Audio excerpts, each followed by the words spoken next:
boy Big T don't miss.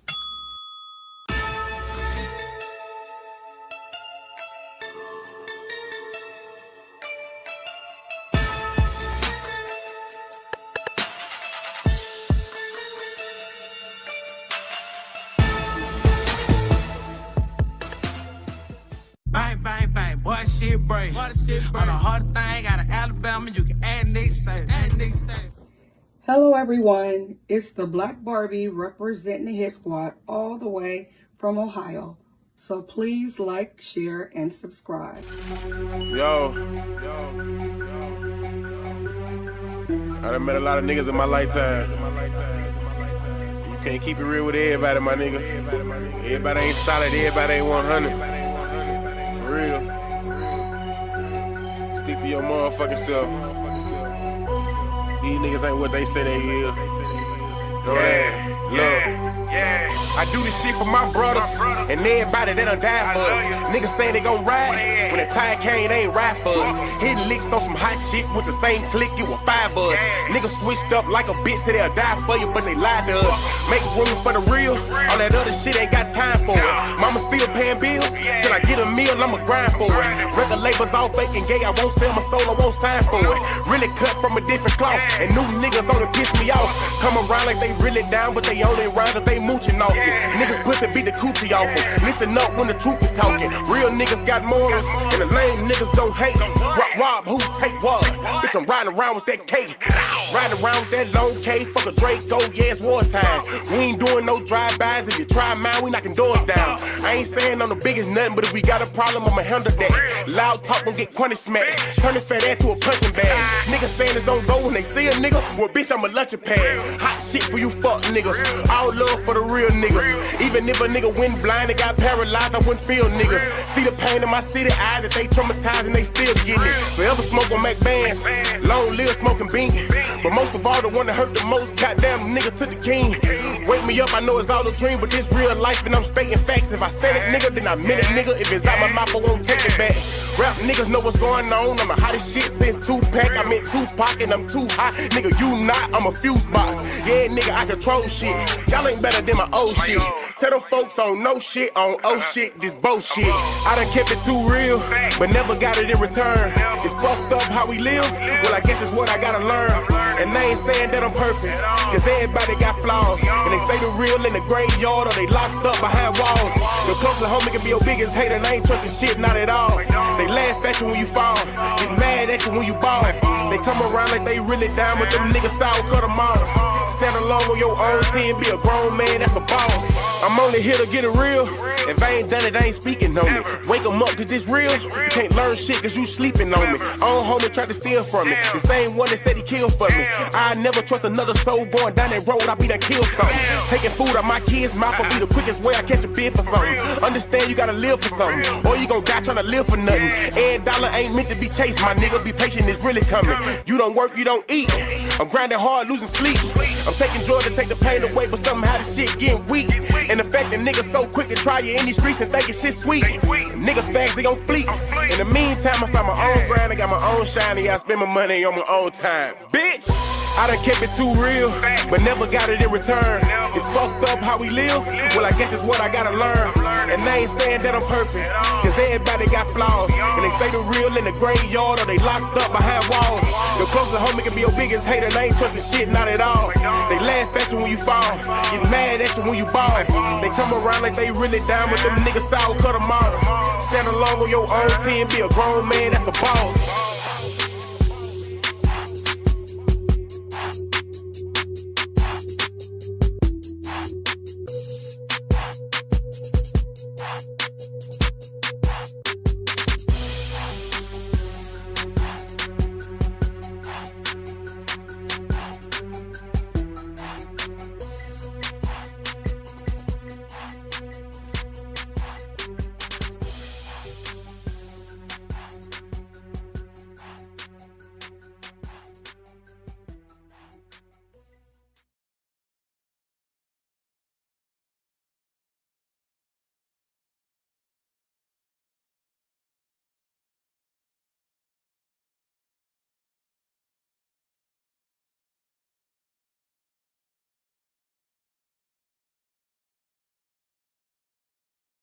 What's the word? Salute to everybody in the building, man. It's your boy, the Alabama Hitter, and you are now tuned in to Hit Squad TV. Yeah, man. Salute to everybody in the building early, man. I definitely appreciate it. We got Pretty Face in the building. We got Prime in the building. Salute to you, big homie. We got Maddie in the building. Okay. Positive vibes. I see you. You know what I'm saying? We got Frederick Wilson in the building. Salute to you, big homie. We got Michelle Cowan.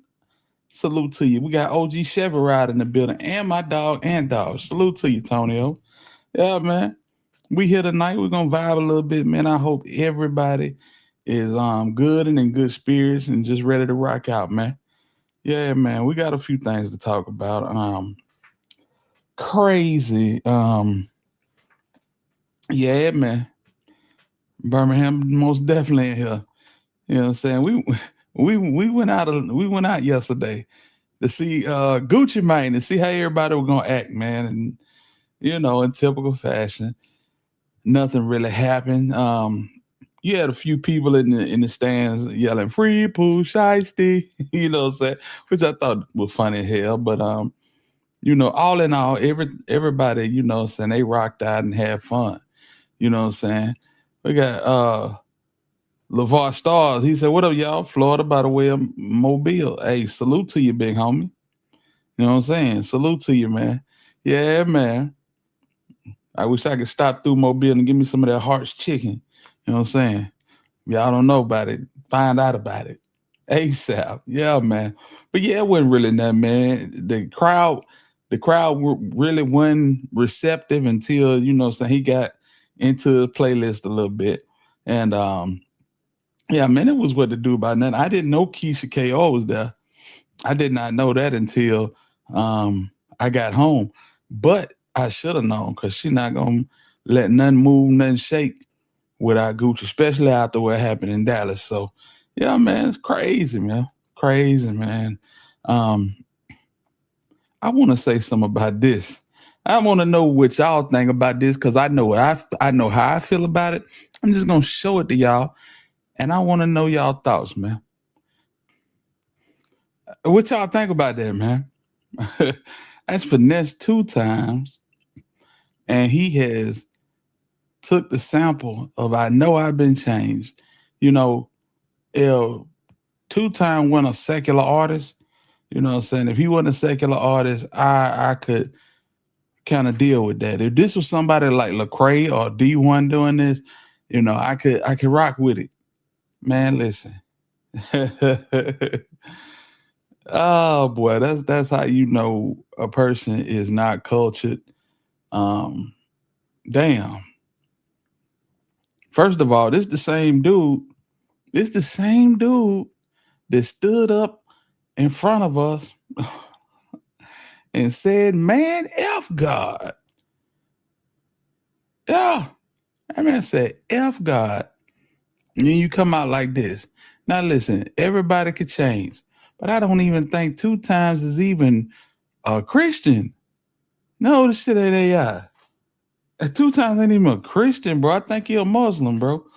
So it's just like, I don't get it, man. I don't get it. Niggas out here lost. You hear me? Niggas is out here lost. What up with it, V? Boy, I saw that. And I saw it this morning, which was crazy. I saw it this morning. I said, hell no. I know he ain't do this.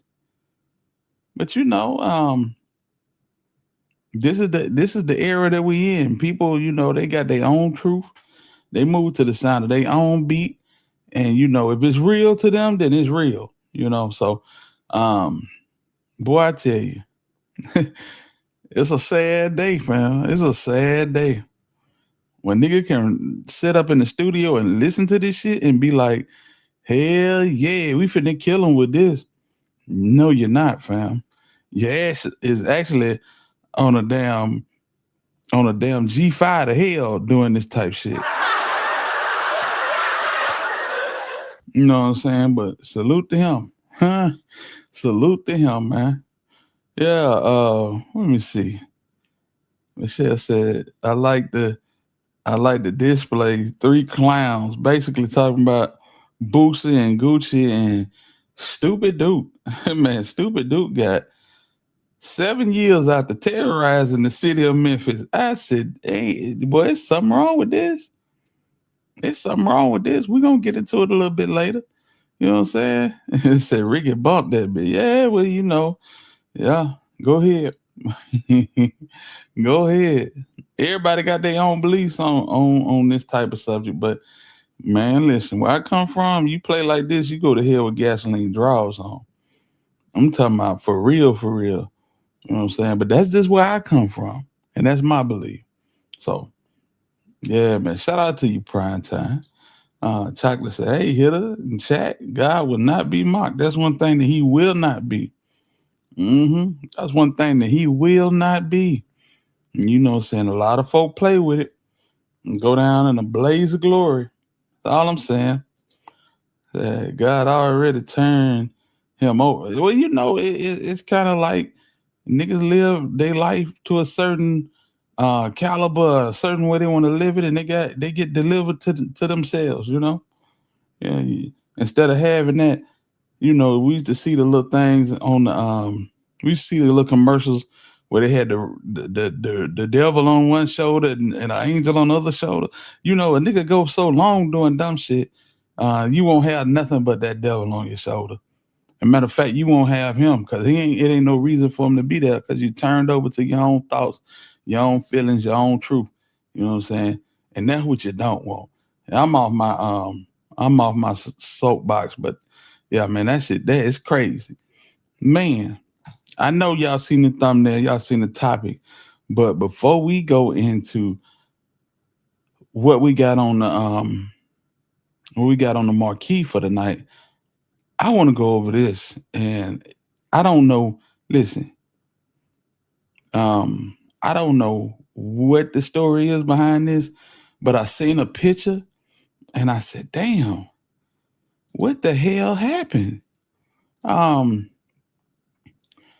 And then after I saw the picture, not long after I saw a picture, a video dropped. So I want to go over here to the family TV and just react to this in real time with y'all, fam. Y'all lock in, y'all hit the like button, and yeah, man, share the video if you think somebody need to see it, man. It's your boy Hitter. Nobody wins when the family feels. Niggas is tender, and they don't know how to just let it go, for real. Yeah, killed all them kids, bro. And then he went around on Harrison and shot 2 more females in the head. They fighting for their life. I'm just glad he ain't killed that man that he jacked. When I rode through here last night, they was stopping me. Somebody where I stopped, and the man was on the corner. Buku police is right here. He said, man, the man pulled him out of his car and everything at gunpoint. Right now, we have at least 10 individuals that were struck by gunfire last night in a domestic disturbance. 8 of these individuals are deceased. The ranges of the decedents are from 1 year of age to approximately 14 years of age. Family Sunday, the Lord. The decedents are from 1 year of age to 13 years of age, man. 8 of them found. Well, this is a tragedy. Jesus. Let's let them talk. Lord's Day, depending on your beliefs. But unfortunately, today we're not coming together over peace. We're coming together over a developing situation out of Shreveport, Louisiana. Now, within the last few hours, reports have surfaced about a tragic situation involving multiple children, allegedly at the hands of their own father. And I'm going to be real with y'all. These are one of those stories where the details are still coming together in real time. Because while some sources are saying it was strictly his children, there's also speculation circulating that other kids, possibly even related to him, may have been involved as well. Now, as of right now, that part has not been officially confirmed. So we're going to take our time and see what we actually can verify as the video goes on. But even without that, what's already been reported is disturbing enough. We're talking about a man who, according to his social media, looked present, looked active, posting with his kids, showing moments, even making a post less than 24 hours before everything allegedly went left with his oldest daughter. Since then, neighbors have started speaking out, people close to the situation giving early insight into what may have actually happened behind closed doors. And like always, before the full truth comes out, social media is already trying to piece together the motive. Now, I took the time to look deeper, property records, background details, even connections tied to the household. And what's starting to surface raises a major question. How does something like this happen right in front of people without anyone truly knowing what's going on? Today, we're going to break down everything that's being reported, what can be verified, what's still speculation, and where this case stands right now, all while paying respects to the lives affected. If you ever wish payday came sooner, this might actually help. It's a banking app called Current with a bunch of useful tools. And one of the main tools lets you access up to $750 of your paycheck early if you switch to family. That link answers. I'll catch y'all on the next one. Let's check out the video. But before we go over this one, I want you guys to remember, I don't give you no angle. I just give you the story. So with that being said, make sure you like, comment, and subscribe. We'll jump right to it. Fam, meet Shamar Elkins. Some reports suggest he's 31. Some reports suggest he's 66. Let's just aim towards the 66 for now. It's a man with 8 children. What the hell? Man, don't look no damn 66 years old. But this is the picture that I seen on IG, y'all. Key, what it do, man? Salute to you. This is the picture I seen on IG. And it's like, damn. All them kids no longer exist? Boy, what the hell happened? What the hell, man? I don't understand what's really going on inside some of our heads, you know. The fact that we got a window unit and a house with this many kids shows that we probably shouldn't have as many kids. And this is irresponsible living. I don't care what nobody got to say about it. You know, this is some shit from the 40s, man. When you had a bunch of kids to help out around the house and tend to the farm and shit. This ain't new millennium type behavior. I just want to know what happened, man. I'm so full of questions. So full of questions. And on his Facebook posts, it seemed he got 3 pictures, a lot of reposts, and some would say with subliminal answers, all while in a relationship. The mother of his kids and the woman he was in a relationship with was Sonika Elkins. We know at least at Easter, they was together celebrating with their children as they posted pictures on Facebook. But Shamar had a way of saying things on Facebook without saying it, quite frankly, getting away with it. He reposted a post that said, Dads, if you could go back in time and have kids with a different woman, but still have the same kids, would you do it? Shamar responded, hell yeah, I would. That was March 8th, 2026. And mind you, that wasn't just his kid's mother, but according to Shamar's Facebook page, they've been married since April 9th, 2024. That was his wife. Now, one of the 3 pictures that Shamar has posted on his Facebook, it's a picture dating back February 13th, 2026, with his children eating seafood with the caption, yeah, laugh out loud. Nah, it was a good time last night. Personally, I don't like them. No taste. The second picture, as we mentioned, was the Easter picture with his kids. This time his wife wasn't in the picture. I'm assuming they was taking turns taking the picture, but he quoted, Happy Easter. Had a wonderful time at church for the first time with all my kids. What a blessed day. The third and final picture, Shamar wrote, laugh out loud. Took my oldest on a little one-on-one date. Had to catch her down bad. Looking back, that innocent young girl didn't know that might have been her last and final meal with her dad. But over the weekend, it seemed like Shamar had a fallout with his wife. She was allegedly done, and that's according to people who was close to the scene. The couple lived on a 300 block of West 79th Street, and on April 19, 2026, police responded to reports of a shooting just after 6 a.m. following a report of a domestic disturbance. Police say Shamar killed 8 children in domestic violence shootings at 2 different homes on early Sunday. One of his wife, and the other one, people not knowing, it was his sister. Thank God as of now she survived, but he also shot 2 of her kids as well. The victims range in age from 1 to about 14 years old, according to the local police. They said a total of 10 people were shot, and Shamar later died after a chase with officers who shot him after he stole a car while leaving the scene of the shooting and was followed by police. Not Shamar, but may all 8 of the kids rest in peace. A love of condolences to their families, man. And I'm sending love and prayers for the other 2 unidentified people, including his sister, for a speedy recovery.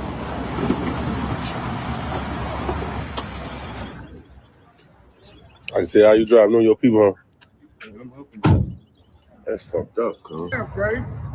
Yeah, what's up? All right, so boom. So this tender dick ass nigga and killed these fucking babies and killed all these fucking people because old girl wanted to leave him. So last night I came through the hood and I rode through here. He jacked a person out of his car. He jacked somebody right here on 79th. He jacked him. You hear me? But the girl wanted to leave him. The girl wanted to leave him alone. And, you know, that nigga just went crazy. Killed all the babies, killed all the kids. Went around there on Harrison, shot 2 people in the head. Both of them fighting for their life. So, that shit just crazy, man. This man done killed all them damn kids. The little boy tried to run. And he got killed. One little boy tried to get on top of a house. He got killed in the backyard. Like, man, this nigga that really went crazy. All over female. All them kids, bro. That shit crazy, bro. 8 babies. Then he went around on Harrison and killed 2 people. He dead now. They killed him. They killed him in Bossier. Nigga named Shamar. Yeah, bro. And they killed 8 kids all over female. All this was over female, cuz. This shit crazy. All this was over female, man. The nigga did all this for a female, cuz the female ain't want to mess with her no more. Then they went around the car and shot 2 more motherfuckers. Hijacked the car. Went around the car and shot 2 more motherfuckers. Then went to Bossier and they killed him. I know. I rode through here last night and there were Boogie police right here, but they ain't saying nobody no kill. They just said something about somebody jacked the old boy out the car. Man, that shit crazy. Yeah, I glimpsed this scene. Man, they said they had black body bags all over the street. Number kids, man. It's crazy, cuz. How this man, the real deal, take some kids' life over a female, bro. Them kids ain't had nothing to do with it. Nothing. Man, they said they had body bags just lined up. Yeah, man. It just fucked the hood up. Fuck the hood up, man, for real. Man, I remember. And you would wonder, you would think, why would a mom do this? You know, but I remember a situation in Oklahoma where a dude had like 3 or 4 kids, and his old lady was doing him dirty, you know what I'm saying, stepping out on him, and she knew that he knew it, and you know what I'm saying, she wasn't really respecting him and whatnot, and he had a sucker attack just like this dude, and basically had them kids in the car, went live telling folk that he was finna off himself and these babies, man. You know?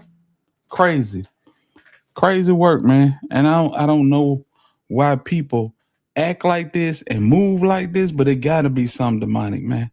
The kids ain't have nothing to do with it. The kids don't have no choice over being here. And for you to go and do them that, nigga, dome yourself, fool. Leave them babies. They ain't got nothing to do with nothing, fam. This is just sad, man. Yeah. Why would you do that to them kids, bro? Out of all people, man, you'll kill some kids over a female. Then he went around on Harrison and shot 2 more people in the head. Now they fighting for their life. But everybody that was in that house, they dead. Yep.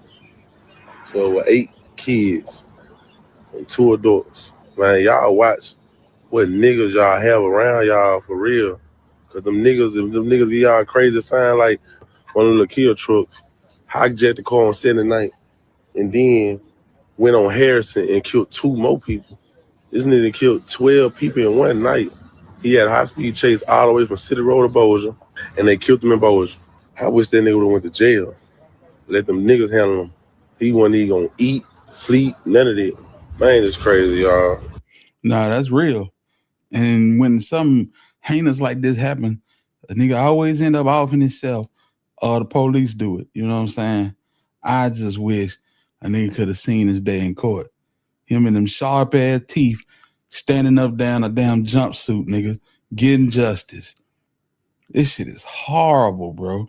I don't even know who Shamar is, and I ain't care to know who he is. That nigga is a man. Nah, they say he did it because old girl was trying to get away from him. She wanted to leave the nigga, and he had a damn sucker attack, killed them babies, went around the corner and shot her, and I think his sister. Yeah. Then took out going to Bossier City, Louisiana, and that's where the police got him at. Crazy as hell. That's a crazy boy. Yeah, well, whatever he killed, whatever happened, but he just killed some kids. That's a crazy boy. He can't get no needle if he dead. Yeah, they killed him in Bossier. Yeah. And that's crazy. He killed her sister kids too. Man, that's so crazy, boy. It's crazy, boy. It's, man. So, J Rail, salute to you, homie. It happened in Shreveport. And when he was done doing what he was doing in Shreveport, he took out running from the police and ended up in Bossier City. That's where they basically took him out at. Yeah, man. I had a friend that did something very similar to this situation about a year ago. Crazy world we live in, but it still spins. Yes, sir. Salute to you, Thoda, man. That shit is wild. The kids got to do with it, though. Kids ain't got nothing to do with it, cuz kids innocent. Yeah, bro. Right now, we have at least 10 individuals that were struck by gunfire last night in a domestic disturbance. 8 of these individuals are deceased. The ranges of the decedents are from 1 year of age to approximately 14 years of age. All of the deceased in this case are juveniles. The individual responsible, once leaving this scene, performed a carjacking right here in close proximity to the corner of West 79th and Linwood, at which point in time, Shreveport Police patrol officers got behind that vehicle and a chase ensued.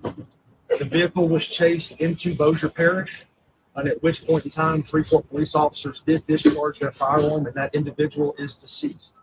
We do believe him to be the only individual that fired gunshots at these locations here. He is deceased, and Louisiana State Police will be taking over that portion in which the Shreveport police officers discharged their firearms. So we don't have any more information on the shooting that occurred in Bossier. What we can tell you is this is a domestic disturbance here in the 300 block of West 79th Street. This is a very large scene with multiple deceased children present, and so we're going to ask for your patience in us getting information out. We will release the name of the suspect that is deceased when we have made the proper notifications. We do know that some of the children inside were his descendants, and so once we are able to make sure of everyone's names and ages and the proper channels have been notified, we'll be releasing all of that information. You know, as we head out of here, sometimes we wonder, man, when we do these stories or at least read them or report on them, because what could possibly go through someone's mind? And to be real, fam, those are questions we'll never know. Because like we say, we can know somebody up and down, but the day they make that one decision, it's like you never knew that person. And if what the neighbor was alleging that all this is because she was done, and no sympathy in the world for Shema. As more develop, I keep you guys updated. I do want to send love and prayers once again to the families and the victims and anyone else who was affected by the story we just went over. And this was the story of a Louisiana considered massacre involving 8 children, 10 shot, 8 dead. Let me know how you guys feel about this one in the comments. Don't forget to like and subscribe. Until then, I'll catch you guys on the next. Shout out to the family TV, man. That shit, boy. Boy, I tell you. If he went to prison, he wasn't gonna make it no way. No respect in prison for people who harm children. Absolutely. But all in all, I want him to go through that process. You know what I'm saying? Just like Jarvis Butts, up in Detroit. Nigga want him to go through that whole process. And when he took that plea, people kind of felt cheated. You know what I'm saying? And you see what happened to him. Soon as he got up in there, it was over with. You know, he didn't get through processing, I don't think. Yeah, man. J-Boss, salute to you, man. Yes, indeed. Said, yes, please hit that like button, family. Hit that like button. Pretty Face said, I'm hearing that, but I'm just speaking to the narrator, minimalizing the egregious behavior till he did it over a female. But that's pretty much it. You know, you don't understand how much stock some of these dudes have in a female, you know? Listen.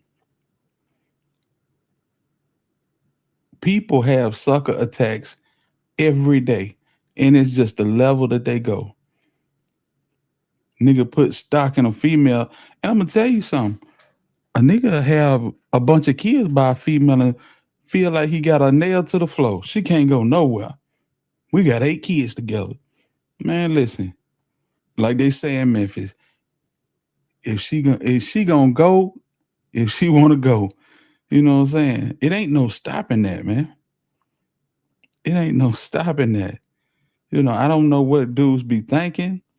And that's a common thought that I'm finna get her pregnant and lock her down. Man, that shit don't mean nothing. Cause even with 8 kids, it's gonna be some Joe Schmo that say, you know what? We can make it work. We can make it work. Hell, I drive trucks, you know. 8 kids ain't shit. You know what I'm saying? We got it.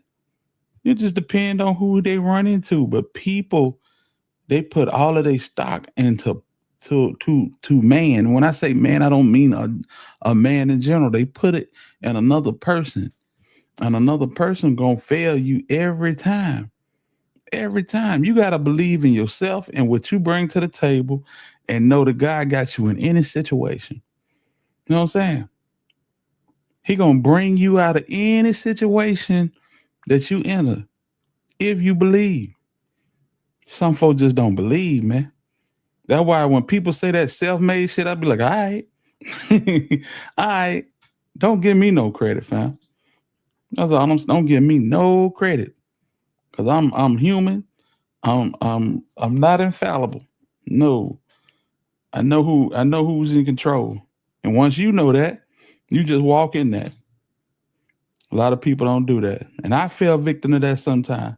Not to this point, but hell no. Not to this point.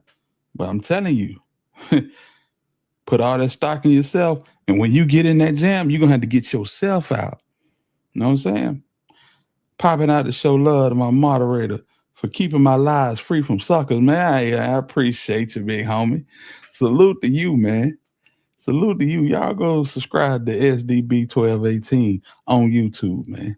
Rock out with my boy Steven. He giving all them training tips to get you in prime physical condition, you know? Either way, it's so unfortunate and incredibly sad. Yes, indeed it is. Yes, indeed it is. Oh, trust me, I'm hip hitter. These men be something else. Well, some of them, yes, some of them. Because you got females the same way. Think that they ain't gonna make it without this nigga. This nigga, the worst thing that ever happened to them, and they holding on for dear life. No, baby, you gotta believe in yourself. You gotta believe in yourself and know your worth and what you bring to the table. Man, listen. Oh boy. That's who invented pimping. Women who don't believe in themselves. Mm-hmm. And the men that put all their stock in women have sucker attacks of epic proportions, just like this dude. You know what I'm saying? So you think all them, yes. They were scattering like roaches, man. One boy tried to get up on top of the house and couldn't make it. One got killed in the backyard. Man, sad, man. Shout out to the squad. Appreciate you, Bubble. Yes, indeed. Much love to you. Let's see here. Yeah, man. May they rest in peace. Cypress, what's up, bro? What's going on with you, man? It's just sad to see, man. I ain't gonna lie. God dang. Niggas take the baby's life, bro. Take the baby's life for no damn reason. You know what I'm saying? Whew, it's a special place in hell for niggas like that, man. I wanted to show that first because I didn't want the whole podcast to be that level, low energy and just sad. You know what I'm saying? But yeah, man.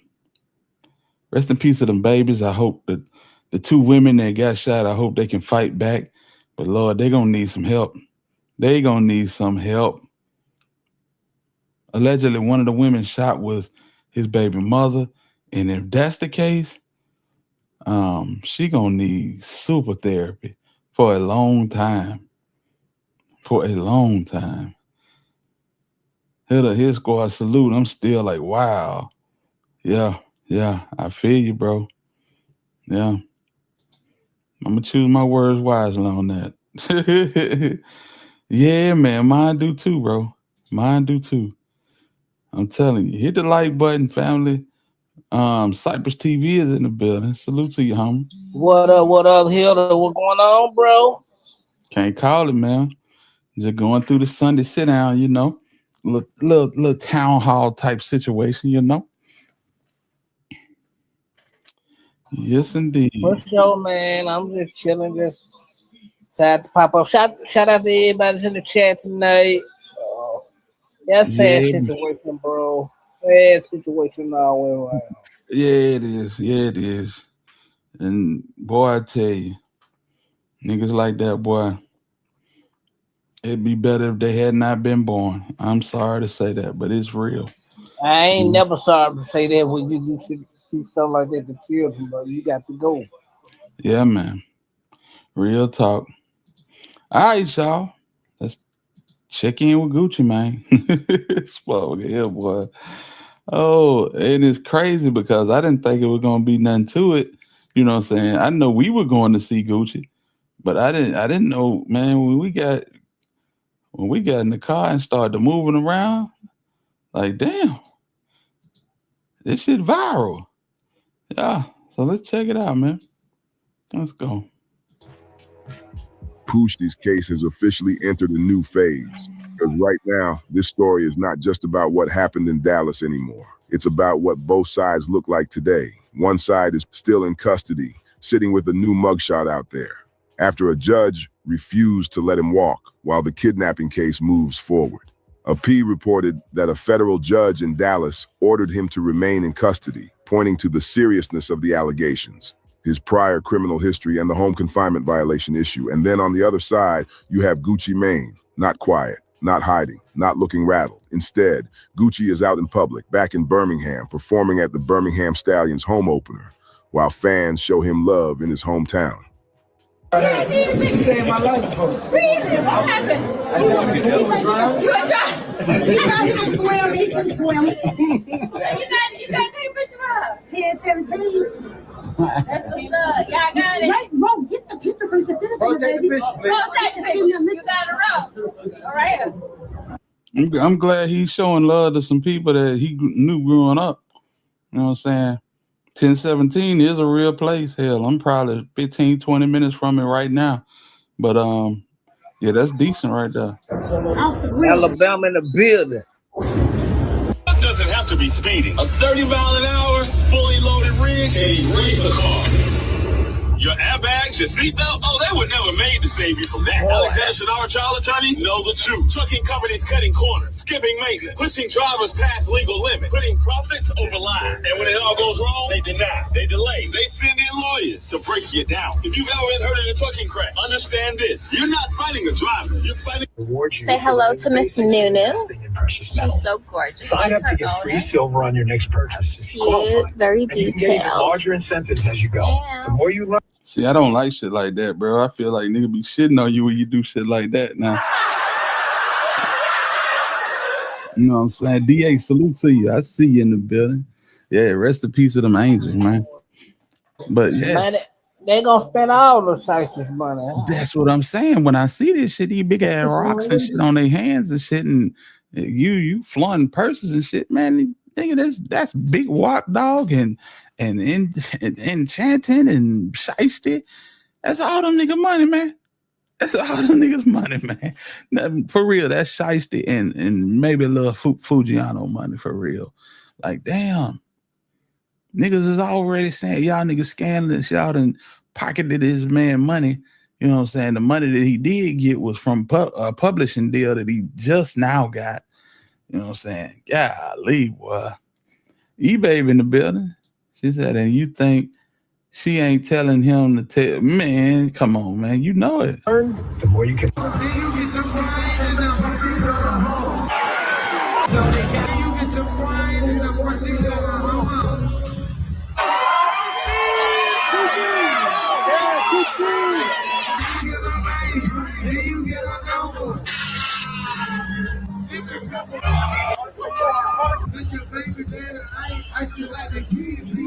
WVTM. Ivy, come on now.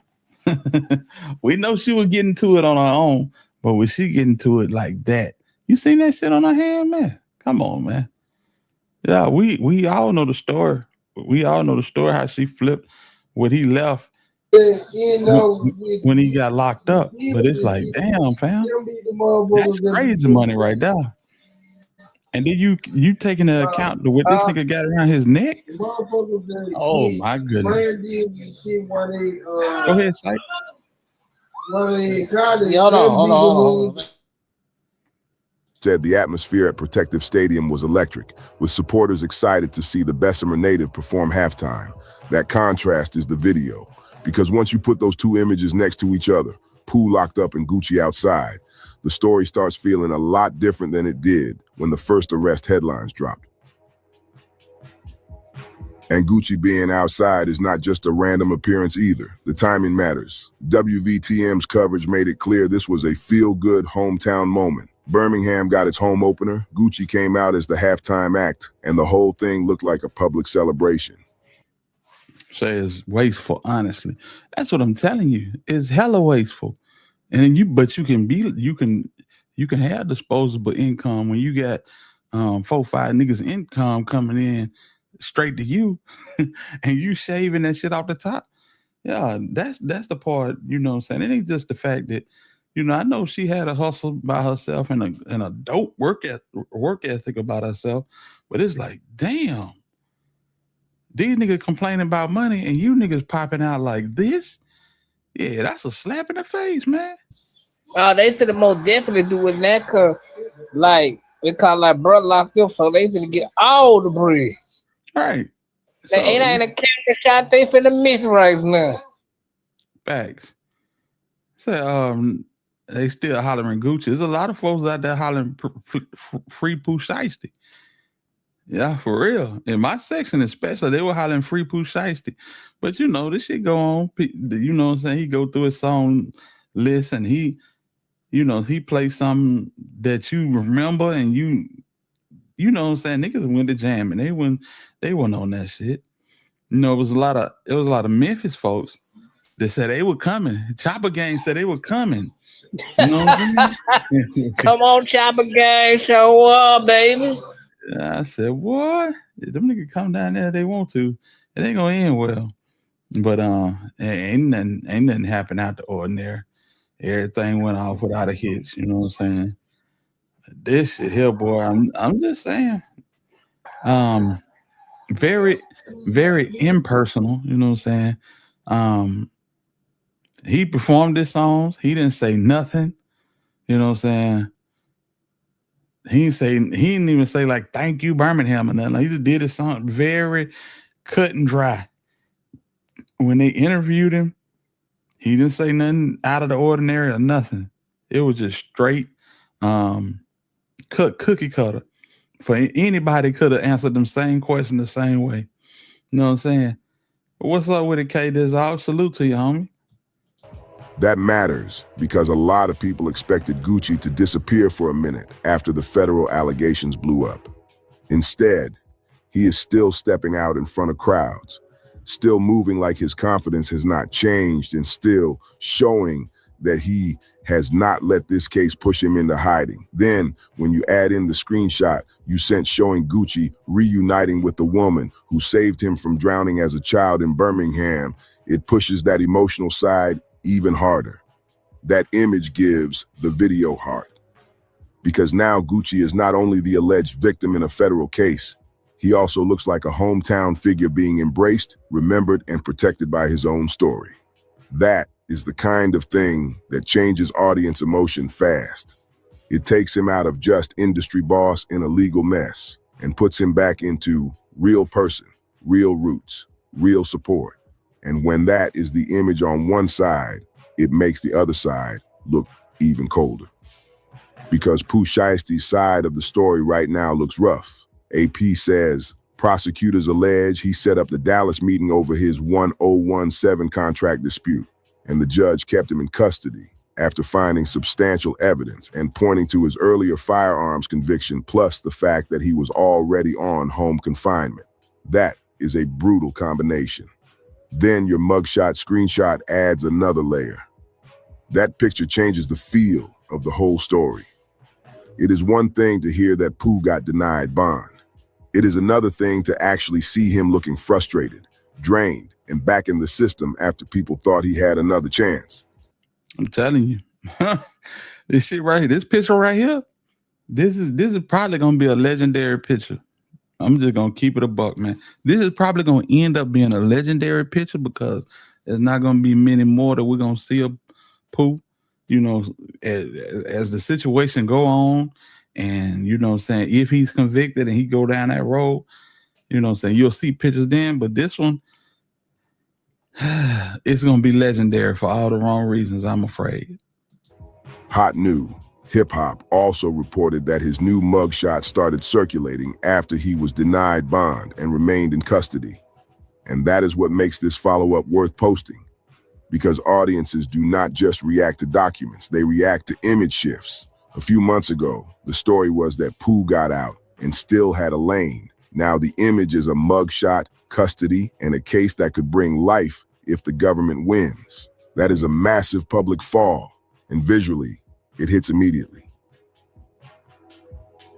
What makes Guuci's side even colder is that he did not just stay visible, he answered in music. Pitchfork reported that Guuci released Crash Dummy after the alleged kidnapping, and while he never said Pooh's name directly, the message was clear enough that almost nobody missed who he was talking about. The track frames the Dallas meeting like a setup and throws in lines that make it sound like Guuci is not only angry, he is mocking the whole move.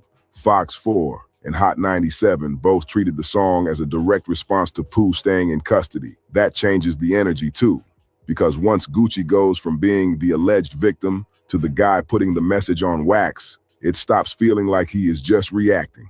It starts feeling like he is controlling the mood, and that is a huge part of why this video works. Pooh's newest viral image is a mugshot. Guuci's newest viral energy is a public performance and a diss record. One looks boxed in. The other looks like he kept moving. Then you add the personal support around Guuci, and it gets even stronger.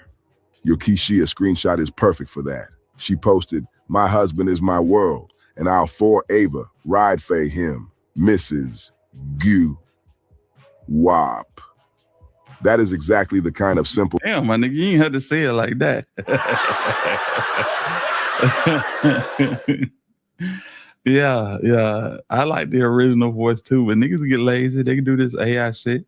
You know, the way I'm doing live stream shit, if I can get it down, shit, you feel me? We might have to take a look at that for just regular video, but this shit here is crazy as hell, man. Emotional support post that works in a video like this because it tells the audience Guuci is not standing alone in public. He has his wife beside him. He has his hometown showing love. And he has already found a way to turn the situation into public momentum. That is why the video should not be framed like some boring new updates recap. This is a contrast story. It is about what both men's lives look like right now. One side has public support, movement, music, and hometown applause. And just know, niggas is, man, that nigga pop out and start singing that music, bro. They gonna follow suit. You know what I'm saying? Niggas is not finna sit up there and protest. They not. They might say some crazy for a few minutes, but soon as one of their songs come on, she's a very freaky girl. Don't take her to mama. You know what I'm saying? They gonna start jiggling. They gonna start jiggling, fam. Yeah. And if he makes something new this hard, which I doubt it because the nigga is, you know what I'm saying, he threw. That Crash Dummy should have told you everything you needed to know. Yeah. But yeah, his days are over. Yeah. But niggas ain't finna be mad at Guuci, man. They gonna dance to the beat. They gonna dance to the beat, man. What's up to Carrie, Marshall, and M. Rose? I see y'all in the building. So we need to be able to carry our own voice. Yeah, for real. That shit would be hard. You know what I'm saying? I think Pooh Shiesty will be the last artist silencing himself ever. Yeah, that's it. That's it. At least I hope so anyway. Hey, K, this all listen. I mean, I can't stand her, and I think she a witch, but she she got Ari and Suge beat. Angela Simmons too. Shit. The other side has Yeah, I like custody, a mugshot, and a case that keeps getting heavier. And whether people like Guuci or not, that public contrast is hard to ignore. When the first federal story broke, people were locked in on the allegations, the Dallas studio, the contract dispute, the forced release claim, the robbery, the co-defendants, and the possibility of life if convicted. DOJ and AP laid all of that out clearly, but now the emotional follow-up is even simpler. Guuci Mane looks like he is still standing tall in public. He looks like he is back in a place he never should have returned to. That does not decide the case. That does not replace court. But on YouTube, it absolutely changes the story. Because people click hardest when they can feel the gap between where somebody was supposed to be and where they ended up. And right now, that gap is enormous. Now, the biggest question is what happens next? Because if Guuci keeps leaning into this publicly while Pooh stays locked up, this story is only going to get uglier. If you want the next chapter when it drops, subscribe. So, and me personally, I think the next stop for him is going to be ATL Day. He's still on the docket for that. That's going to be crazy. Coming back home after all the allegations, you know what I'm saying? But like I said, I don't feel like there's going to be no backlash. I think niggas is just going to go with the flow. And then after that, I think he got one of them tours, them concerts, you know what I'm saying? The old cats are doing like the tuxedo, the grown and sexy concerts. Now you got one of them lined up, and you know what I'm saying, he gonna be all right. The more this trial go on, that may, you know what I'm saying, steer people's opinions, but I don't see it being nothing extra. They may give Guuci a good position at one of those major labels. Yeah, level him on up in the corporate world. I mean, that's true. That's true. They got to do something. I don't think Atlantic gonna do it because Atlantic was trying their best to get Shiesty out this situation, but they couldn't because you got the white boy put a stop to everything. If you want to be honest, I think the white boy, even if Guuci didn't want to say nothing, the white boy was gonna tell it all off rip. You know what I'm saying? It wasn't gonna be no convincing him or paying him or nothing, because you know what I'm saying, he got his own bread, leveled up in the game, doing what he do, which is photography. You know what I'm saying? And yeah, I just don't think you could get around him talking. And I don't think you can get around that off-duty police officer either. Them niggas just, oh boy, they messed up. They messed up, fam, in the worst way, And I hate it for them, but hell, man, if you can't keep a more level head than this, then my nigga, I mean, to be perfectly honest with you, you need to be locked up. Nigga, you're a fucking savage. But that might the nigga be worried about it. Yeah, man. Nigga be worried man. Listen, them boys could zip. They could have their mouth surgically closed, and it still wouldn't matter. I'm telling you, it would not matter. All them niggas could stay silent. Hank, what's going on with it? Salute to Hank and TV in the building, man. Big dog. Yeah, man. It's definitely a crazy situation. I agree. I don't think anyone will sign the Guuci again so he can. I mean, that 1017 shit is over. The new 1017 is not a dead 1017. Yeah, man. That shit over with. You know what I'm saying? They done made all the money that they're gonna make in the game. They can ride off into the sunset with Shiesty money. Like, real talk. They can ride off into the sunset with that shit. The FDO money, the Shiesty season money, all the features. Man, come on, man. That shit crazy. That nigga left all that bread on the table, man. And at first I was thinking that, 30, his lick might not be as hard, but damn, the more information that we get, the worse it looks for 30 as well, y'all. No, he definitely won't get hit hard as Shiesty, but they gonna swing at his ass. You can best believe that. Yeah, man, y'all get the likes up if y'all don't mind. If you in the building, hit them likes. We're gonna get them likes to where, 100 likes is the goal, fam. 100 likes is the goal. Y'all help your boy out, man. Hit the like button. Low budget, hit the like button. Man, salute to you, Laylo. You know what it is, man. Shout out to not just a pretty face out within the build. How you doing, baby? So I don't know, bro. 1017 gonna be around. Watch. Cash is king. That shit, cash is king, but when you ain't getting it, shit. Come on, man.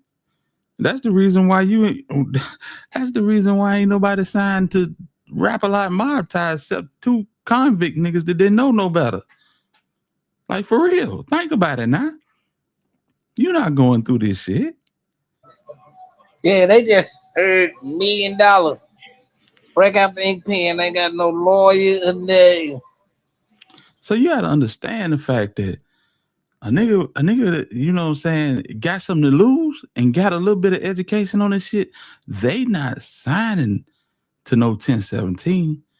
You know what I'm saying? There's a such thing on the internet that hadn't faded away. It's called the 1017 curse.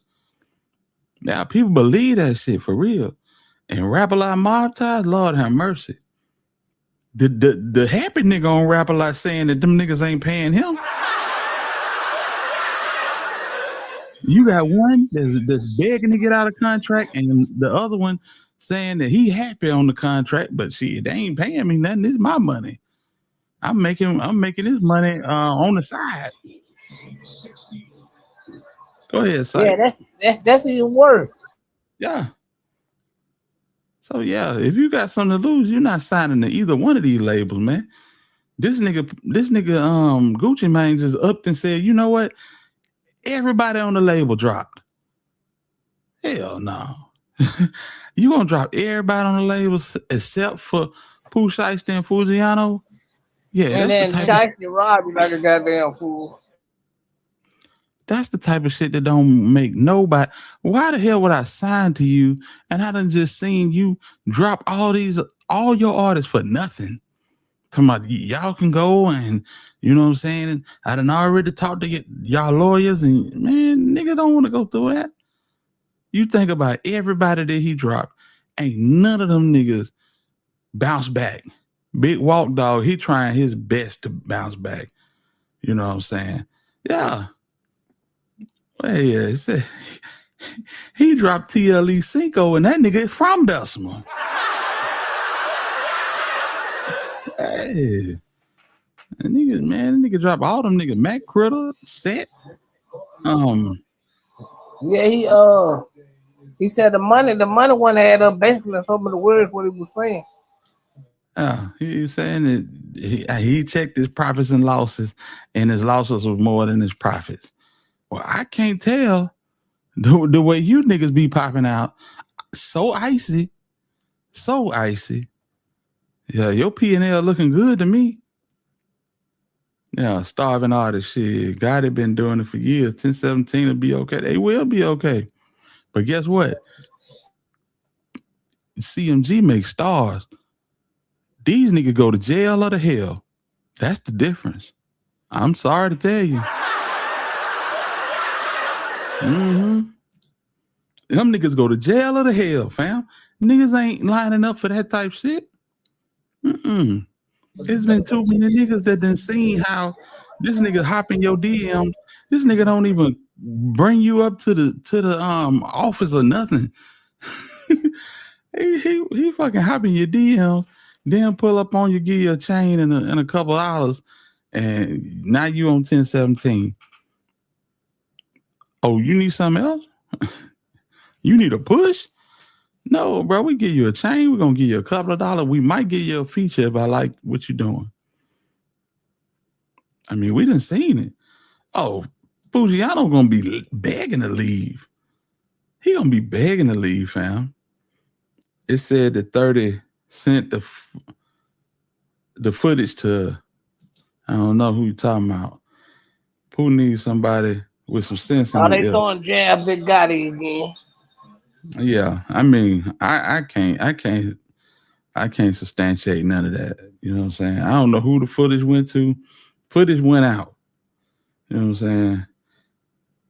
That was a thing Atlanta did across the board. Down profits versus they were cutting a lot of shit. You know what I'm saying? I remember when it happened. But for a nigga to cut his whole roster, except for 2 niggas, is crazy. Why the hell you jump out there like a damn fool trying to sign everything in Memphis, my nigga? Damn. I mean, that's a good question. So that means if Scott was still living, you'd have had to drop him too. That'd have been another situation. Pretty much. Yeah, that'd have been a whole nother situation. Nigga, you drop my cousin from the label. I don't want to be on your label. He the one brought me to the label. Yeah. So, yeah, man. Yeah, Walk Dog, hella underrated. You know what I'm saying? Say all Guuci do is sign you, then leave you hanging. Damn straight. Hell, that is becoming a new star days. Bigger you're nobody to somebody. Yeah, you know what I'm saying? That's the old adage. And it holds true. What's going on, Tequila? We see. Salute to you. Yes, indeed. So he hijacked the city like everybody else do. Yeah. I'm talking about R-wording and pillaging it. Came through and took everybody. Signed Memphis artists equals signing contract steppers. Guuci was not the only one. I get it. What's going on, by Cap? Salute to you. So I never felt like Guuci did good business. I don't trust him or his wife because they don't do right by their own kids. However, everybody telling me he did right by Pooh.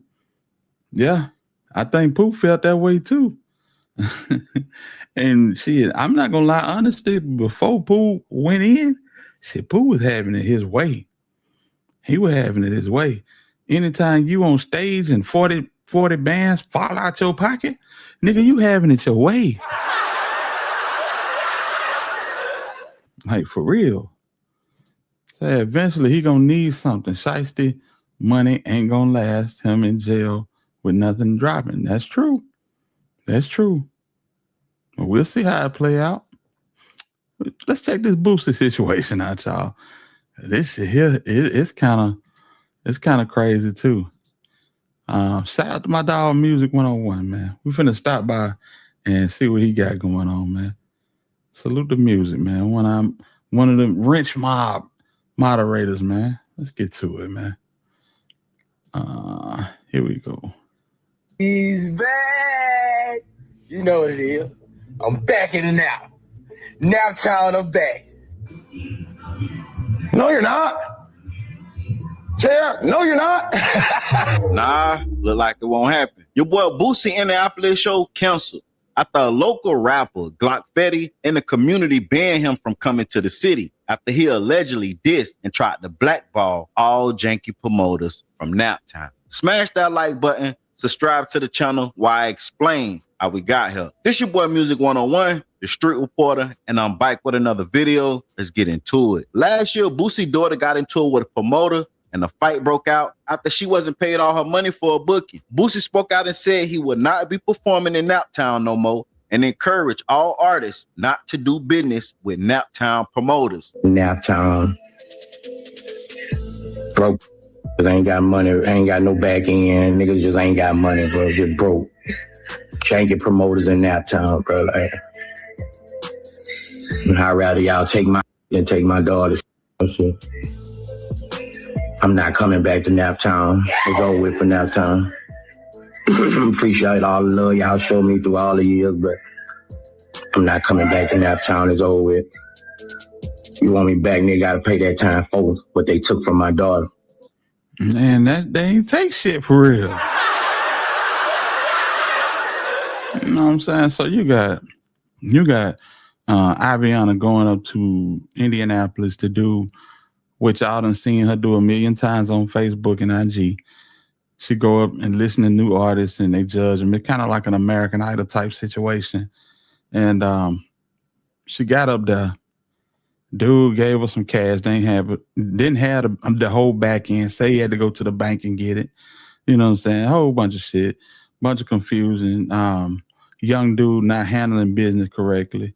And it just turned into a whole bunch of nothing. You know what I'm saying? So, yeah, it's just crazy, man.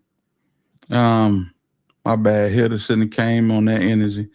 Oh, you good, homie. Yeah, that type of video would trigger those type of reactions, man. We ain't tripping. The promoter spoke out and said it was just a misunderstanding. He didn't have all the money, but he was going to give it to her before she leave. But things went left when he used some of the money he did give her to buy some trees for her. She want to get some, you know what I'm saying, something to get her right. Boom. All right, cool. This costs this much. We go to the hotel. I go get my braids done. You know what I'm saying? We about to do the promo. I pull back up to the hotel. She's sitting in there in the room. I'm like, what up, Ivy? What's the word? She's like, what up, sicko boy? I just talked to her manager and let him know that none of the people locked in for the slots. So we were going to create an opportunity and I was still going to pay for it. If I handed you that money, right, like I said, and it was $450 cash that I handed you, but it was $80 for what you said you wanted, I said, okay, Ivy, here's $450. That $80, I'm going to put that towards that. She said, okay. When I come back and I said I put that towards that, she like, nah, you only gave me $450. Saying she thought that over a small situation, because maybe from the South or maybe they don't do math that fast, or I'm not sure what exactly it may be, but she didn't understand that I wasn't playing with her money. And I tried to explain it and she flashed out, nigga, you were supposed to have my money when I got off the plane, nigga, get mad.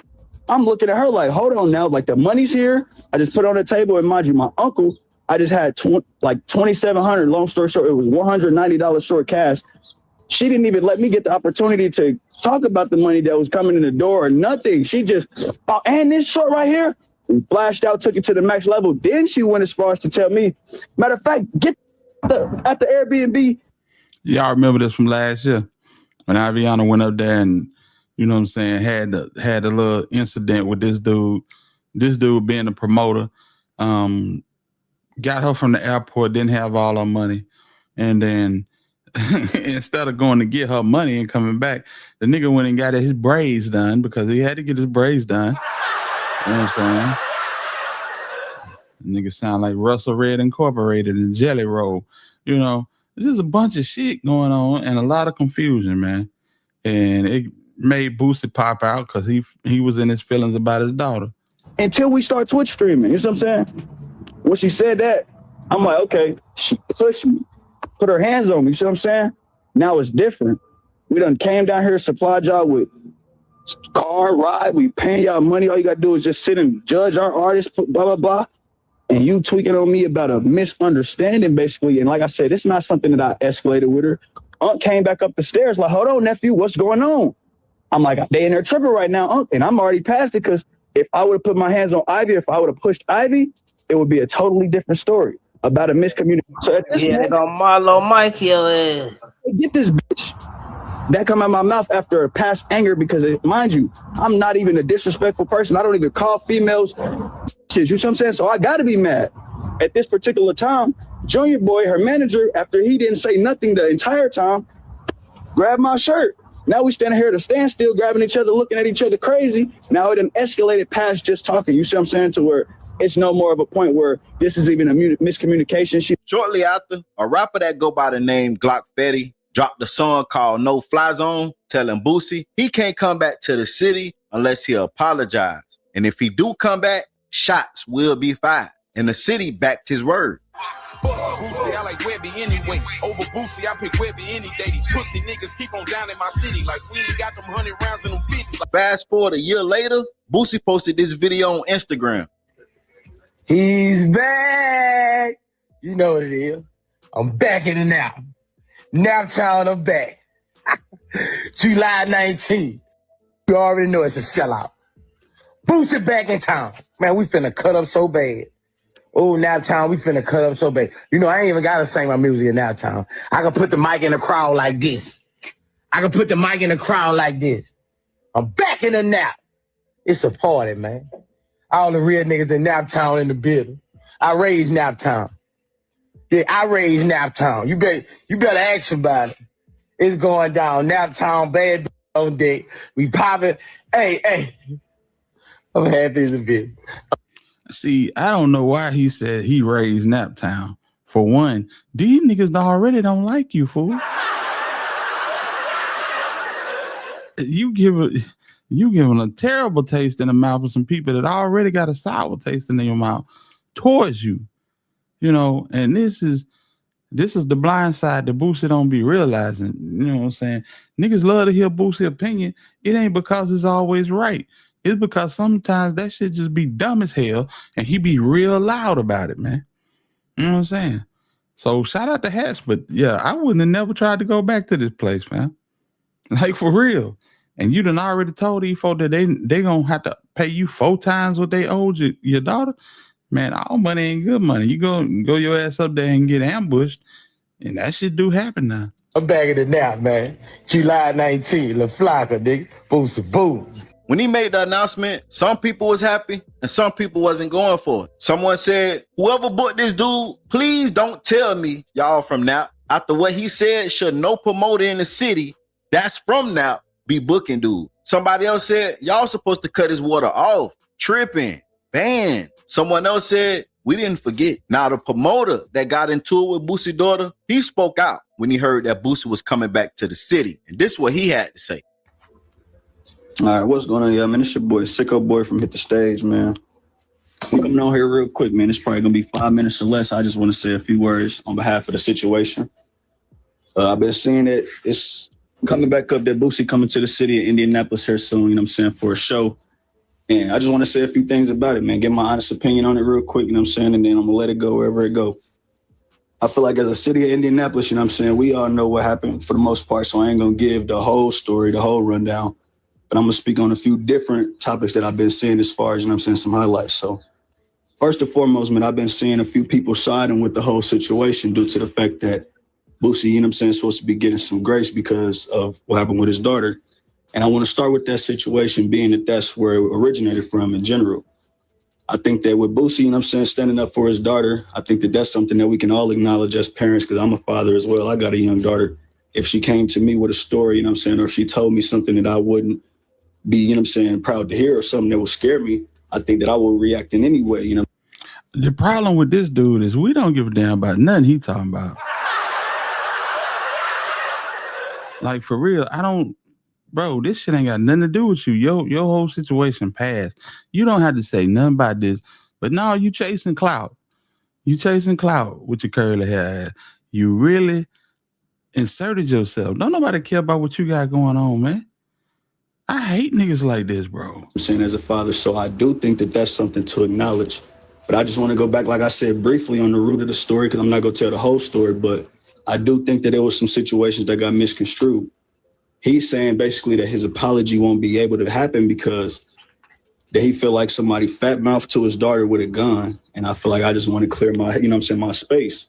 Everybody knows Sicko Boy again. I ain't going to talk all the details, but I'm cool. I'm smooth. I'm non-confrontational. I don't want problems with nobody. So if I got a gun, y'all know I got my gun just to protect. And I even went as far as, like I said, to supply them with something to protect themselves as well.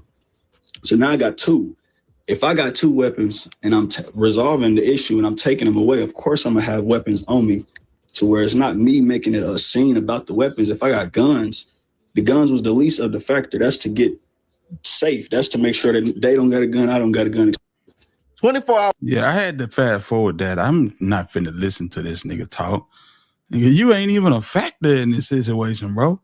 What's up with it, Herb? Salute to you, man. Hours later, Boosie's show was canceled after the venue was concerned for people's safety. The promoter who booked the show spoke out and placed the blame on Black Indy Live and the artists who made the diss track and others for promoting violence if Boosie showed up. He said, well, y'all got what y'all wanted. La Flocka or La Flaker blocked the event, so there will not be a show. On the other hand, this is business, so there will be a lawsuit filed this week against Black Indy Live, and the other wigger that dropped the video in Indy Culture for promoting violence and making threats and sponsoring the threats by using their platform to carry out the message to local residents, putting people's lives in danger. Remember, I'm a businessman, so somebody must pay. Watch the next move, stupid. Like I said last year, man, I placed the blame on the promoter and Boosie's daughter because he supposed to have that paper when she got to the city. And I placed the blame on Boosie's daughter because she brought a street mentality into a business environment. There's no way, whether you got your money or not, you're supposed to turn to violence. And Boosie, I can't fault him for sticking up for his daughter. Like, come on, man. He had all rights to feel the way he did. At the end of the day, his daughter was not paid all her money.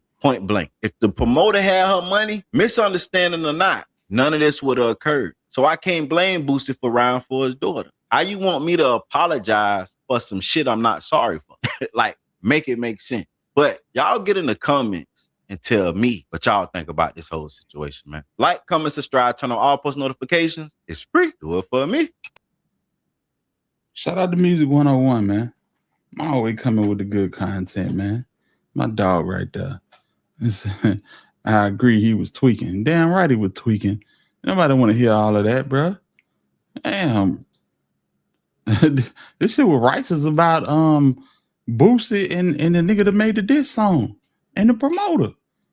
Like, damn, where you come in at? I can't stand niggas that just include theyself. You know what I'm saying? But yeah, so Boosie was supposed to go to Naptown on, I think it was July 19th. Well, that's over with. The promoter saying he gonna sue. So hey, we just gonna see how it work out. We're gonna see how it work out. I'm pretty sure that he had to give Boosie something just to confirm that. So he took a loss. So I'm pretty sure that's why he's trying to sue. But yeah, that shit is wild, bro. Let me see here. Yes, sir. Let's go here, man. Yeah, we finna Stupid Duke. You ready, Syke? Boosie got to teach her how to conduct herself. Let's go. When business involved, especially. Yeah, well, you know, and first of all, you ain't an ABC, you a D-list celebrity, fam. Like, you ain't Patti LaBelle, Gladys Knight around this bitch. You don't command all red M&Ms in this mom. Who is you talking to? You up here basically at a damn overrated talent show. Talking about get out the Airbnb until we start streaming. Like, what? Come on, man. You ain't broke through for real yet, Iviana. The hell you talking about? This shit crazy, man. Anyway, Stupid Duke. I did a video about a year ago. I entitled it The Ballad of a Menace. And we were speaking on Stupid Duke and his faction, the young mob out of Walker Homes. And everybody know that Stupid Duke name held a lot of weight in Memphis. And man was just wreaking havoc. You know, he had a personal issue with Moneybag Yo that turned deadly. And he came home and I want to say 21 from a young mob Rico where he did time. And all of a sudden, he gets a record deal with QC and his little homie, B.O. Lil Kenny. And we thinking, damn, Duke up out of here. You know what I'm saying? This nigga finna really become a rapper. Wrong. Wrong. And them folk came down with an indictment on Stupid Duke. One of the crimes alleged the assault in Harbortown on Trip Star. An assault from which one of Duke homeboys lost their life. Tripstar had to shoot it out with the boys. He ended up hiding in the ceiling in the bathroom, and he didn't get charged for that, but he ended up going to prison shortly after that on another charge. But yeah, man, Duke was a menace, fam. A menace. And let's do a little hindsight on this, because the thing that is so crazy about Duke is, after I tell you all of that, I had to tell you that they got sentenced. Yeah. The mob got sentenced. And Muhammad Samba, Paul Nelson, Brian Lackland, and other members of, Young Mob was sentenced. And Stupid Duke, one of the charges was felon in possession of a handgun, which they had a drone picture of Duke walking to the trash, taking the trash out with a chopper. Dead to rights. I think that's 10 years off rip when we talking federal. Either 10 to 15 feet. Yeah. And with all that being said, on Friday when they got their time, Duke got like 86 months. That equates to 7 years and 3 months. 7 1/4. I'm like, God dang. What the hell happened? How in the hell did that happen, man? And I don't want to speak foul of nobody, but when we see shit like that, we automatically go to thinking this nigga was not supposed to come back. Shit, he might be back for big 30.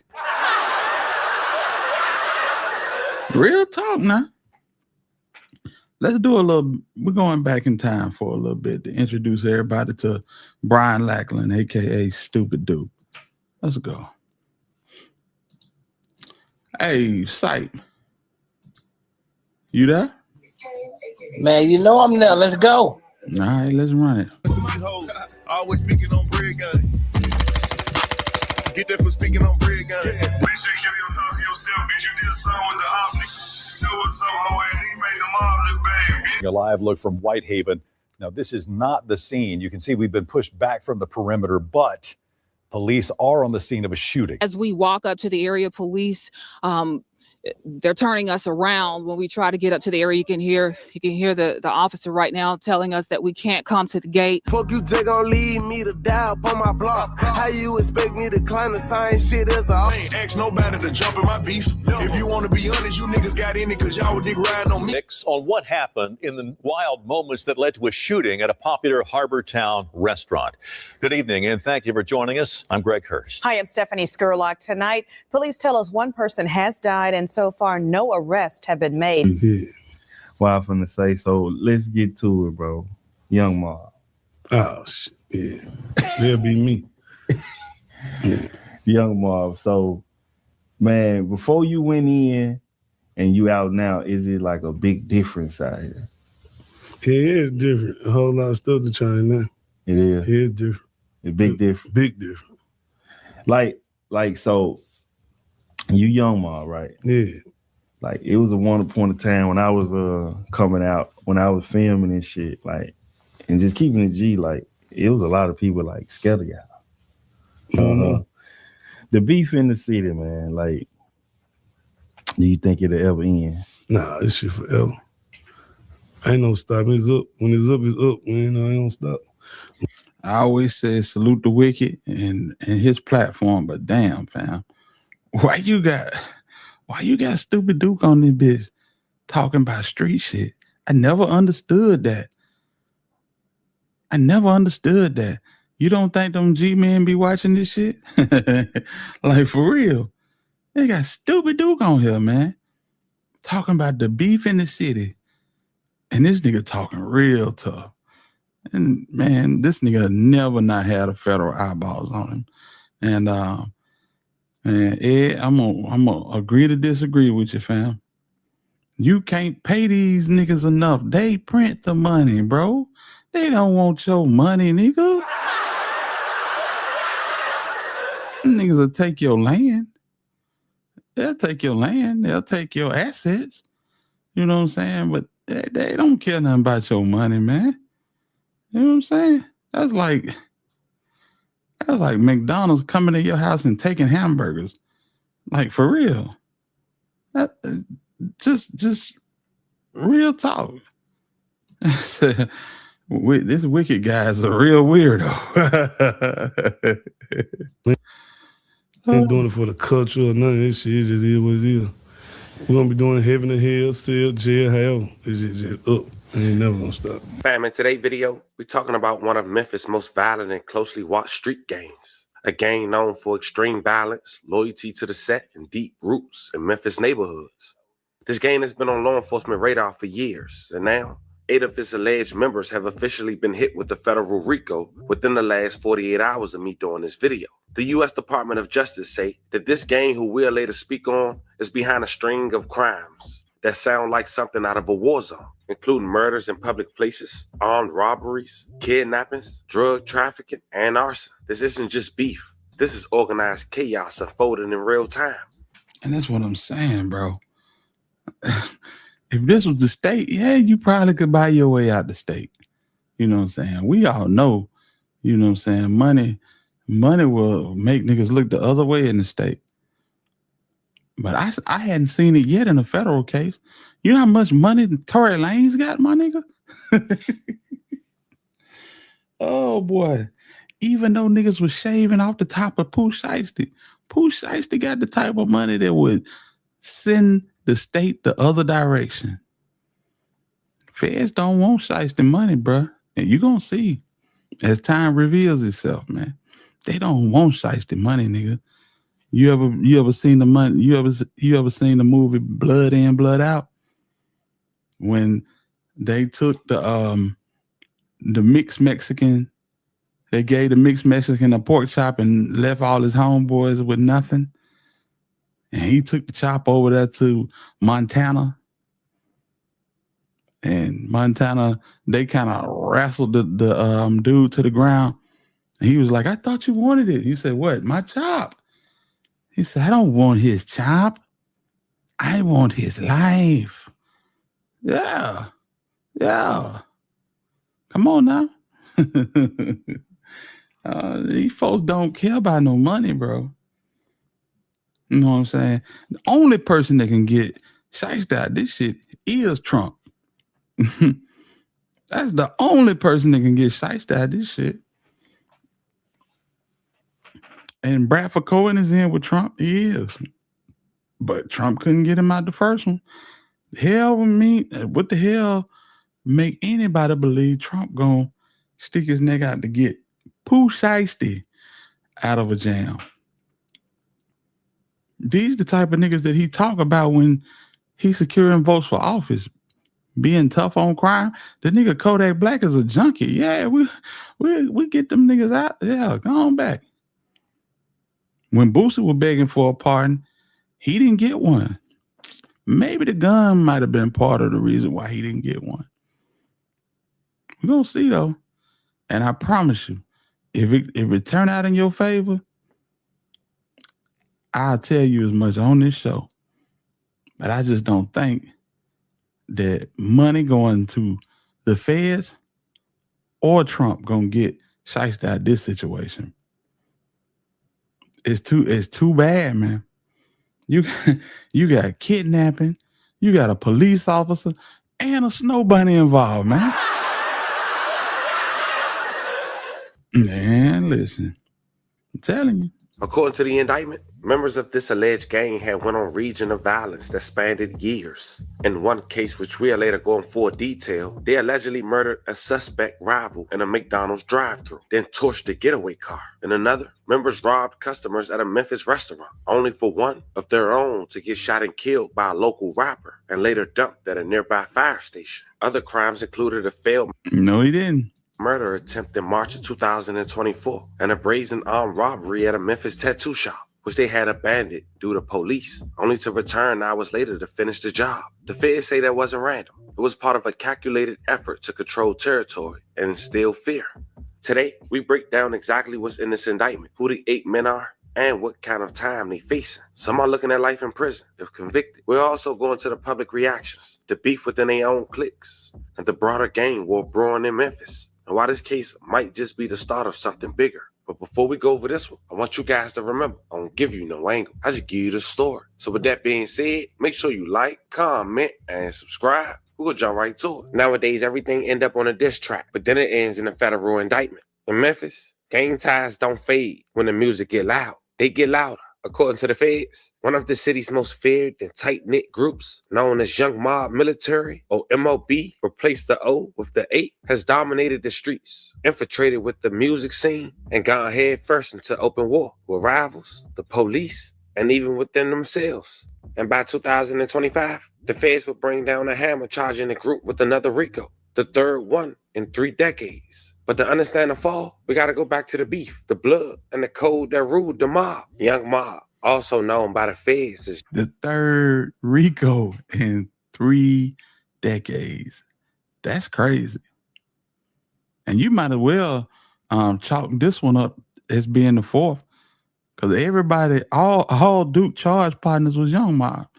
So I mean, shit is crazy. Young Mob Military, or MOB, is a hybrid crew, a street and prison-based organization with members from Blood, Crips, GDs, and even more, all unified under the 8 ball.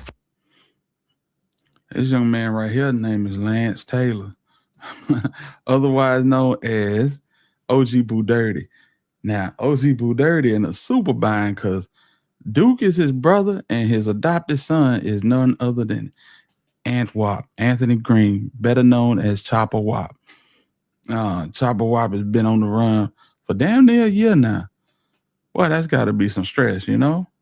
Flag. Many members trace their roots to Walker Homes, a well-known neighborhood in Memphis, with talents like OG Boo Dirty, Moneybag Yo, Finesse 2 times, B.E.O. Kenny, and Stupid Duke on the streets. It may be enforced loyalty through violence and behind bars. According to the feds, they sparked yard wars with organizations like FVM, MAB, which was allegedly a part of their set. According to the feds, over turf, gang politics, and control. But to be honest, despite different backgrounds, MAB members put the MOB before all, even their own nation. And this loyalty would lead them to war with rivals and eventually the law. In the world of Memphis rap, it's only a few names that ring louder than Moneybag Yo and OG Boo Dirty. Both artists with ties to the mob, as we mentioned. But the bond broke years ago when Moneybag Yo had signed with Yo Gotti, a longtime enemy of OG Boo Dirty. In prison at the time was OG Boo Dirty's blood brother, Brian Stupid Duke Lackley, who took it personal. He dropped a diss track aimed at Moneybag Yo, questioning his loyalty and accusing him of betraying his roots. Now, before I play what Stupid Duke had to say in his song, response to Moneybag Yo diss Thinking Out Loud, we gotta play what Moneybag Yo said in his track Thinking Out Loud that offended Stupid Duke. How you talking shit behind jail walls? I just sent you some money. Fuck me up, I was like a blind man, I ain't see this shit come. Now, as mentioned, Stupid Duke was incarcerated, and he allegedly dissed him in an interview while incarcerated. But Moneybag Yo didn't stop there. He had some more to say. The nerve trying to diss, laughed at it, I'm just finding it funny. I really can get with the shit for real and get you stuck up in that bitch. And Stupid Duke had this to say even while incarcerated.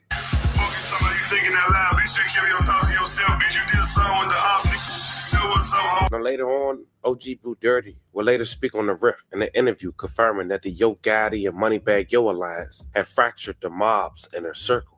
Again, we were chilling. Me and my people, we were chilling. They called out the blue, said, "Hey, bro, like, you know, bro at the Fed Reform, everybody performing at the Fed Reform, like, bro wanna holler at you." I'm like, "Who, bro?" They're like, "Got it." It was before the day, though. It was like 4 days before. We chopped it up. Hankin, salute to you, man. It's the same thing, bro. _Alabama_hitter. Yeah, man. I appreciate it, though, for real. This is the first time me and him ever chopped it up in life. But yeah, we didn't speak on no old shit. You know what I'm saying? We ain't never speak on none of the shit, the past shit that went on with us, what went on in the city. We didn't even bring it up. Yo, bro, got it. I'm Boo. Blah, blah, blah, blah, blah, blah. This what we doing. This, that. I ain't on that, bro. You know what I'm saying? It's enough money out here for everybody. That was the end of it. How big was that for the city of Memphis? I mean, it was very big because the city was divided. Then at the time you had Moneybag had already signed with God. He was from our side, you see what I'm saying? So it made it more divided. So it really like bridged the gap a little bit. But it hurt the gap too because all the street niggas that was involved in it, all the other shit that came with what happened between me and him, they ain't understand it. Nigga, they knew what was going on. Got to play the game for years, bro. You take one of you niggas and bring them in and make everybody else jealous. That shit is old as dirt. Yeah. This shit old as dirt. Ain't this the nigga that got in them shot in the ass, Cypress? You said, did he get shot in the ass? Yeah, he got shot in the ass. Yeah, he did. That's what I thought. Let him rock. You know what I'm saying? They ain't understanding too. Some of them still don't understand it, but majority of them understand it now, 3-4 years later than back then when it happened. You know what I'm saying? Like, and then you have to look at the majority of our homeboys and shit. Yeah, that's Duke is OG Boo Dirty brother. Yes, sir. Yes, indeed. You got to look at they 20 to 28 years old, so they still moving one way. So a lot of shit looked crazy to them 4-5 years ago. Don't look crazy to them no more because they was our age now. Yeah. When we made the situation, when we made the transition, you know what I'm saying? Like, they could kind of see that, like, okay, damn, this what brother did 4 years ago. Well, he realized he wasn't on it. Now, at the time, CEO 30, a rising Memphis rapper affiliated with KSBG, according to the feds, which allegedly stands for Kickback Gang, had signed to Moneybag Yo, but then began to have a fallout with him too, caught between the streets, politics, and industry loyalty. What started as rap beef turned into real bloodshed. And this new, recently unsealed federal indictment, just 48 hours ago prior to me doing this video, it was confirmed that not long after the diss record, when Stupid Duke was released from jail, he was allegedly shot with documents pointing fingers at someone from KSBG, the crew affiliated with CEO 30, which led to a full-blown war. Because in the streets of Memphis, retaliation isn't optional, it's a protocol. But according to this recent indictment, retaliation will come. January 28, 2022, Big Nooski, a 26-year-old with ties to Moneybag Yo and CEO 30. He was gunned down at the New Horizon River Apartments. He was shot multiple times and died on the scene. May he rest in peace and love and condolences to his family. Rumors spread it quick that it was payback for Duke's shooting, triggering a bloody chain reaction. Hours later, after the news had confirmed that Big Nooski had lost his life, Stupid Duke had went live and said this. These Bruce ain't got no gas money to get to me, man. Hey, Bruce ain't got no gas money. He gonna run gas 5-6 times trying to come on me. What's up, Big Duke? What's up, kid, bro? They gonna run gas 7 times, broke ass nigga. Everywhere I go, I got some hitters in the fight with me. About to get skunk to score, looking bad, look like someone about to get skunk to score, looking bad, look like someone about to get skunk. Look like someone about to get skunk. Man, I'm driving low right now, my uncle ride gas 10 times before they make it over here. Broke ass niggas. What's up, little man?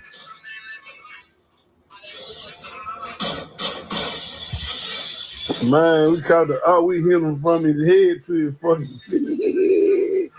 Motherfucker like some walking dead right now. A live look from Whitehaven.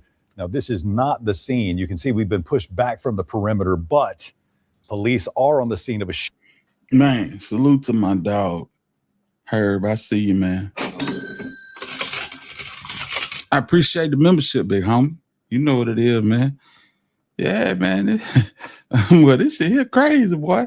I think this is the scene where Nooski lost his life, and you know, in my opinion, I believe it was connected to Duke and some of the OGs. I think they might have gave the young buck up.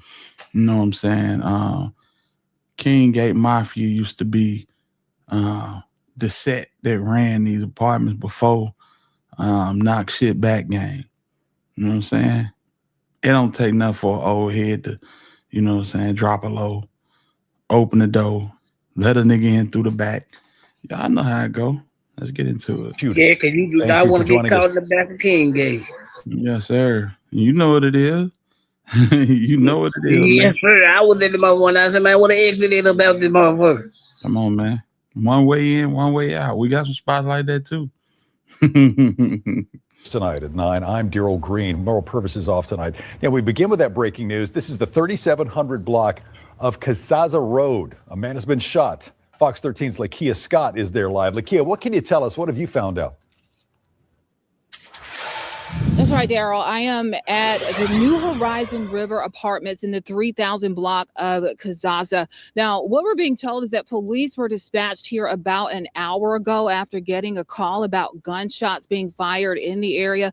Now, what we do know right now is that police are reporting that one male victim was shot here on this scene. Now, again, the victim did not survive his injuries. Now, we're here on the scene right now, but we cannot seem to get too close to the scene as we walk up to the area. Police, they're turning us around when we try to get up to the area. You can hear the officer right now telling us that we can't come to the gate. What we're seeing are some cars back here behind the gate. Can't really see visually the vehicles, but we do see the flashing lights. There are no blue lights on the scene, but we do see white flashing lights. You see the officers right now telling us that we have to back up and back away from the scene. Now, what we're learning right now here on Fox 13 is that the victim is 26 years old. The victim who's pronounced dead is 26 years old. Again, police on the scene in the 3000 block of Casaza in Whitehaven. Same female that said, CEO TZ Joshua Taylor was gunned down by PRE Dolph's gang. Yeah, thanks to Commissioner. That's wild shit. Hey, I'm glad you got better though, Herb. It's all good. I understand, man. At New Horizon River Apartments. Now, we can't go back behind the gates. We've seen cars coming to the area, but as they come up to the gate, they're being turned around. And as I'm looking back this way, back here, over here by the cars, by the vehicles, you see there are about 4 or 5 vehicles right now trying to get up through this way. I'm not sure if they are residents here at this apartment complex, but they are trying to come to this area to see what exactly is going on. And they ain't letting the police. I mean, they not letting the inhabitants of King Gate nor the news behind them gates. Boy, that shit crazy. Blue Nitty, salute to you, home. Yeah, we just went through it a few minutes ago. Yeah. So the King Gate was cool back in the day when they were the Windsors, but you would get your issue across the street in Wynn Branch. I can believe that. I definitely can believe that. But police, again, are turning folks around, so we can't get really close to the crime scene. And it's kind of unusual. That crime scene is pretty dark. Again, you can't really see the vehicles. You see the white lights flashing. You can obviously tell that those are police cars, but not a crime scene with the typical blue lights. But we will continue to follow that. Police are reporting that they do not have any suspects in this case at this time. Again, a 26-year-old shot and killed here in the 3000 block of Casaza, and police asking anyone with information to get that information to them at 901-528-CASH. For now, reporting live in Memphis, Lakia Scott, Fox 13. Now, not only did he go live, but Big Duke had did a song dissing him as well. But it wasn't just a diss from Big Duke. At this point, it was tension within Bread Gang. The beef that Big 30 stepped in now got bloody. And Moneybag Yo didn't attend the funeral of Big Nooski. Big 30 felt some type of way. Yeah, that shit there drew a rift between them boys. And you know what I'm saying? Only reason, you know, that they went at Nooski because Nooski was stretching shit. You know what I'm saying? Yep. Plain and simple. Let's get the likes up, chat. Let's get us to 100 likes. Let that be the goal. We about 20 some away. Y'all help your world with the like button, man. Let's run these likes up. I appreciate y'all. According to Big 30, he ain't get in that car neither. Shortly after Newski's death, Moneybag Yo had dropped a song called Airball after hearing the leak CEO 30 diss track. Fans noticed that Big 30 and Moneybag Yo wasn't around each other no more. And the track Big 30 had released felt like he was venting about how Moneybag Yo abandoned Newski and him, calling out the disloyalty and the street politics. Lyrics that once felt like art begin to sound more like evidence. How the fuck you just gon' leave me to die up on my block? How you expect me to climb the same shit as a to win, my nigga? What a love. Really, I made you. Created a player that came with a chain and book. Now my cousin, I'ma die, fuck around and go federal. Now let me not talk like this. Here's about Newski Vault. You ain't the only one that took that fucking loss. All that secret smoke got me pissed off. Head told me to chill on my hell no. This shit so crazy how you played it and blinded on us. I wasn't gonna say shit about it first, but you done dropped your did shit for me. I ain't asked nobody to jump in my beef. If you want to be honest, you niggas got in it because y'all dick riding on me. You know what I'm saying? You see, man, when you send these type of shots across the bow and you rewind a week ago and you see 30, Shiesty, and Bag in the same studio and Bag saying free third ball, free Shiesty. I mean, you just know it's got to be some money involved. That's the only way these niggas gonna link up under the same roof. Right, man. We know Gotti sent Bag to save face. I see right through the bullshit. You keep saying save face, but save face as regards to what? So I need to know. I'm saying to make it look like it ain't no smoke and they support it, like, cause he ain't gonna come out and do it. I get that, but I mean, I don't understand that. You know, like that's basically the guy that said in his signs of support. He just ain't gonna do it public. He gonna send Bag out there to do it. So we're gonna cut your check, go to make it look like this shit all good, cause I can't go right now because it's hot. Right. Right. I see right through the tag. The nigga been doing it over 20 years. He ain't got nothing to do with this shit. So that's what I'm saying. Why would he have to save face? Because he wanted to use one nigga to get him over there and stuff, but this shit just got crossed up on some bullshit now. You see what I'm saying? I get what you're saying now. So and then they gotta throw our horn and let go say the name from 30 to make it look like it's something that ain't been the whole time. He can't come out public because his name already burnt up. So he got to cut the check. Hey, you go over there and make it look good. Take a deep breath because you cutting your words off. Yeah, so he gotta go make this shit look good, man. I see right through the tactics, man. I feel you. When you explain it like that, I can understand. I just feel like you know, it don't matter if they sent Dr. King to goddamn mediate this shit. If it ain't no money involved, niggas ain't coming. Right, it was definitely a check cut to get Bag and 30. And it's like, you right about that.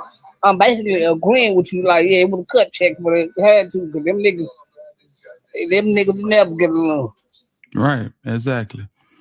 And just to be honest, when you go down through the history of this shit, it's like, nigga, what type of money gonna make get these niggas under the same roof? Cause you CMG check that ain't gonna bounce. And that damn Art Horn, man, that nigga need to go sit down somewhere. He look constipated and some more shit. I'm not putting no faith in him. 30 might be up creek. Real talk. If they link these guns, the 30 is up creek. You know it. Yeah, it ain't looking good. What I do to you? Yo, say guys, I need to attend my nigga funeral. You going back to my hood of George right now? I can throw a parade on King Street. They say all that shit that you put in the song that day when you sing me. Included you. Guess you ain't slack, cause that's just something that you ain't used to do. Once you took 100 pounds. Now at this point, It seemed like the mob was winning the war, and they was creating division within their own camps. Yet and still, the mob didn't let up, because according to this recent federal indictment on Rico, just 4 months after Newski lost his life, the mob would strike back. May 28, 2022, a young mob member, Muhammad Samba, aka Shiesty, had exchanged messages with another young mob associate about the location of members of the rival KSBG gang affiliated with CEO 30 near the Southland Mall in Memphis, Tennessee. And on at about May 28, 2022, Samba and other young mob members shot and killed Jasper Strickland, also known as Cheese Dollar. May he rest in peace. Who I be? Bitches, Cheese Dollar, Louis V. Collar. Hey, that's my nigga, bro. I used to like Cheese Dollar, man. For real. And love condolences to Let his the people family. Cheese He Dollar, also man. shot and injured a man that was only identified in the indictment as KC. Also, a man identified as JB was shot. Apparently, Jasper Strickland, KC, and JB were members of the rival KSBG gang. They shot 3 and 1 was killed. They were seated in the car at a McDonald's restaurant in Memphis, Tennessee, near the Southland Mall. On May 28, 2022, young mob members and associates had burned the stolen silver 2011 Infiniti M37 in Memphis, Tennessee, that had been used in the murder of Jasper Strickland. Apparently, on the 13th, about 2 weeks earlier, a guy named Paul Nelson, aka Big Paul, and Lackland, aka Stupid Duke, received exchanged information about the location of a man only identified as TT, but apparently he's a musician associated with Bread Gang Entertainment, a rival music label, as mentioned, for the purpose of robbing and assaulting TT. For That's gonna be Trip Star.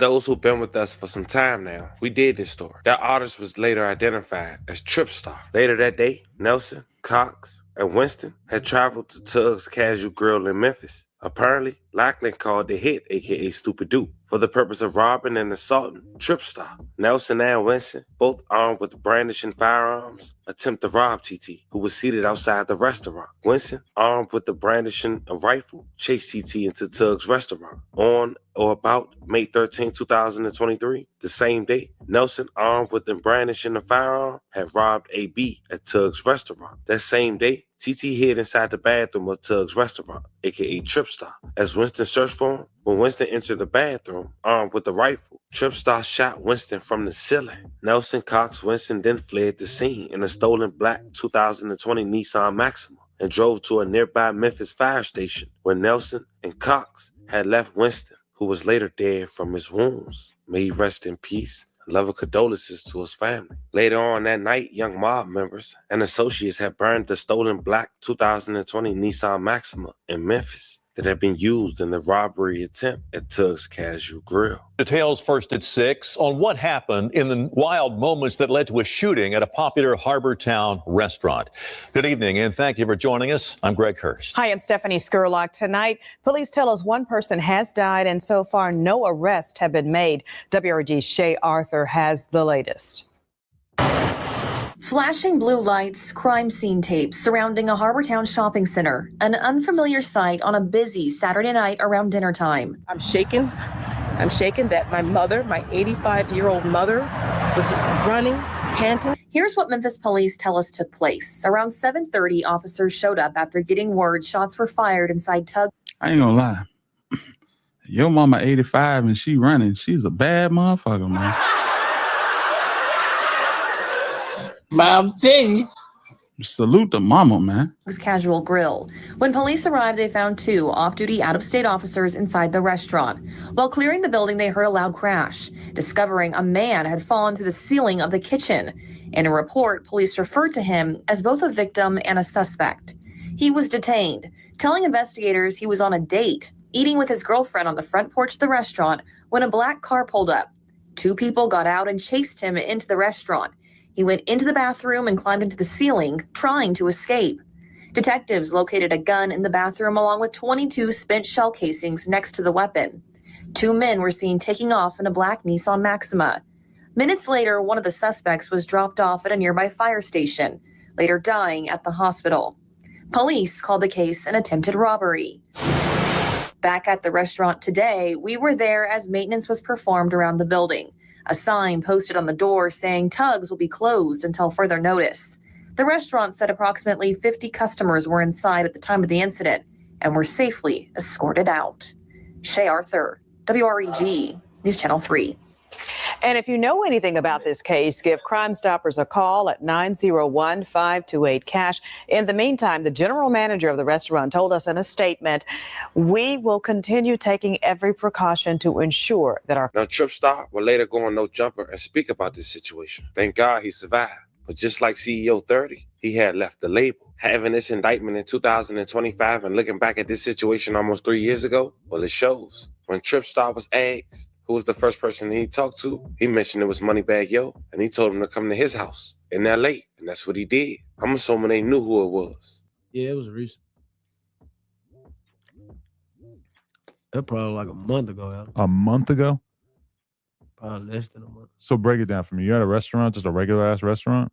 Yeah, I'm in a restaurant eating outside. Eating outside. And what? Somebody tries to relieve you of your jewelry, I'm guessing? For sure with the jury. For sure with the jury. Because I don't beef. Like I told him, for my shit, I don't beef with no nigga. Like, I'm getting money. I don't, you know. Nigga, you could have kept the chain. They wanted the piece. Nigga, that piece on your chest is definitely what they wanted. That was a trophy. But yeah, shout out to you. I fuck with the robbers. Like they respect me. They fuck with me in my city. I ain't never had no beef. I ain't never fuck with nobody in my city. Like everybody vouch for me. Like call anybody from my city. Like ask about me. Like they gonna tell you Trip just getting money. He don't fuck with no nigga like him. Like the robbers don't even fuck with me. Like they like respect. Like cause I show too much respect to the world. Like right. So I'm showing Bones respect. Junkie, I don't care what you is. Whatever. And this was just like a random ass person thinking they were gonna do something. Some guys jumped out on me. So, Superfly, I'm gonna tell you what that is. Just like we saw in Govan case, Govan had Manny Aurora, but he also had Handle Durham because Handle Durham practiced law in Tennessee. That was his way in without getting licensed in Tennessee. With Shiesty, he got a dude named Michael Helms alongside Bradford Cohen. That's Bradford Cohen way in. And the guy from Fort Worth, he is going to be Art Horn's way in. They always have to have somebody local. You know what I'm saying? As far as I'm seeing, that's the way they handle these situations. Yeah, man. So I just thought I'd add that little bit to it. And how did you manage to get the upper hand in this situation, assuming that they had the element of surprise? I'm just already paranoid. I'm just paranoid, always on point, looking. I'm just watching everything. I peeped some. I peeped it a couple times. I was already prepared. I did my shit. And shit just got handled right there at the restaurant. Yeah. Self-defense. Right. And did you get arrested? Like, how did this unfold afterwards? I went to jail. Sure. For a brief period of time, I'm guessing? Sure. And then what? They checked the cameras and they ended up deciding that you weren't in the wrong? Self-defense. Mr. Self-Defense. Self-defense. That could be your rap name. If you wanted to be a little foolish with it. It's Mr. Self-Defense. It's kind of got a ring to it, right? I like that laugh. Nigga, it goof as hell. Federal license don't work like state. It probably don't, but the way I'm seeing it, hell, everybody in this case pretty much got a lawyer from Dallas. You know what I'm saying? So, yeah, Mr. Self-Defense. Yeah, absolutely. Absolutely. No, for real. No, yeah, man. Wow. Yeah, man. It happened fast, too. That shit, I'm trauma from that shit right now. That shit crazy. Yeah, I mean, even though it was self-defense and you probably feel like you did the right thing, is it still tough to deal with it? Just having that on, like, weighing on your conscience? For sure. Because I got so much shit going for myself. Good ass shit. So that shit just, it should have flash cross. Right. So that didn't create more problems for you in the streets afterwards, though? I don't know, man. I just left, man. My mom wanted me to leave. Oh, so you left. You're not even staying out there anymore. I never was staying out there. Oh, you haven't been staying in Memphis for a while? Nah, I haven't. I went. It ain't been a while. It probably been like a year. Probably. I already wasn't living there. Like, Mm-hmm. I really wasn't living there, man. How did Moneybag feel when he heard about this? He was just glad I was alive. Right. He was just like, man, just come out here, man. Come to my house. I went straight to his house like next day. Do you look at that situation like you kind of made a mistake though by just being that publicly available? For sure, Adam. You shouldn't have been moving around like For sure, that. Adam. No matter how high class the restaurant I thought it was, nothing can happen because where I was high class, bro. Really? Like Okay. judges, police live there, like You prosecutors, right. like it's $1 million houses where I was at. Like this some nice shit. You don't even supposed to be like they cracked, like they were crazy. Like they won't even like I ain't gonna lie, smart people that be on it don't even do shit like right there. You know what I'm saying? You from Memphis, you know, like, come on, man. But you know. Yeah, that ain't no place to play. Yeah. It's the streets. It's the streets, like Better you than him. No. Or better him than you. I mean, I don't know him, but nah, man, bro. For sure. Like, Man, something wrong with this nigga, bro. First of all, you come on this damn show and you talking like you off your square, and then you got all this damn lint and cotton balls and shit in your hair, bro. Tighten up. You know how many motherfuckers watch this show? And you just come on this bitch all half-ass. Like, yeah. And Bad got rid of him not long after this. Yeah, that's true. We running with it. But did you even have to like have your lawyer kind of fight it or anything, or did they just let it go right away? That shit was right there, man. That shit didn't even make it nowhere. Now at this point, Moneybag Yo refused to respond to Young Mob. CEO 30 and Tripstar had left Bread Gang, and CEO 30 can't let it go. He lost 2 and 3 months because of this war. Then he stepped in for Moneybag Yo. But according to the feds, Young Mob ain't stopped terrorizing. And Spooky Duke, or Stupid Duke, every time he get a drop, he was applying pressure. The following year, March 17, 2024, Stupid Duke sent a text message to Beck identifying the location of an unidentified male on Glenker Street in Memphis, Tennessee. That same day, Beck sent a message to Stupid Duke asking if the unidentified male was armed with a firearm. Beck and another member and associates of Young Mob to murder this unidentified male in Memphis, Tennessee. But it seemed like the feds was watching Stupid Duke at this time at least tapped his phone. Because when they got there, they was met by a heavy presence of police at the location. After that attempt murder on unidentified male 1, the same Young Mob member and associate who told Stupid Duke about the unidentified male presence on Glenker Street had told Stupid Duke he would have killed him himself if he would have had his firearm. Now, before we continue, fam, I want to be clear. Those might remember last year we did a story about some paperwork being floating around with Moneybag Yo government initials being in paperwork identifying Here we shooters, go. especially the one for Newski. I covered it, but it was strange because only people who was associated with the case would have had that information. Little did we know 1 year later in this RICO, we would know why. And for those who want to check that out, I'll leave the link in the bio for you to check out after this video. But let's continue on this RICO indictment. Now, between April 29th, 2024, and May 2nd, 2024, the feds and the Western District of Tennessee had made an agreement. The state was going to lock Big Duke up on trafficking charges.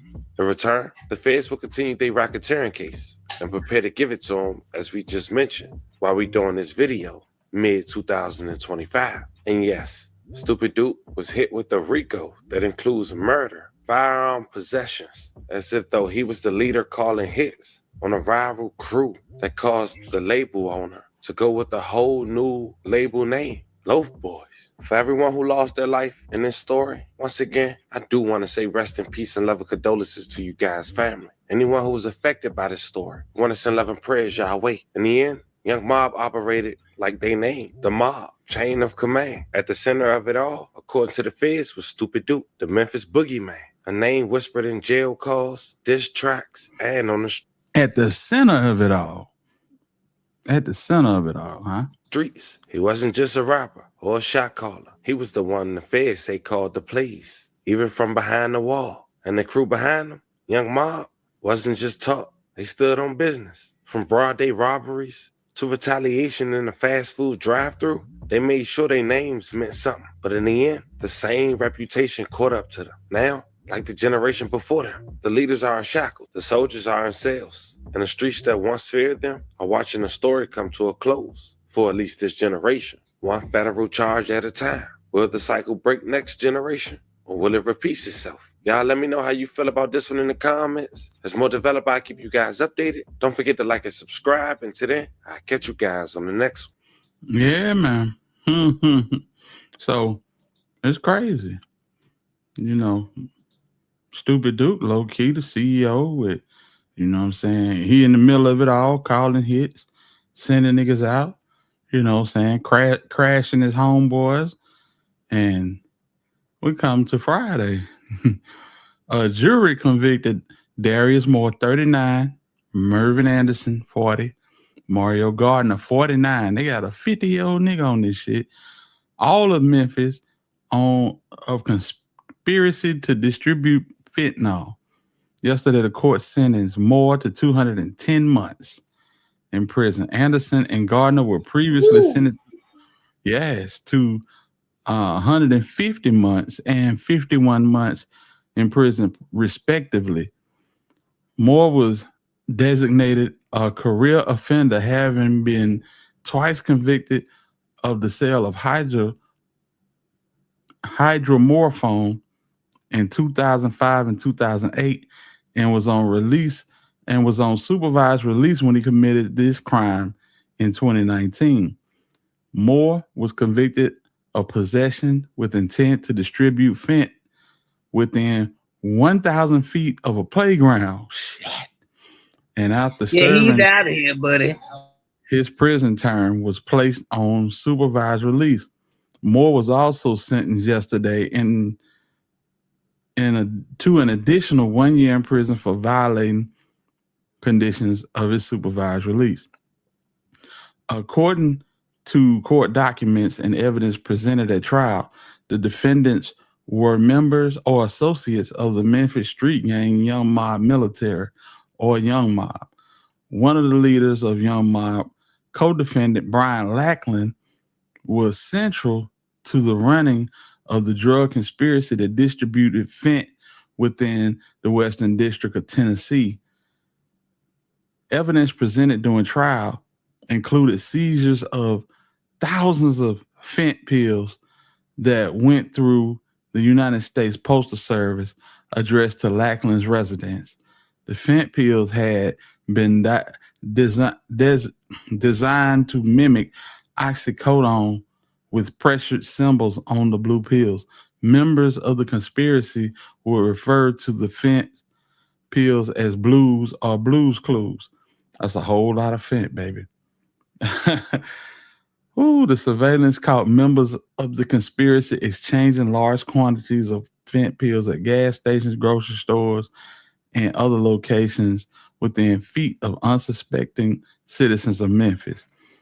These three defendants mailed thousands of dangerous and potentially fatal fent-laced pills through the United States mail and openly sold them on the streets of Memphis, ultimately endangering end users, said the Assistant Attorney General A. Tyson Duva of the Justice Department's Criminal Division.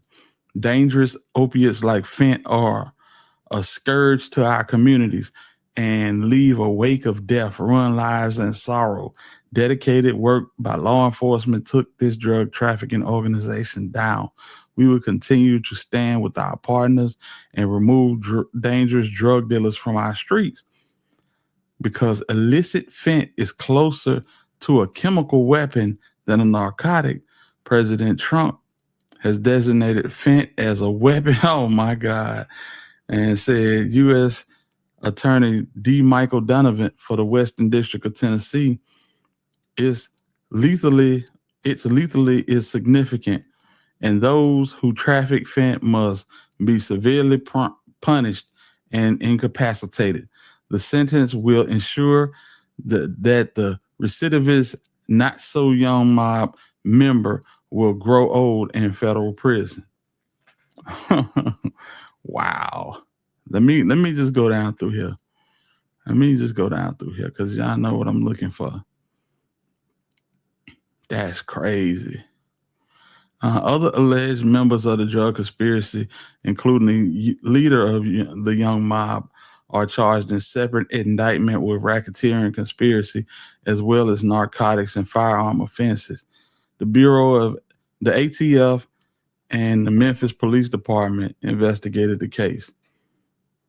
Now let me go back up here and see. Let me pull this down right quick and pull this up. Let me see here.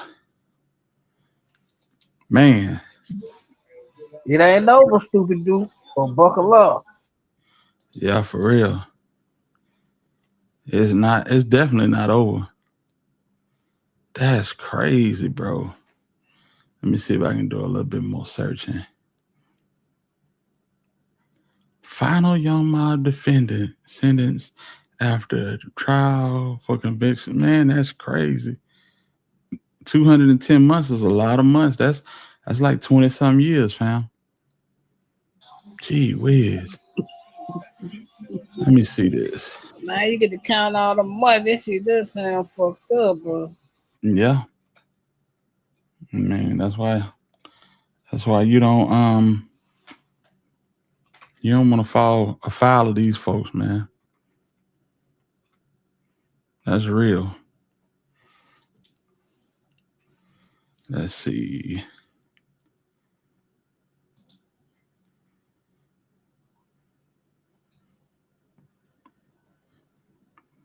Bro, that shit crazy. Like, but I think it's gonna be somebody to come up somewhere around here. Y'all stay tuned. Why would you say that? Why would somebody be coming up? Because this shit ain't over, bro.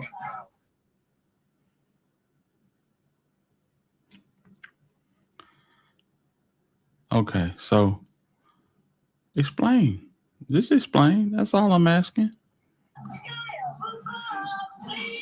Y'all think that the folks is gonna be cool with Guuci getting savvy? Nobody watch.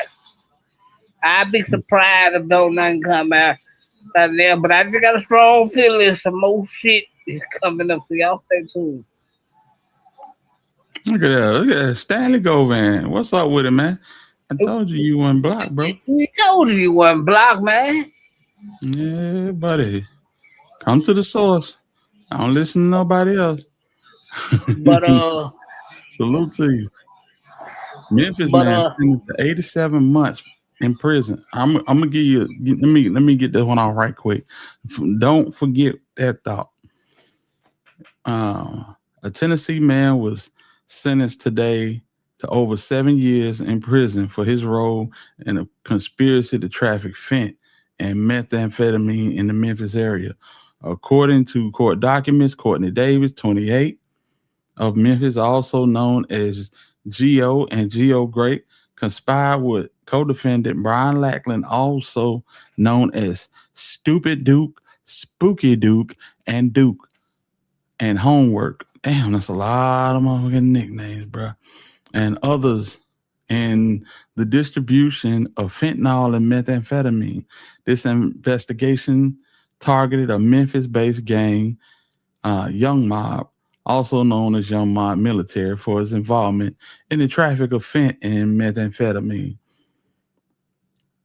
According to court documents and statements made in court beginning in March 2024, investigators and agents of the Bureau and the ATF and the Memphis Multi-Agency Gang Unit began court-authorized wiretaps, which Davis intercepted multiple times, discussing with Lackland the acquisition and distribution of blues, which are fent pills that resembled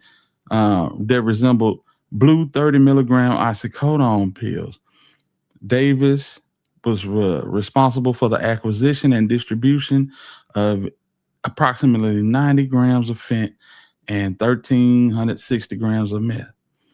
Davis is one of 18 defendants charged as a part of the ongoing investigation and will be the the first to be sentenced in 2024. Davis he pleaded guilty to conspiring to possess with intent to distribute fent. Matthew R. Galati, head of the Justice Criminal Division and acting U.S. Attorney Reagan Fondren for the Western District of Tennessee, made the announcement. The ATF and Memphis multi-gang unit investigated the case. So they still got to give us. I know what the sentence is, but I need to know it. I need to see it on paper, if that makes sense. We got to see this shit on paper. So you think somebody's dropping after this, right?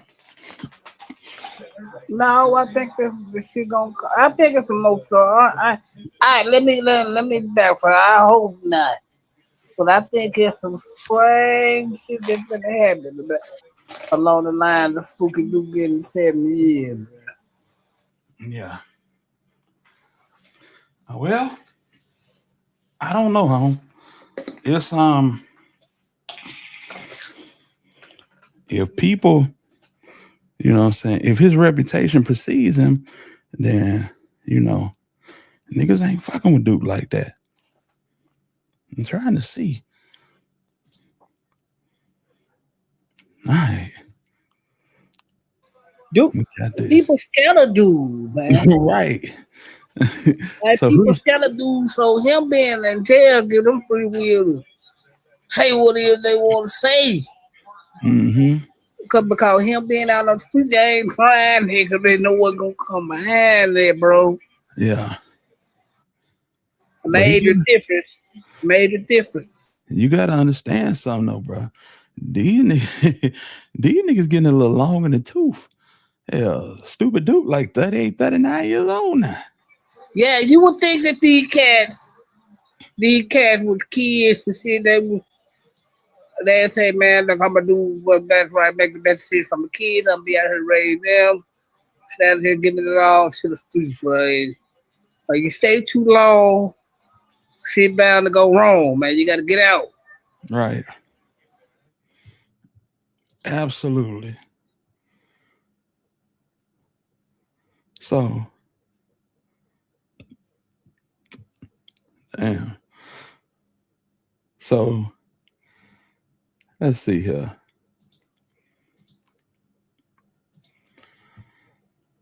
So they basically tell you a Tennessee man was sentenced to over 7 years in prison for his involvement in a conspiracy to traffic methamphetamine in the Memphis area. You know what I'm saying? Courtney Davis and Brian Lackland. You know what I'm saying? That's crazy, bro. Well, they got 7 for that, but I'm quite sure there's more to come, y'all. Stay tuned. It's ongoing. You know what I'm saying? But I think niggas finna lay low. I think this whole situation right here kind of slows shit down for the mob. Unless they got some young niggas coming up and shooting for the throne. And usually when that young niggas come up and try to shoot for the throne, they don't follow suit. When you look at this shit, yeah, they want their own shit. Yeah, well, it's gonna slow down for the niggas that locked up. The niggas out here still gonna be out here trying to kick up dust. I'm talking about the collective as a whole, like the young mob, the whole young mob situation.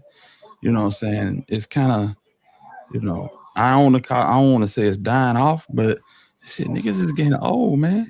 And niggas ain't coming behind that shit trying to, you know what I'm saying, wrong with the mob. They running with these new splinter cliques that they got going on. You know what I'm saying? Right.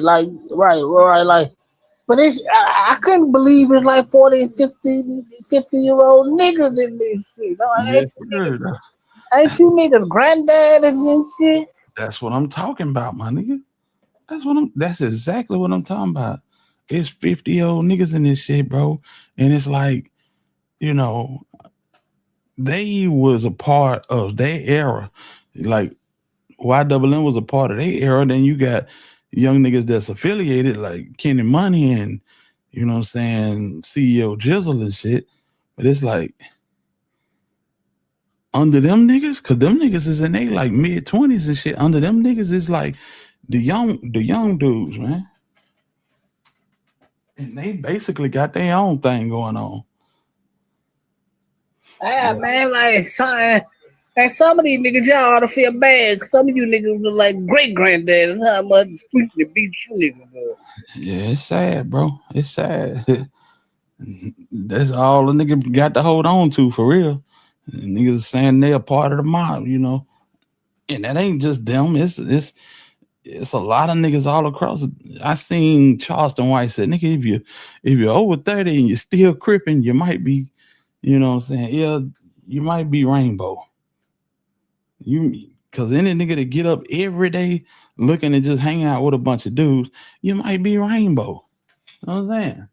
And yeah, it's sometimes we gotta grow up and move on to bigger and better things. That's what always had me tripping about Stupid Duke, man. Stupid Duke was 36 years old out here banging like he 17. I'm like, this nigga, something wrong with this nigga here. I'm talking about literally.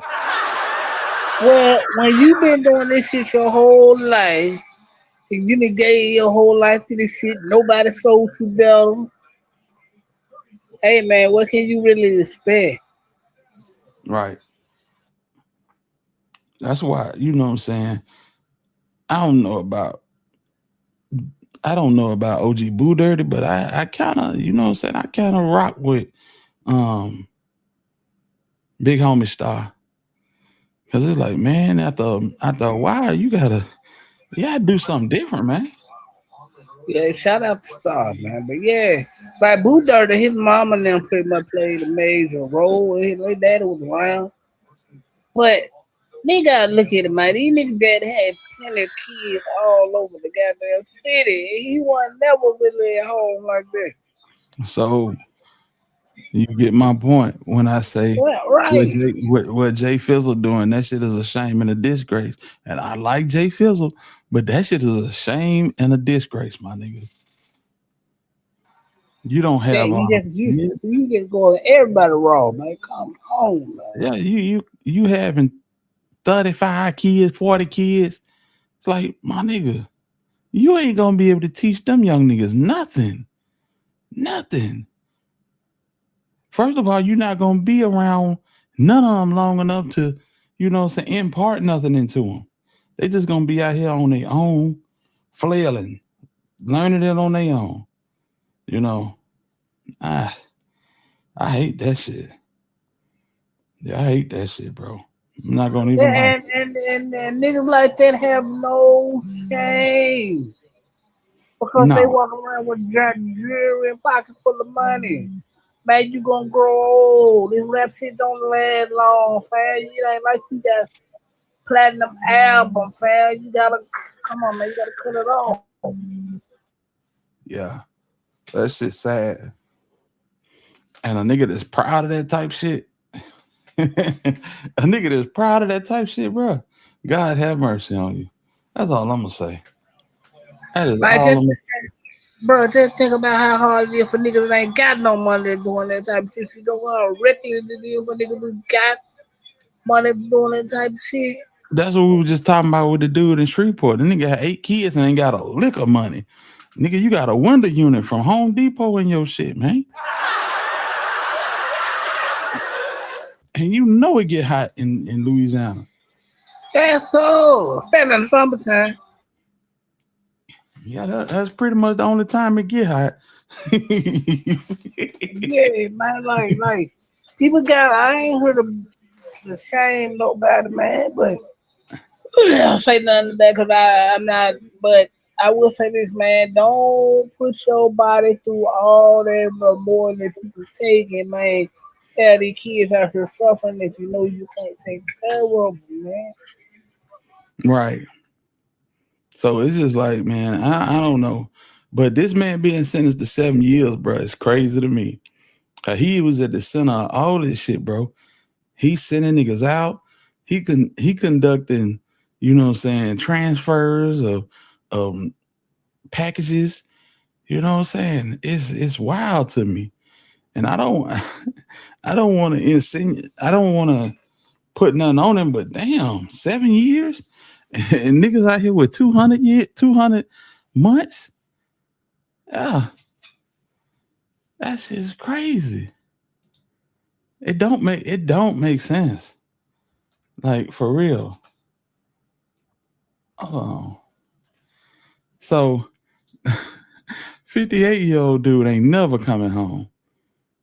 He got 210 months, which equates to 17 and a half years. You ain't never coming home, huh? You better be eating that bitch like Richard Simmons, because shit, you eating regular, your ass is through. Real talk. And shit, and you ain't got nothing but preservative pack shit and shit filled with sodium. And at 50 years old, yeah, that shit is man, listen, they might as well put a pistol in your cell and tell you to use it on yourself. On yourself. 17 and a half years is crazy at that age. Man. Oh boy. But you know, nigga wanna live the street life at 50 years old, you kind of deserve that. Like, damn, my nigga, just go to FedEx. Just take your ass to FedEx and let them nigga put you to work, man. At this age, you're not gonna be a kingpin, bro. Yeah, too much like right for them niggas to do. Yeah, it is. At 49, 50 years old, nigga, yeah, go to Kroger's and see if they got an opening to sack groceries or stock shelves or something. That money better than the money you gonna get moving packs and having folks kick your door in at 4:30 in the morning. Hell no. Niggas gotta be thinking, bro. Niggas gotta be thinking. At this point, niggas should have more sense than that. Ain't that right, mob boss? Boy, I tell you, I don't get it. Ain't nobody thinking these days, man. Oh, hell yeah, J-Rail. That shit is for life and after. That shit is for life and after, bro. I'm like, damn. Whew. Yeah, my boss is definitely a fool. So 56 years old should be at home with the grandkids watching the game. I swear, man. He in the penitentiary eating cold bologna sandwich. Yeah, for real. Eating rag bologna sandwiches. Boy, I tell you, nigga gotta be smarter than that. This shit ain't for the weak. It's definitely not for the weak. But this nigga got 7 years, bro. Damn. And they got this nigga on camera with a damn chopper. Boy, I tell you. Been in the bushes and can't keep my eyes over. So I'm gonna say good night. But 7 more, you need to hit that like button. Let's go out there. I appreciate you, loved one. Hey, man, I think they just settled for them 7 years right now, but I think it's more coming. So you think they're gonna put some more years on top of him? They already gave him 7, and they're gonna come back and stack some more. Just for that, they coming back for some more shit. The judge ain't gonna be satisfied with that dude, the career criminal, bro. Bro, what you saying ain't making no sense though, Cypress. It's gonna make all the sense in the world once they come back. No sense, bro. They done cooked up all these charges on this nigga, and they just keeping charges in their back pocket. That just for that indictment. They coming back with some more shit, bro. Trust me. I can't, cause that shit don't sound right. That shit does not sound right. All right, bro. They coming back with niggas don't keep charges in the tuck, my nigga. The way the feds work, these niggas throw everything at you and hope some stick. Them niggas not gonna keep. It might not. I don't think it's gonna be the feds. I think it's gonna be the state, but we'll see. For sure. It's some shit coming. Trust me, bro.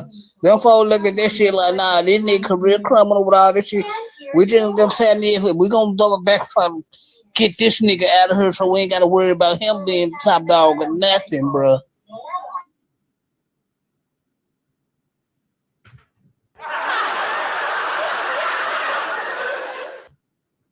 For sure. Duke has been gone about 2 years, so only 5 to walk down. Yeah, that's what I'm thinking. That's what I'm thinking. E-Baby said she believe. She believe. Thank you, E-Baby. That's what's up. I know I got you. I had to struggle hit a nerd tonight, bro. That shit Man, listen, we done did quite a few podcasts together. And we go back years, you know what I'm saying? And man, something coming. I'm just telling you, something coming. Nigga, they just like it with me, bro. Like if I'm a career cry, I gotta know some shit coming. Did it try? Especially when they looking at you like you the ringleader and shit.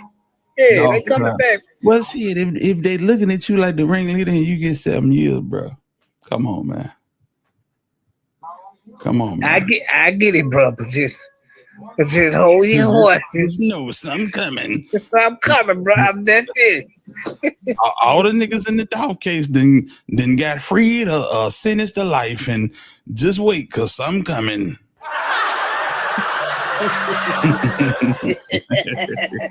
Man, shout out to him. Yeah, man. Y'all buy that man a Coke over there or something. I hate it, but yeah, man, like bro, like me and you, we career criminal, bro. Them folks looking at that paperwork like this nigga here doing. We gonna find a way to get this nigga out of here. Shiesty, I believe they gonna find a way to get that nigga out of here. Man, they ain't gotta look too hard. That shit right there in front of them. You know what I'm saying? Well, yeah, that too, but yeah, man, I just feel like they gonna find a way to get these niggas. It's sad, man. They gonna find a way to get these niggas out of here, man. And that's sad because these niggas be throwing their life away for the streets. And I hate when niggas do it, period, but especially when niggas got kids out here, man. That shit just wrong to be selfish like that and give your whole life to the streets and not have a care in the world about people gonna treat your kids right and anything like that. I hate shit like that. Yeah, I agree. You know, stupid dude for one. God damn, bro. Your ass been locked up forever, off and on, like a bad relationship, just off and on. It's like, bro, when you gonna get this shit up, bro? You know what I'm saying? Take up a trade or something. Go to welding or some shit. This shit here ain't working. It ain't working. These niggas gonna, man, the police is eternally in the business. And I don't care if B.O. Lil Kenny playing with Play-Doh with his daughter or going to daddy-daughter dance, participating in donuts with dads. Nigga, they still watching B.O. All them niggas. They consider them niggas. Shout out to them niggas. Yeah, they gonna have an eye on them niggas because they want them out of here. Real talk. Real talk. That shit crazy, boy. That shit crazy. Man. Just to think about this shit, bro. Oh, these niggas is, boy, 50 years old. Man. And Duke ain't too much farther behind that. He ain't too much farther behind that. All these niggas on some weird shit, bro. I don't get it. Hey, man, people ain't got to like Boo dirty, but that nigga thought about his kids like, hey, man, I'm out of this shit. Y'all can have this. Yeah, him and Star. Them niggas like, nigga, I came in this bitch to rap. You niggas in here on everything else except for, you know what I'm saying? Nigga, we dropping music, right? Golly. Yeah. I don't get it. Don't understand it. Probably never will. I'm far removed from that type of lifestyle. But damn. 30, man, real talk. Duke been locked up 2 years. He got locked up, he was 36. Duke 38 years old. He 38 years old. You unk status in the jail, bruh. Been gone your whole life, man. Then you got kids out here, man. Then you nigga throw your life away, not knowing people ain't gonna treat your kid like you, man. No. Real talk, real nigga shit, bro. I hate when nigga be selfish like that, bro. You got kids out here, bro, and you choose to try to impress the streets only to throw your life away forever. Yeah. Them type of niggas ain't gonna teach them shit in the damn right. They could be right beside them in the house and they ain't gonna teach them shit. They gonna have them in there on Fortnite and playing roadblocks and shit. So yeah. He's still young, coming out. He be 45. Yeah, that nigga be still on that shit. I doubt when they get through with him, coming out might be the last thing gonna hit bad, but y'all ain't gotta believe me, y'all. We'll see. But coming down hey man, with the knees and back I can't see myself laying on the slab like that for a long period of time. No, I can't do that shit. Yeah, no. Man, just be perfectly honest with you. Shit. Nigga back different. Like the nigga Ace Boogie said and Paid in Full, nigga, my body different. Not finna lay on no damn concrete slab and damn man.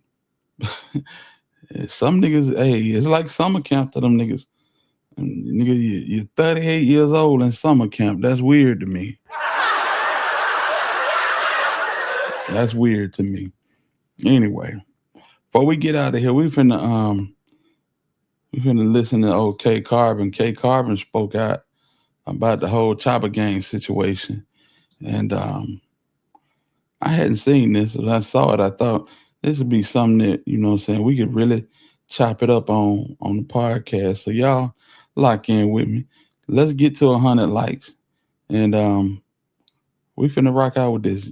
Go on, hit that like button, fam. You know what I'm saying? They don't pay me money for you hitting the like button. You ain't gotta worry about that. If you're a hater, they ain't paying me a dime for you hitting the like button. It just push the video out there. You know what I'm saying? Hit the like button, hater.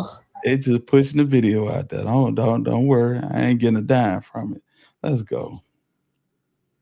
The stuff that's been happening lately. I want you to address, the whole situation. I know this is an ongoing case, we're just going to keep it in that level where it's, the public knowledge. That's what I'm classifying this. So what's your thoughts on everything going down and like Guuci Mane really giving that statement? What's your thoughts on that? Because that's kind of crazy. You rub me wrong as a fan looking in. I ain't gonna lie, like, I don't even think about this shit. Right. I think people think I think about this shit because I dropped the song, but I was just fucking talking, like. But you snap. You were talking your shit, you snap. But if you talk to me on the regular, like, that's how I talk on the regular. I just made it rhyme. And everybody in the freezy, like, they tripping. Right. And then you did pull up to East Atlanta. You want to talk about that day when you just went there on a regular day? You just pulled up and shot the video? Nah, I fuck with them. I fuck with all them niggas from over there in Boulder Crest, like the real East Atlanta. Like, I fuck with all them. For sure. And then I do want to ask you, like, did you have any relationship or any, like, did you speak with Guuci Mane before this? Because, he was cool with Pooh. He has, his artist. So did you get any chance to, like, talk to him before the events went down? No, I never met him. No.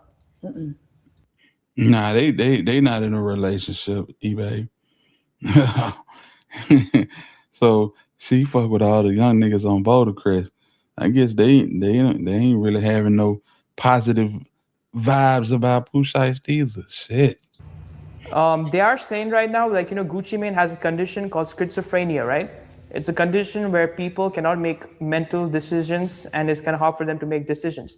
But do you think that it was him who really did that, or was there any other influences behind, him doing what he was doing?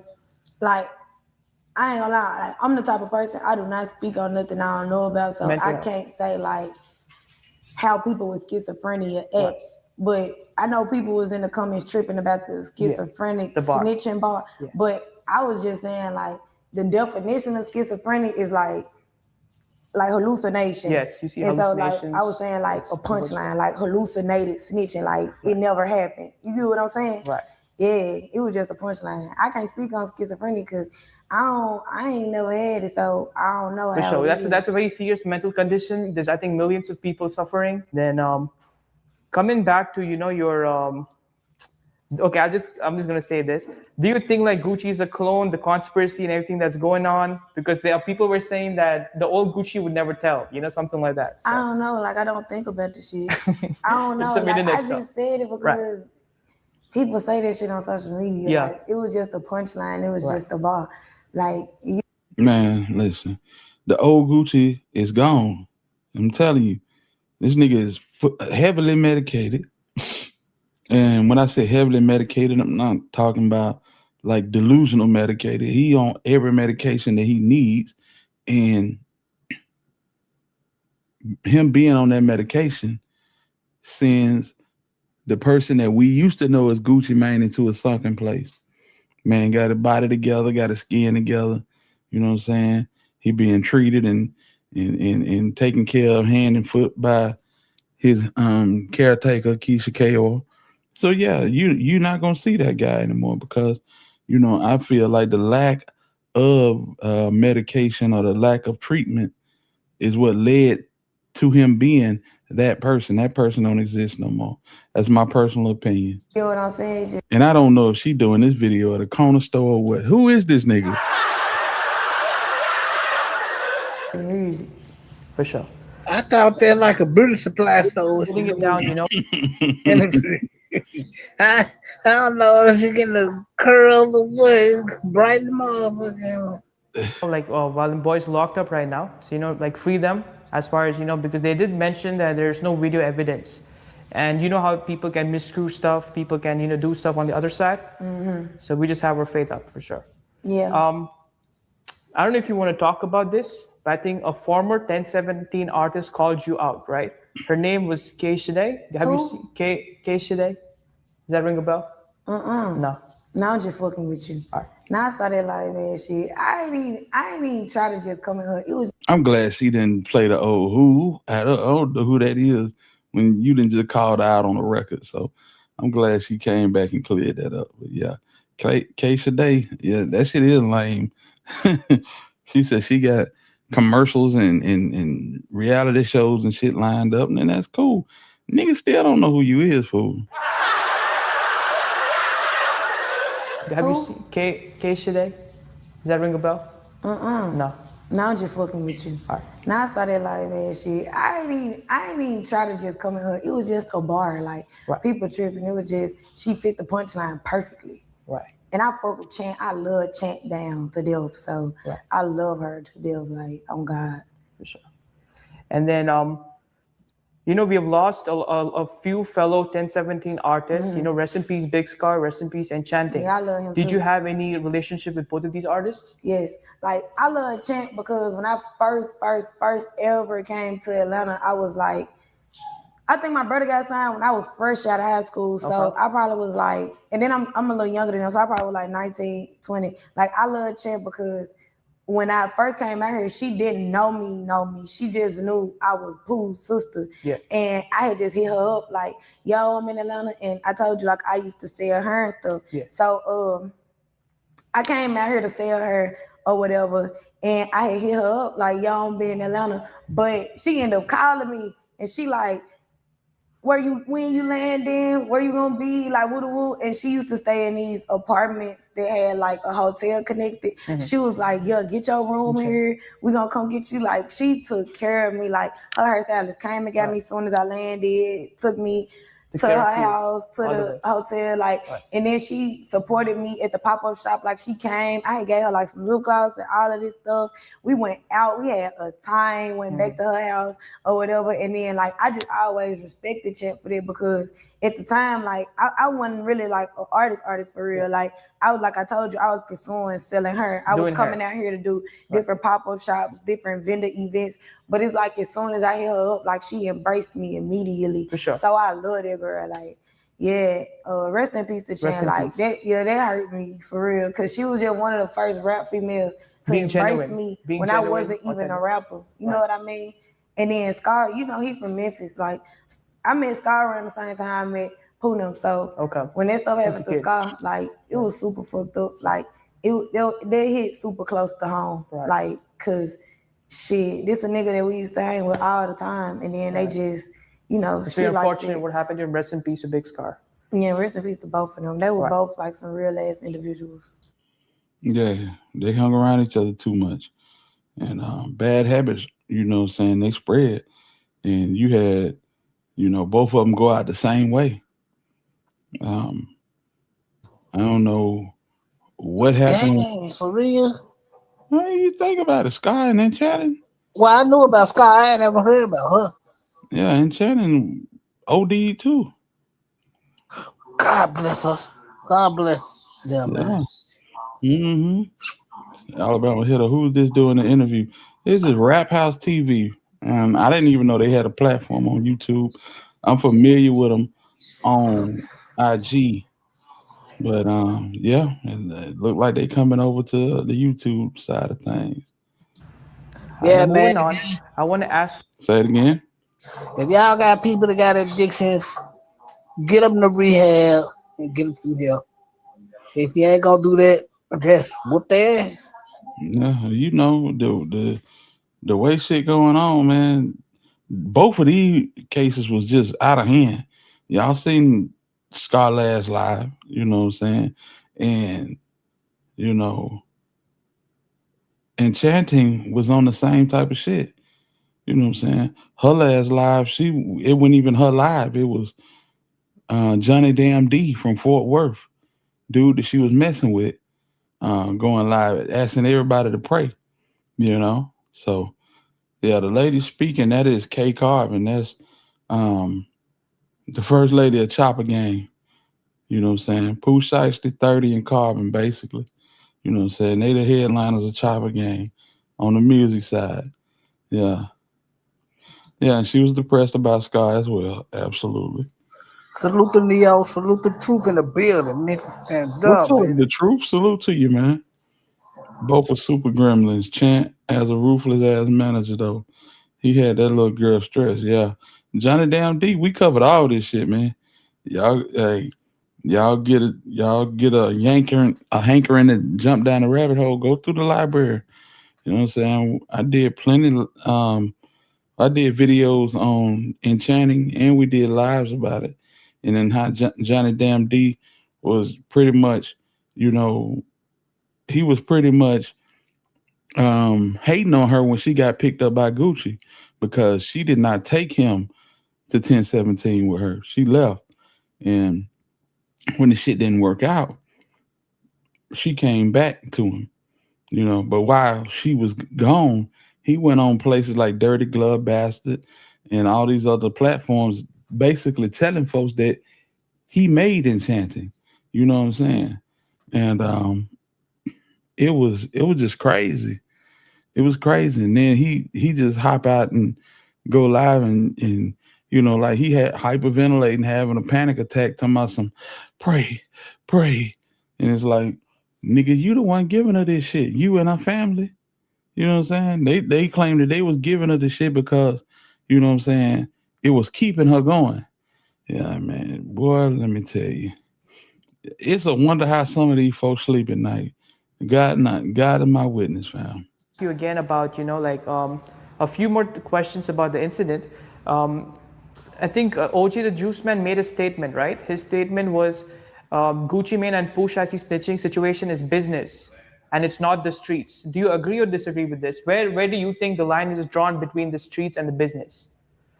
Man, I don't even think it's a line drawn. Like, it's a thin line between this shit. Because, see, one thing about it, everybody definition of gangster different. Like, what I think a nigga gangster for, like, you might not think what a nigga gangster for, because I don't know where you from, Different what you raised, definitions. what you seen. Like, so I can't speak, like, from my point of view and my perspective. Like, ain't no wrong or right. It's just all about a nigga perspective. And I don't have to agree with everybody's perspective. You feel me? For sure. And have you spoke to Pooh 30 or, you know, his pops, like when they've been locked up? Can you give us an update on their mental health or, you know, how they've been doing? Yeah, they cool. Like, always in high spirits, like always. You know, we believe in God. We don't believe in all this internet stuff that people try to do, and they try to paint a narrative. You know, they try to paint narratives, and they try to act like they judge Judy, but ain't nobody bigger than God, and He always get the last say. So you know, we very like in tune with what we got going. You know, with God. And have you spoken to Mama Shiesty? Because she's been voicing her opinion, just like praying. Have you been like talking to her? She the one that got me saying the God stuff. Like she the one who been telling me like, cause when everything happened, I was sad. She like daughter, why you sad? Like, she like, daughter, why you sad? Like, go pray. Like that's what we do. We pray about everything. And I was like, you're right. Like we do. You know, it's you just need God. God is gonna, like you said, smack her. His power is very important. I feel like having God in your life definitely, helps. You said what? I said having God in your life definitely helps. His power is really powerful. Yeah. Oh boy. Listen, y'all. It's some shit that I just can't go with. Man, you niggas saddle up. Bring the goons with you. Bring the pipes with you.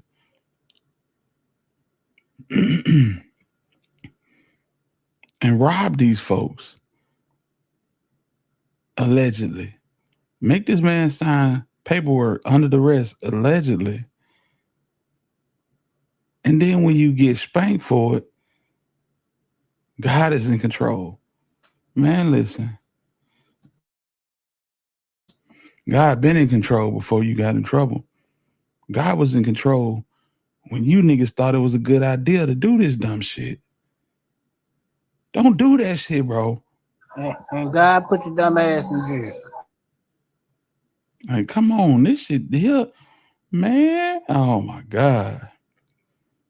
Let them talk. She the one that was telling me, like, you can't be sad. You better get up and go pray. So I'll be like, yo, you're right. Like, sometimes you get caught up in the moment of what things look like instead of what it really is. Like when it look like something, people saying this and people saying that, you might forget what's really going on. And what's really going on is something totally different. That's why you got to pray all the time, I do want to ask you, like, you did mention you do hair. Would you mind telling me you sell hair? So would you mind telling me what inspired you doing that? Is that some hustle that you always had as a kid, or like what led to that story if you sell hair? Honestly, no, I never knew how to do hair. But when I was coming out of high school, I was selling lashes. What started me to selling lashes was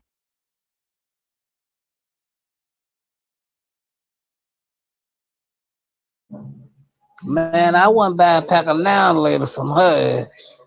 You know what I'm saying? There you go. Everybody got an opinion.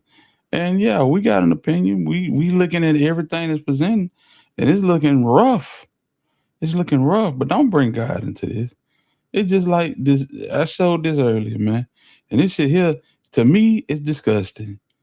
But you know what I'm saying? Especially when a nigga, you know what I'm saying, say what they done said in regards to God, and then you pop out like this.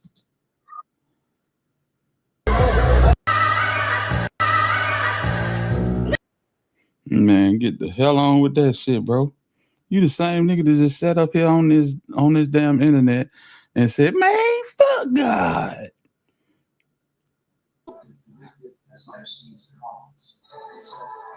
Yeah. So you don't think it's gonna be a good song? Man, hell no. I ain't listening to that shit.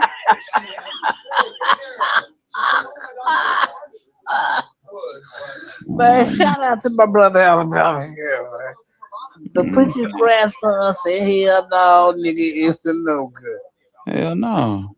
Shit, it's a, man, you gotta be conscious of what you put in your ears, man. And these niggas be saying anything over a beat these days.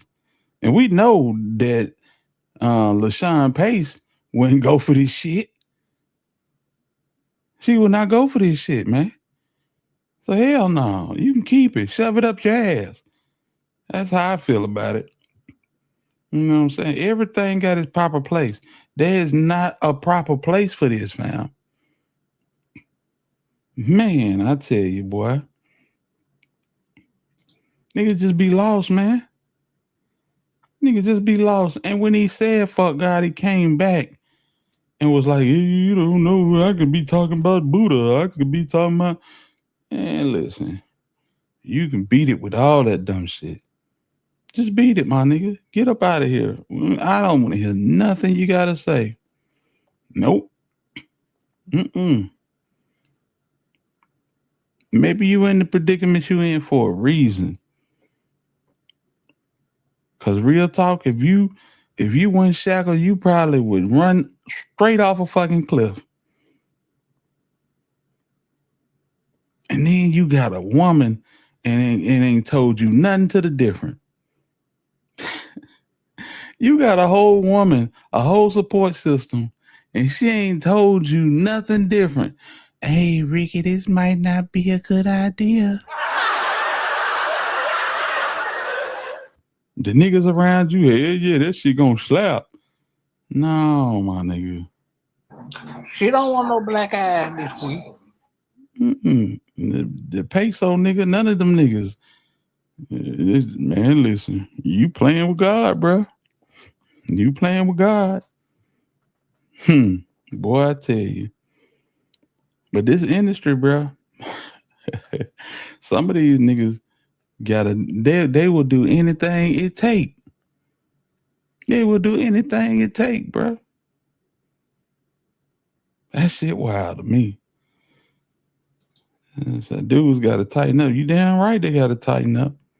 Nah, these niggas do anything it take for a piece of fame. You know, that's got to be that's a sickness. That's got to be a sickness. I just seen Lil Wayne pop out and talking about, you know what I'm saying, he upset because niggas ain't inviting him to places like Coachella and, you know what I'm saying, these big events. Like, my nigga, you don't rap no more, bruh. These events is for like up and coming rappers, and when you really step out and do a live performance, it suck. It suck. We'd rather just go listen to the shit on MP3. No, you're gonna put your own little twist on it. You high as hell. You singing all off note. You know what I'm saying? You singing songs that's supposed to be rapped. Yeah. But niggas be mad. They need that spotlight. They crave it. You know, just think of some of the weird shit Michael Jackson did to stay in that spotlight. You know what I'm saying? I was looking at something on Michael Jackson. Michael Jackson said, I didn't have a normal life. I don't know about friendship. He said, I grew up on the stage. Shit, to the point where you indoctrinated. You can't do nothing else but that. A normal life is not conducive to you. Oh boy, Sexy Red bought Key Glock out with her on stage. Yeah, they got a song together, so I'm pretty sure, you know what I'm saying, they did their collab or whatever. But damn, I be looking at this shit and I'm like, this is the shit we cover and we talk about. I'm like, these folks so damn lost. If you got any type of word in you, you know how lost these folks is, man. Damn. And I hate it, man. I truly hate it. Because I grew up loving the culture, you know. Loving the culture. This ain't a culture, man. This is some shit that's way outside of the lines of a culture. This ain't breakdancing and graffiti and MCing. None of that shit. This is niggas selling their soul. Niggas taking a couple dollars to send their own people straight to hell. Mm-hmm. Now, don't get me wrong. Long as they do it, we're going to cover it. But this shit is a shame and a disgrace. What you got to say, Si? Yeah, I agree. Yeah. It's like, damn, you niggas don't get it. If you can't make no leeway in this shit, maybe God ain't finance it. You gotta understand something. Devil get gifts too. When God don't finance it, you're not gonna get nowhere with it. And if the devil pay for it, he gonna snatch it right out the palm of your hand. And you never know when it's coming. You never know when it's coming.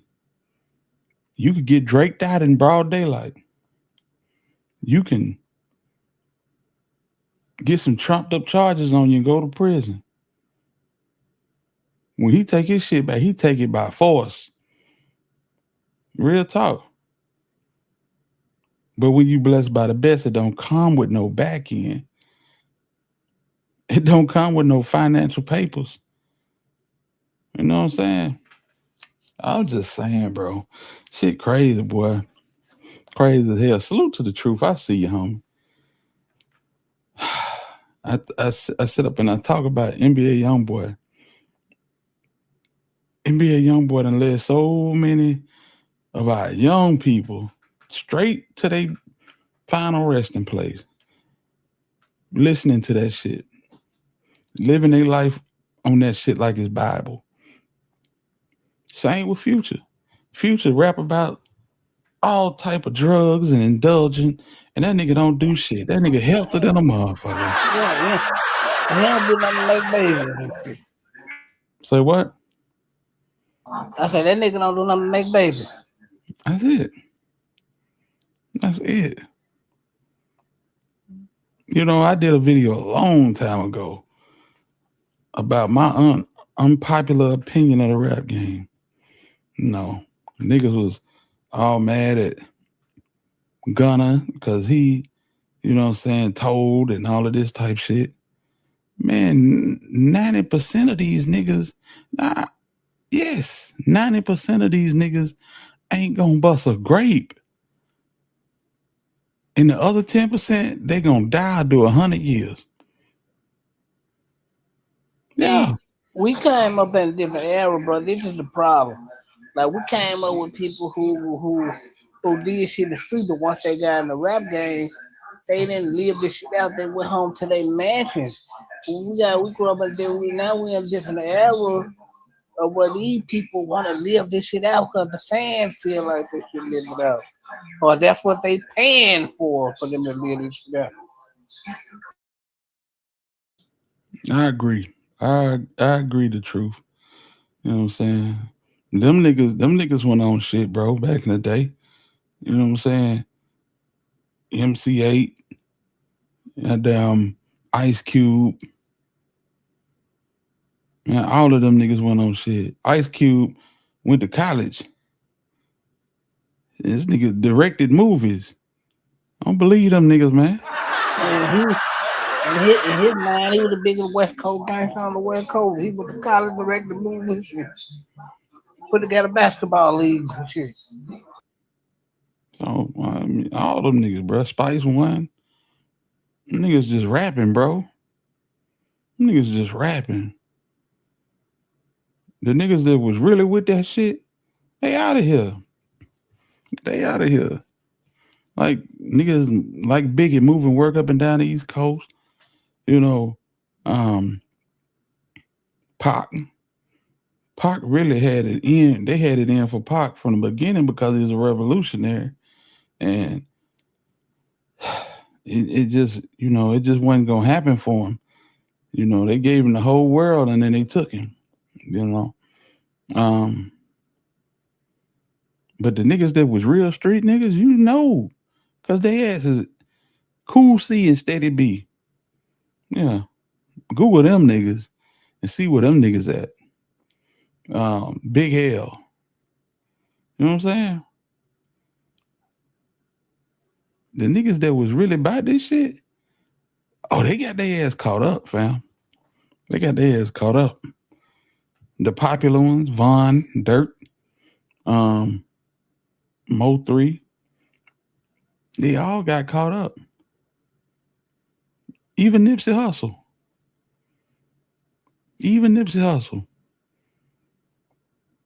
And I'm not saying that he was no super gangster, but he was a real street nigga doing this shit.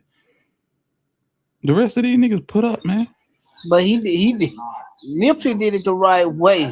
Yeah, he did. He did. I'm not gonna put no smut on Nip name.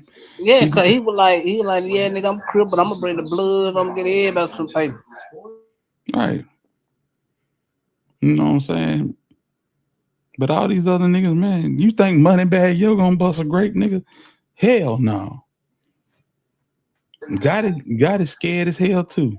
Yeah, well, at least rest in peace to my nigga Ali paid the full, but hell, he knocked Moneybag out of Cactus Jack. So yeah, man, I just hate the way this shit go. And like I said, I don't thank God at any of this. When we really think about it, what's positive about the music industry? Ain't nothing positive about the music industry. Last time we had any positivity in the music industry as a black race was 87, 88, 89, Rakim, Def Jeff, A Tribe Called Quest, Poor Righteous Teachers, King's Son, X-Clan. Them niggas. They seen the type of moves that these niggas was making. Niggas was taking off gold chains and putting on black medallions. They had to run this shit. They had to pervert it and put a twist in. You know what I'm saying? Words out west, MC Hammer was a shot caller for some head busters. You know what I'm saying? And even he had the most positive music. You know what I'm saying? Them niggas made party music. You know what I'm saying? Say, got it most scared, not a joke gone. Oh boy. How that go? But you know that nigga move with the band of police and street nigga. Hell yeah, we seen that at Jook funeral.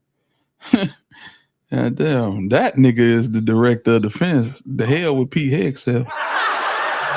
Man, that nigga had it been lost. They got expressway block, people on the building, people.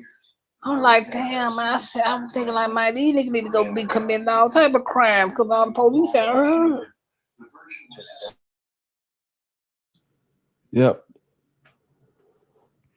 Yeah, man. That's why you can put it, nigga. You can put an 8-track in. You could put an Isaac Hayes song on it. And if you old enough to be around when that song came out, you know where you was. Like the music that I grew up on, I knew where I was when I first heard it. You know, when I first heard Hit 'Em Up, when I first heard Me Against the World, So Many Tears. You know what I'm saying? When I first heard Ain't No Nigga Like a Underground Nigga, cause the rest of y'all niggas ain't shit. Yeah. When I heard Pimps by 8 Ball and MJG, I could tell you where I was every time I heard this type of music. I can tell you where I was, fam. And that's why the powers that be had their hands on it, because they know it's a powerful tool. They know it's a powerful tool. The minister of music amongst the angels in the heavenlies was Michael the archangel. Come on, man. We can go there.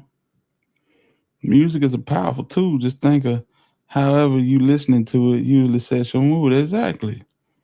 You know what I'm saying? Hey. The devil. The Fresh Prince said back in the day, music calms the savage beast. Play this cut in the jungle and put the lions to sleep. Nah, that's real talk. That's real talk. So if it got that type of power and it control people's emotions like that, you don't think they're gonna pervert this shit? Oh, hell yeah. Hell yeah. You know what I'm saying? That's why when rock and roll came out, they tried to cancel that shit. Yeah.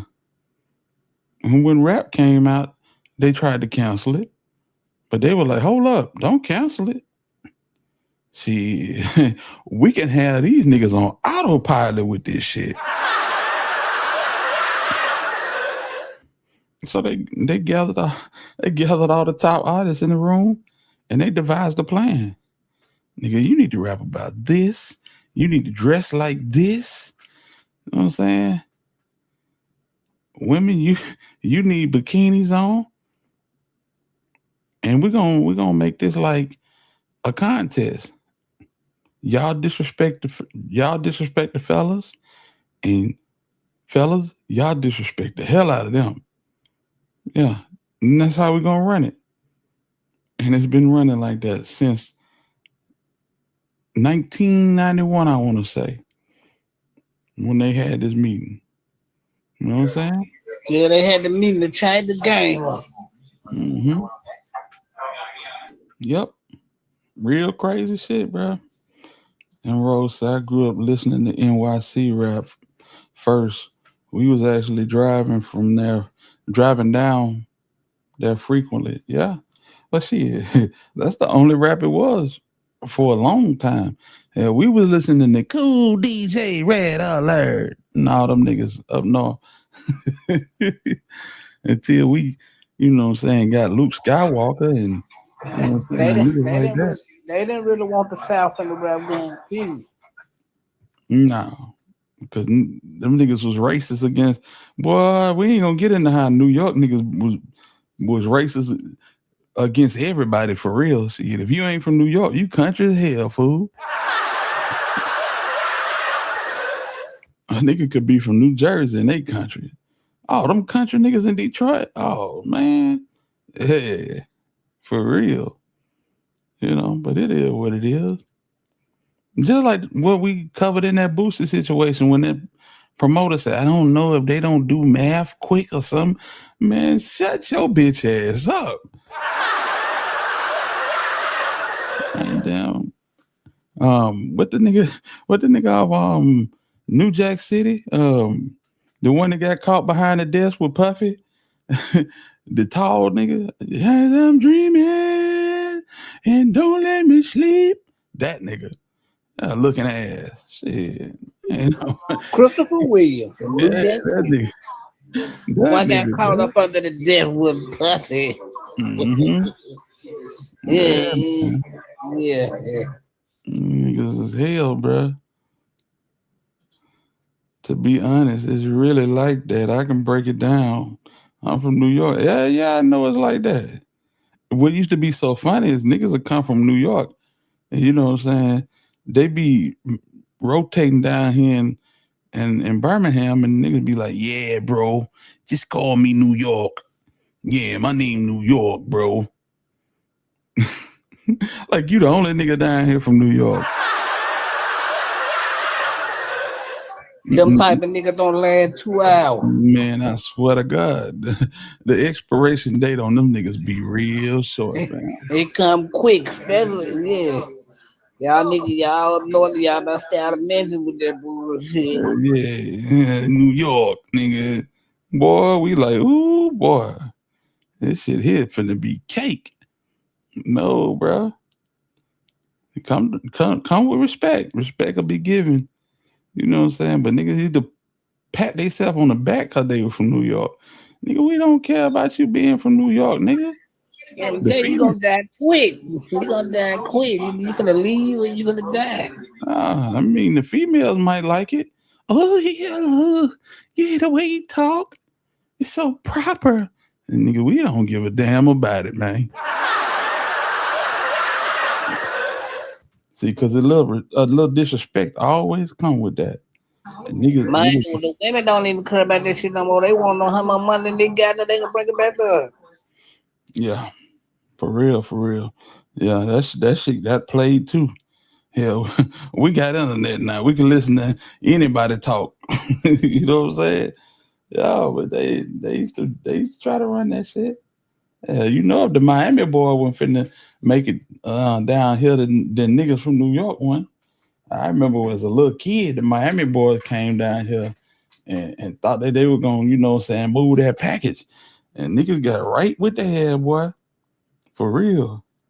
That's why I keep telling, man. You hear these niggas talk crazy about the South and Alabama and cows and chickens and shit. Come down here like that if you wanna. My ass gonna be out of here. Yeah. And then that's just real. That ain't talking tough or nothing. That just, man, listen. Be aware. Ain't no country niggas down here, fool.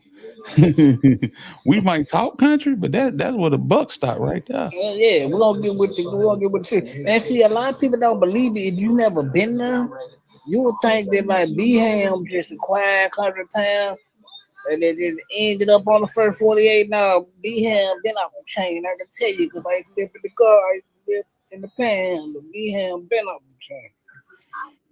Yeah, real talk. When them niggas brought that package down here in the 80s, boy, that shit was over with. That shit was over with, fool. Hell no. It's the Roots, the Far Side, Nas, Biggie. I got a story to tell. Rakim, know the ledge. Yeah, I got you. I saw them. You know what I'm saying? Well, Far Side was from California, but yeah, all them New York rappers, man. You know what I'm saying? And we tried to stay with that shit for a long time, but when we heard them Ghetto Boys and shit and that West Coast shit, but that shit sounded goofy as hell. You know, niggas will step out. You know, niggas will stand out like Biggie and, you know what I'm saying, Jay-Z when we finally, you know, accepted him. And, you know what I'm saying, we always paid homage to the Rakims and the Eric B's and, you know what I'm saying, Wu-Tang, that shit took on. Them was like some South niggas living up north to us. So that shit took on right quick. You know. Yeah, some of them niggas were with the business. Yeah, them was some wild ass niggas. Them niggas was wild as hell, bro. Yeah, some of them niggas were with the business, like ODB and them niggas with the business. Oh yeah. He said, quit hating the South. We getting paid in the South. Yes, sir. You know what I'm saying? Niggas like Pimp C and Willie D in particular. Boy, them niggas made a nigga feel good to be from down here, boy. For real. They made a nigga feel good to be from down here, Jack. Yeah, you couldn't say nothing bad about no. Pimp ain't not really say nothing bad, but he gonna pull up Pimp gonna tell you gonna smell my cologne. Fuck you, man. I'm on Westheim every day. What you with?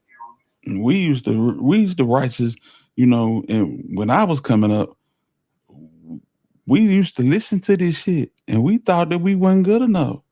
Like we listened to all them, you know what I'm saying, New York niggas and even the niggas out of Detroit and Flint. We used to listen to them niggas and it's like, damn, okay. And we listened to the Ghetto Boys and we're like, this shit bumping, but these niggas country as hell. And not knowing that shit, we them same niggas, boy. So when Pimp, you know what I'm saying, started accentuating that shit and talking about it, and it was like, hell yeah, nigga, you know what I'm saying? Bump them niggas, man. We on the country shit. Yeah. Yeah. And that's when the shit just took off. Cause it was nigga down here trying to rap like MC Search and Ed OG and the Bulldogs and Kwame and shit. Hey, them niggas came and laid down the law, said, nigga, we just as hard as them niggas doing our own shit. And boy, when we turn that corner and we start hitting them cowbells out of Memphis, you know what I'm saying?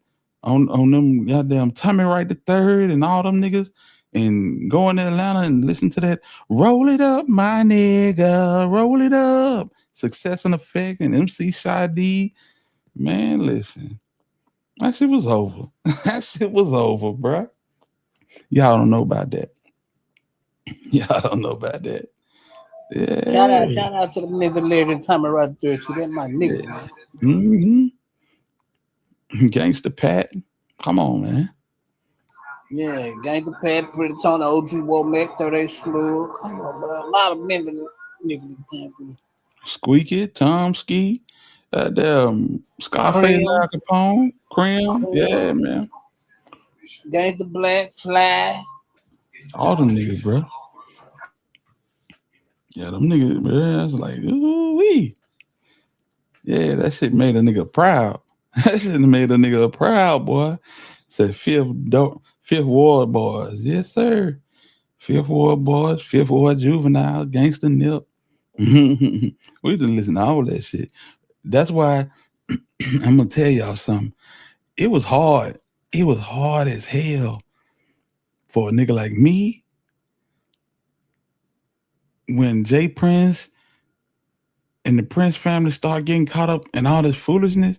Like when Scarface was going through all his shit, and when Big Mike was going through his shit, and even Willie D going through all his shit with the Ghetto Boys, we was like, damn, man, this shit crazy.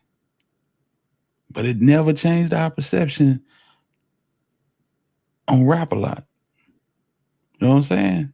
That shit was like the Empire State Building in the South. You know, but then as the situation jumped off with Takeoff, it was like, damn, I had never heard so many people talking bad about Rap-A-Lot. We had niggas from the state that signed with Rap-A-Lot, and they didn't go nowhere. Shout out to the Pimp and the Gangster, Dirty Boys out the Gump. But they did get a song on a soundtrack. Malibu Mo Wanted, and they dropped a few videos. They legends down here, you know what I'm saying? But Rap-A-Lot didn't really do too much for him, but we still love Rap-A-Lot. To hear people talk about Jay Prince like they was talking about him, it was foreign to me. But now that, you know what I'm saying, the cat is out the bag, it just looked crazy. It looked crazy as hell what they doing. You know what I'm saying? And think now that the only two niggas they got on roster is a nigga that they holding hostage and another nigga that, you know what I'm saying, he don't know no better. Shout out to Brazy. Nigga, we love you, but damn, why the hell is you over there? If you can leave, why you ain't left? You know, West Coast and East Coast beats ain't never been better than down South beats. Nah, shit, I'm gonna tell you something the truth. It was a minute in that G-Funk era when niggas swore by that shit. Yeah, Rap-A-Lot was trying to make G-Funk beats. There was a lot of niggas down here trying to make them G-Funk beats. You know what I'm saying? Basically, was Dr. Dre type beats, you know? But yeah, it was a lot of niggas in the West Coast that came with some hard music. Shit, EA Ski, he was a dope producer. You had Dre. This shit that Master P was doing out in California, Richmond, California, that shit was trash. Mobbing through the hood. That shit was trash. Trash. Loud trash. Yes. The GOAT of the West Coast for real. That's the GOAT of the West Coast for real. Who that? DJ Quick, nigga. If you want to Yeah, talk about it. yeah, cause he'll put some track. He can produce some motherfuckers. Yeah, he gonna mix and mouth and produce your shit. You can't do nothing but go to the radio. Yeah, no doubt. So the East Coast, West Coast beef was manufactured. Only reason it was manufactured is because Tupac was in it. And I told you, the nigga was a revolutionary. They had to get him out of here some way, somehow. I always believe that. You know what I'm saying? I used to want to hear the East Coast lyrics on down South beats. And we got a little bit of that with, you know what I'm saying, when No Limit brought Fat Joe down here, and you know what I'm saying? When Jay-Z rapped on the Get Throwed shit. You know what I'm saying? Yeah, man. Yeah, that jump was hard. I ain't gonna lie. Mm-hmm. Oh, Dangerous Music. They came with it too. And it was producers out on the West Coast. For real. The nigga that was producing Cube shit. Yeah. Cuban, don't say Cuban ain't had no hard beats. The nigga had some hard beats. Man, listen. Keep the sneak. 3 times crazy. That's the Bay too. Yeah, Jada always been hard. You know what I'm saying? Get that nigga his props. He always been hard. He the one of the best out of New York. He just never had the catalog, but he came from the biggest, so he came from the best. The biggest influence on Memphis rap culture came out of New York. The showbots, drag rap, birth, gangster walking. You told me something new. Yes, indeed. Yuck Mouth. Yeah, I fuck with Yuck Mouth. And Yuck Mouth came to the South and got with Rap a Lot. You know what I'm saying? The regime and all them niggas. Yeah. Fabulous got something new out. Sounds good. Yeah, man. Fabulous, bro. I don't know, bro. I like Fabulous. Fabulous can go. It's like that nigga. It's like he's sneaky and scary at the same time. Shout out to Fabulous, man. Fabulous hanging up and go do podcast. Yeah, for real. Top 5 dead or alive. Shit, I can't call it. It's so many, bro. I can't call it. You got to throw Pac in there. Shit. Jada. All she has to do is sell what she no longer wears. 5 out of 5. Pac, Jada, Face Bomb, for sure. And with 0 selling fees. Shit, nigga might wanna. Shit, nigga might wanna throw Big Pun in there. Think before you talk. I ain't never not think about him. Yeah, man. Mm-hmm. We call it Trigger Man. The true title is Drag Rap. Okay.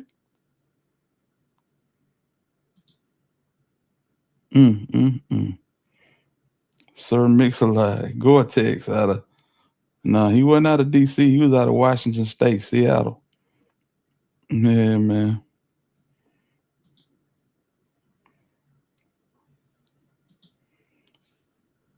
Coop Cujo.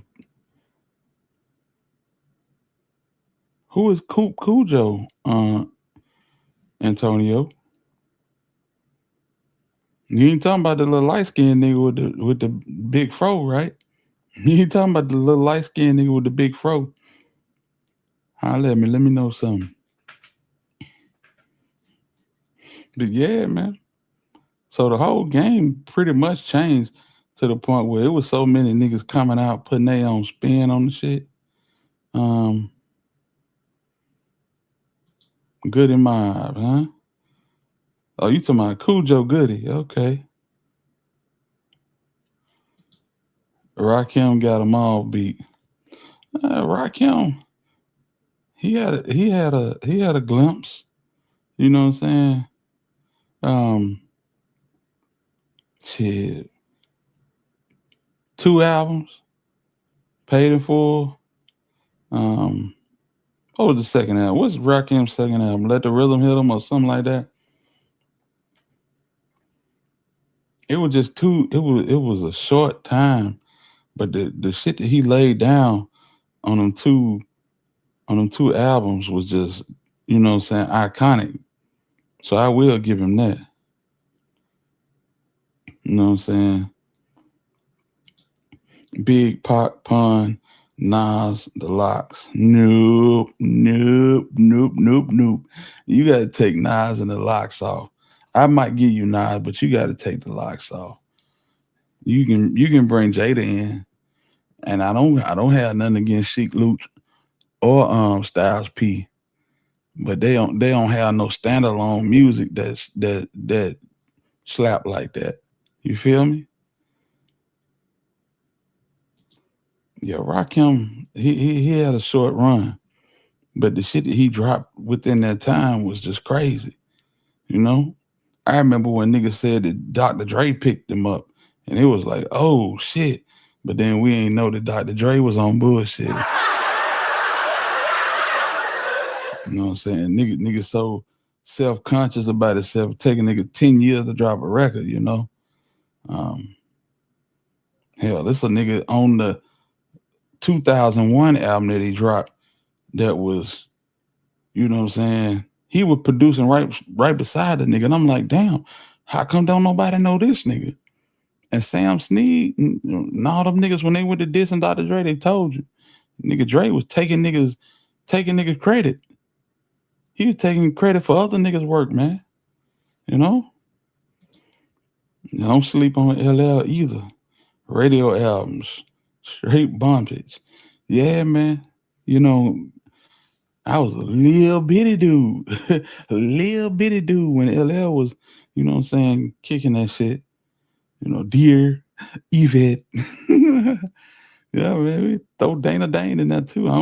Not for top 5, but you know what I'm saying. I used to like Dana Dane. Slick Rick, all them niggas, man. It was short. Yeah, exactly, bro. One of my favorite songs of all time right there, Stan. I ain't even gonna hold you, bro. Well, I was a fiend before I became a teen. And then he said, I melted microphones instead of cones, the ice cream music on your table. So when hip hoppers originated, fitted like pieces of puzzle, complicated. What? That nigga was hard, bro. Yes, sir. Cameron and Dipset had their moment at a time. Cameron got the show. It is what it is. His ranking 2 behind First Take, Stephen A. Yeah, Cam, when they came out, boy, I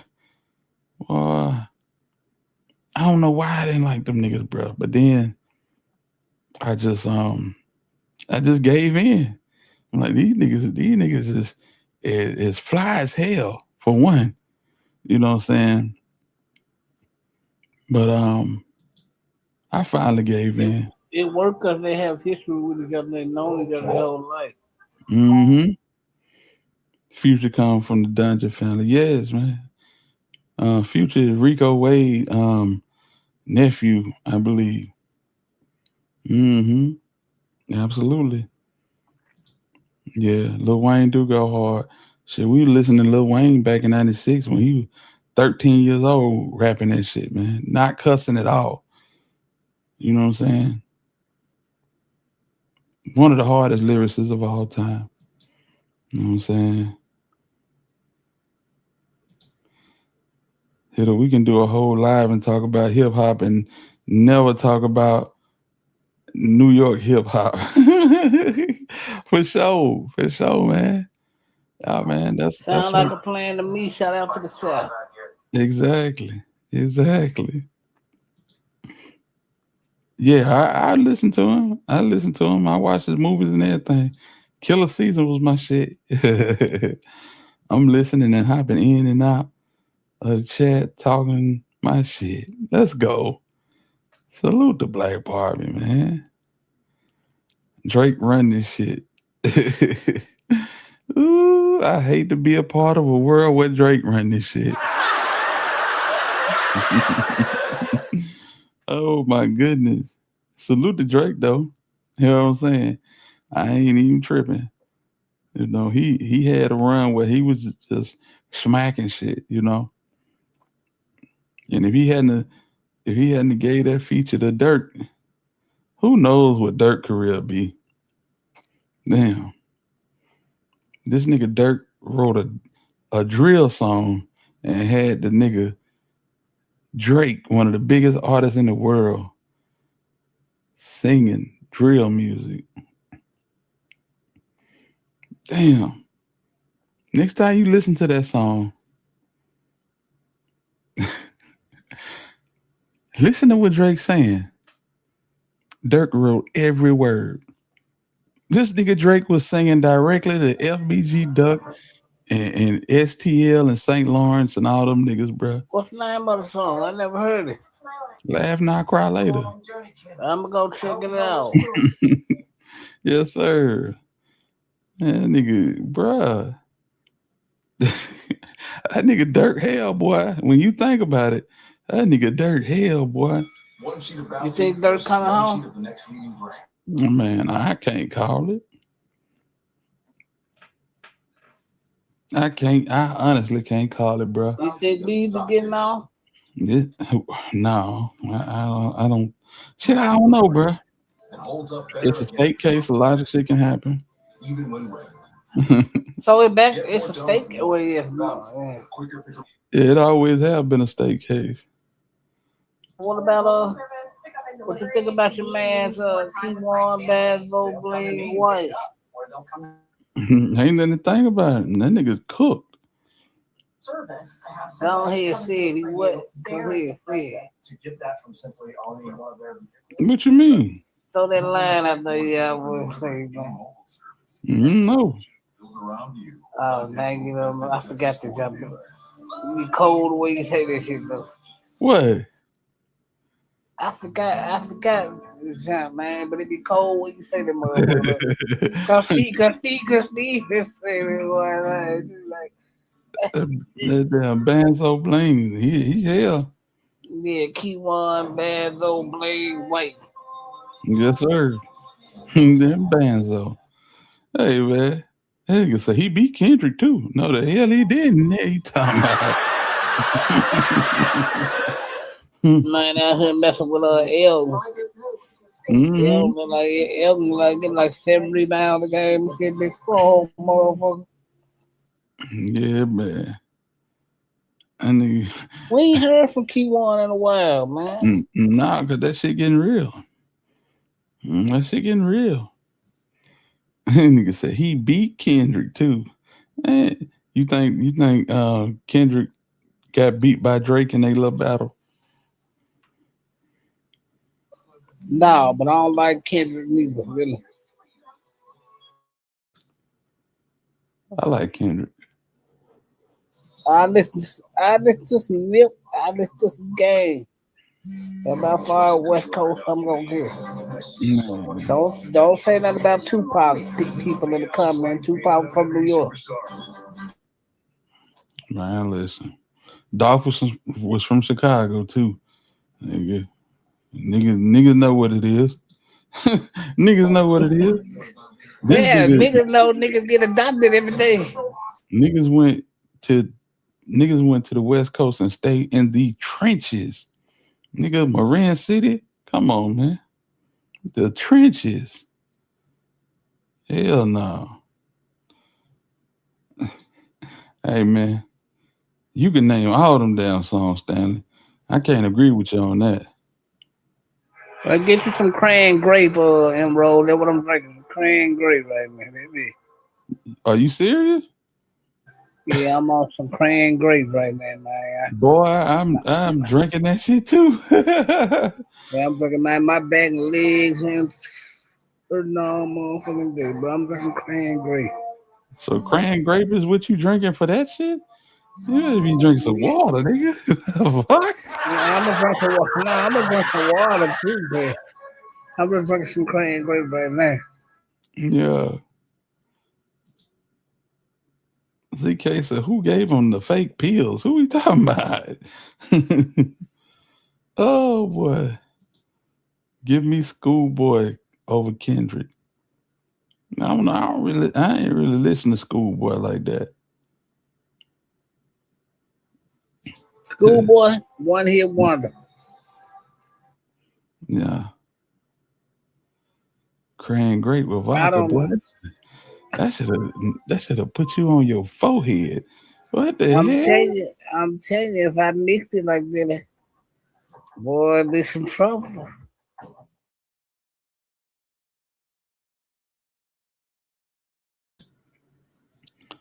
Scumbag, I say it. I'm still lost.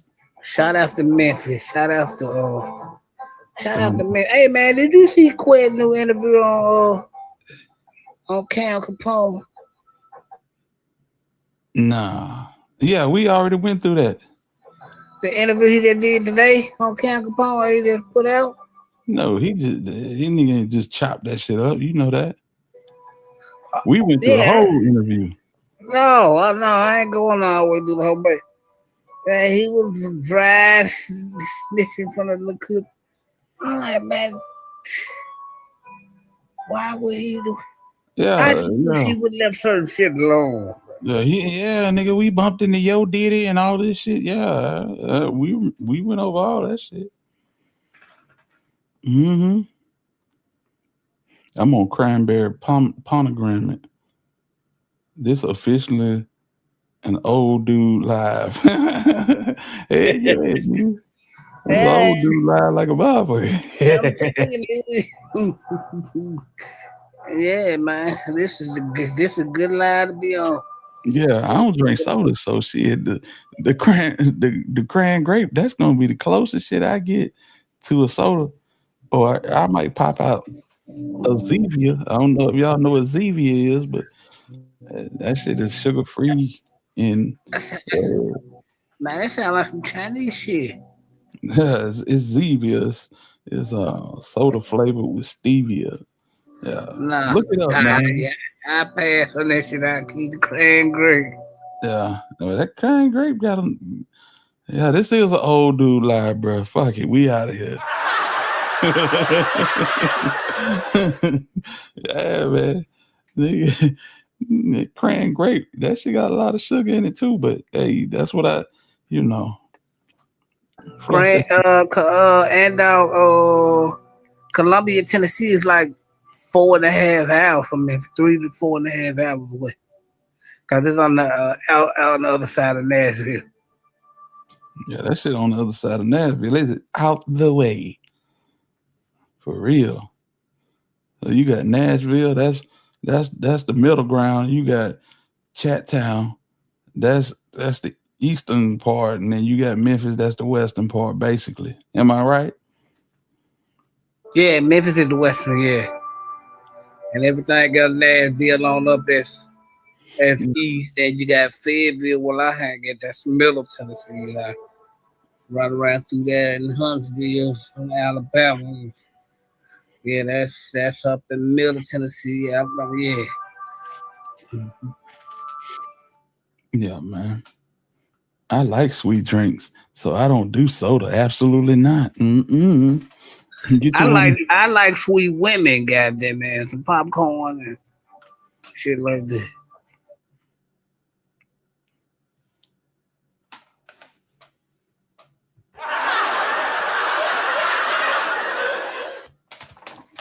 So get you one of them ninja drink makers if you like sweet drinks. Yeah. Yeah, I used to met with a little chick out there, man. It's really cool, laid back and dog and country and shit.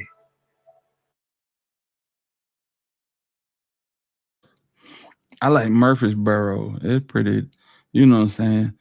Yeah, it ain't shit going on up there. And why you like all the money spots, bro? Because the shit laid back. Yes, this ain't nothing but money up there. Murfreesboro and Clarksville up there toward the military bases and shit. Hey man, I done traveled a lot, man. Yeah, I love it. I like Murfreesboro though, but I like to hang around through Murfreesboro. But that shit is you gotta have bread with it. Hang around. Now that's a fact. That's a fact. I done traveled a little bit too. I ain't traveled as much as you, but I done traveled a little bit. Yes, indeed. But yeah, man. No, I'm saying alcohol beverages. Yeah, that's what I'm saying. Get you one of them Ninja. They do mixed drinks with the Ninja. Check that shit out, man. I bet you can get you one. And bro, if you go to Nashville, make sure you go to the see what's up with the little polo trunk. They got the little polo trunk up there. It's fat. Yeah, and I can go to Nashville and go straight to Gaylord and don't leave that bitch till it's time to come home. And now it's time to go hang out at Opryland and shit and do live screens, shit at the water park. Shit. I'm jealous, man. Shit, yeah. Shit, yeah, man. Yeah, get you one of them. Man, listen, I sit up and watch my nieces, you know what I'm saying? They be making them damn drinks with the Ninja little thing, bro. We be having the time of their life doing all that line dances and shit, you know.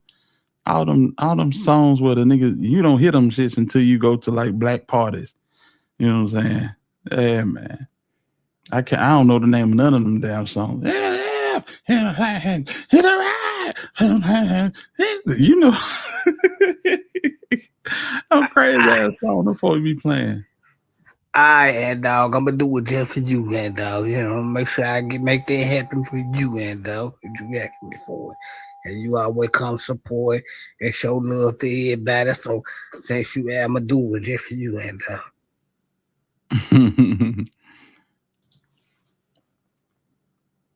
Let me see. I don't know the name of the drink.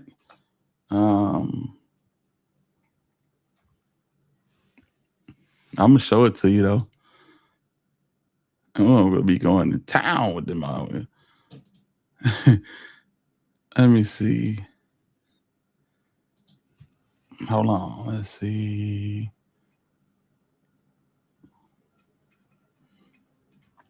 We're definitely gonna, since we just kicking it. Yeah. That's that one right there. Okay. Yeah. We're finna do it right now. Let's see.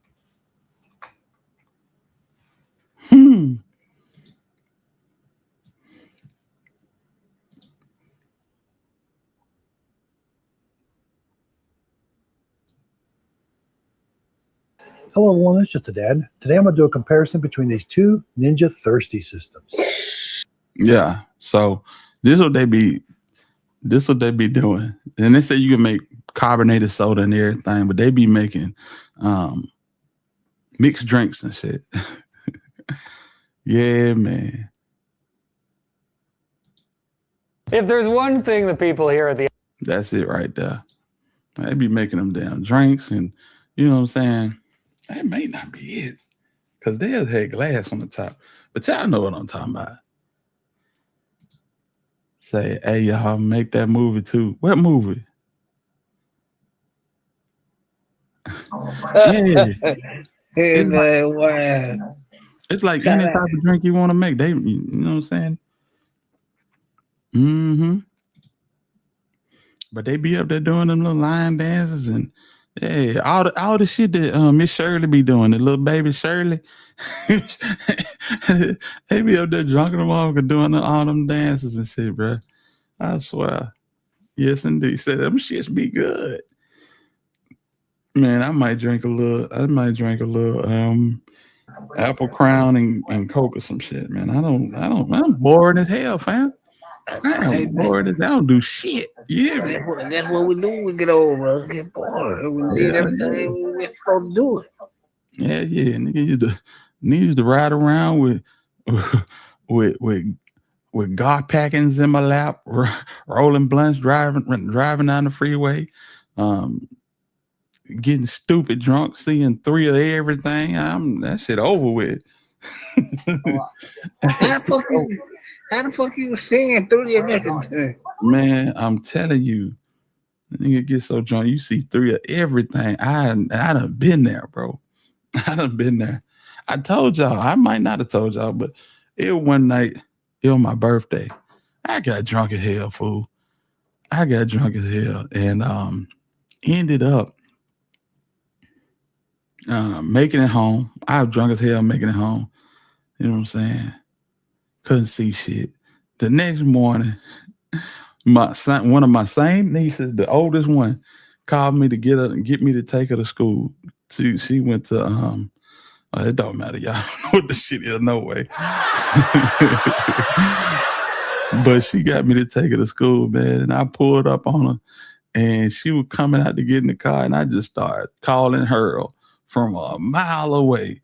Like, God damn. Well, I was so Bacardi Lemon is what I was drinking. Bacardi Lemon and Canada Dry. Oh, that shit. Boy, that shit. Gotta get you every time. Boy, that shit was active, bro. Hey, they Canada Dry, bad motherfucker. Yeah, I swear. Yeah, but them days gone. I'm bored as hell. Shit, before I came on live, shit, I was sitting here watching WrestleMania. I don't do shit, bro. Oh yeah, you real bored. Yeah, we get around. Don't get it twisted. But as far as going to parties and all that type of shit, like we went to the game yesterday, seeing Guuci Man and all that shit. Man, it was cool. You know what I'm saying? but I done been in a lot of tight situations. Just say that. A lot of tight situations. I understand, cause Mm-hmm. I'd have been in it too, when that shit make you like fall back from the in crowd shit, cause it can just be that day. Yeah, I mean, it make you appreciate, you know what I'm saying, be into yourself type shit. You know? Yeah, but people who never been through that, they'll think you scary or you. No, man, you just be a nigga day, nigga go to that shit go left, and 9 times out of 10 ain't gonna have nothing to do with a nigga. Nah, that's facts. And that's facts. Shit, I don't, man, I've been through so much shit, man. Hell no. Let me stay at the house. And it's only a certain few coming up in this motherfucker. You know what I'm saying? I got my close friends and my inner circle. That's about it, man. You know what I'm saying? If I ain't seen you in about a year, yeah, I'm probably not coming to the house. Probably meet up somewhere or something. That's just how I am. I'm real guarded, my nigga. You know what I'm saying? And you can call that scary or whatever. I just be very cautious. Very cautious. But you just don't know what's on people's mind just because you doing that. You don't know what their head space is now. Real talk. Salute T Streets, my niggas. Salute to you. Yeah, man. But yeah, man. For real. Done it all. Shit, I ain't done it all, but I done did shit a lot. A lot. Yeah, man. That shit's so crazy. And so yeah. How can I say this? A long time, that shit don't do nothing for me. I mean, I'm cool. I know some people be in the house and be like, hell no, I gotta go somewhere to do some shit. You know, my old man used to say, shit, you go somewhere, you gotta spend money. And I thought that was the lamest shit in the world. Till I realized that, yeah, when you go somewhere, you gotta spend money. Realest shit ever. Oh boy. So yeah, I'm cool, man. I'm cool. We call it protecting our peace. We damn sure do. Come on now. Yeah. It's like having a fortress. It's like having a fortress, fam. You know what I'm saying? Cameras up. You know what I'm saying? Some say something was detected at your front. Shit, me. Hell no. Don't even come. Like Stupid Dude said on Wicked. Hey, you know, you might as well not even come. Shit. Oh boy. That nigga a fool with it. Yeah, for real. How you lead all these old ladies to the penitentiary? What you talking about, man? I was just thinking about like some of them niggas actually old and they let nigga leave the nigga all the way to the damn nation. Like for 20 people, bro.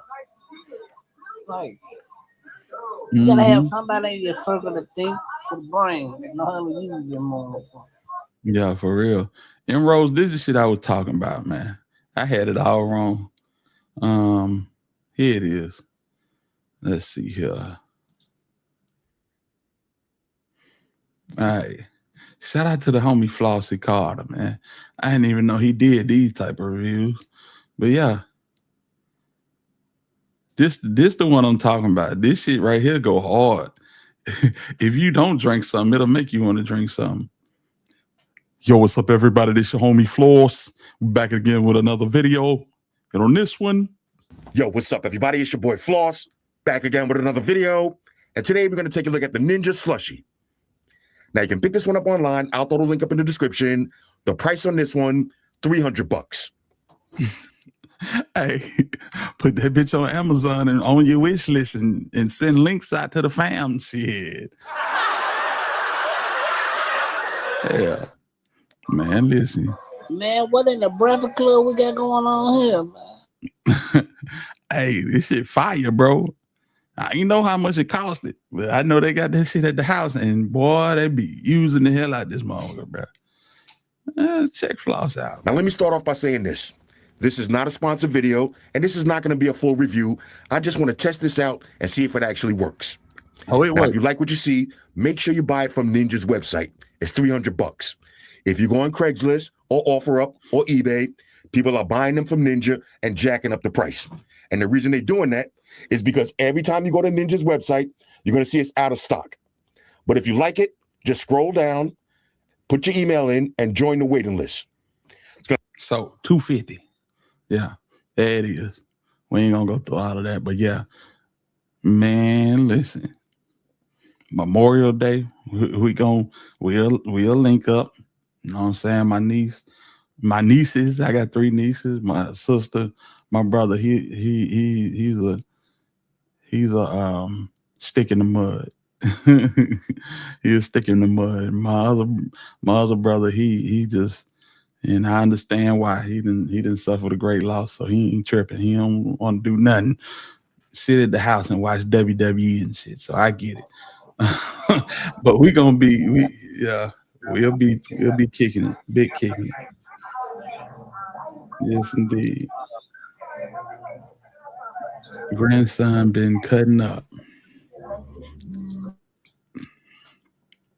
So I had him stay with boring grandma this weekend, which is me, but he liked it so much. I guess that didn't work. Plus, he likes it when it just be me and him. Man, man, listen. That's beautiful. How old is he? Yeah, that sound beautiful right there. I ain't gonna lie. I got 5 nieces, 3 underage, 2 over 21. So yeah, I'm gonna show them. Yes, indeed. Yeah, all of mine is above age. The oldest one, let me see. The oldest one is about she in her 40s. The youngest one, maybe 29, 30. Yeah. Yeah, they stay together. I love that about them. You know what I'm saying? I told y'all a story about my sister, how my sister shook back and everything. That's them her kids. And yeah, I think just all the shit they went through as youngins, you know what I'm saying, it kind of made them stick close together. And, you know what I'm saying, that's a good thing for when you grow up. So everybody will be close-knit and, you know what I'm saying, they kids will be close-knit. So that's a good thing, bro. Real talk. But yeah, we on holidays and shit, like in 5 days it'll be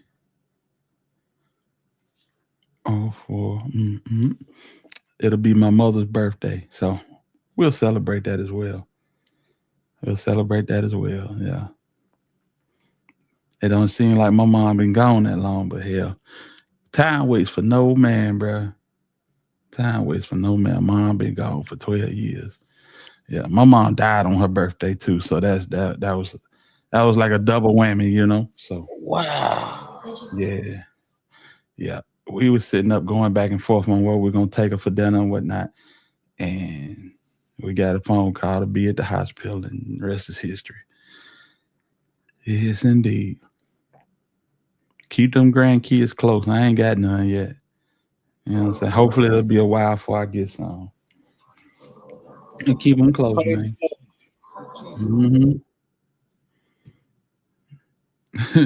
So you sound like me. I had grandson this weekend, and we almost had birds and bees talk. I was shaking in my boots. No, ain't no way. Ain't no way. Yes, indeed. Yeah, man. You like to play games on TV or watch cartoons? Shit, man.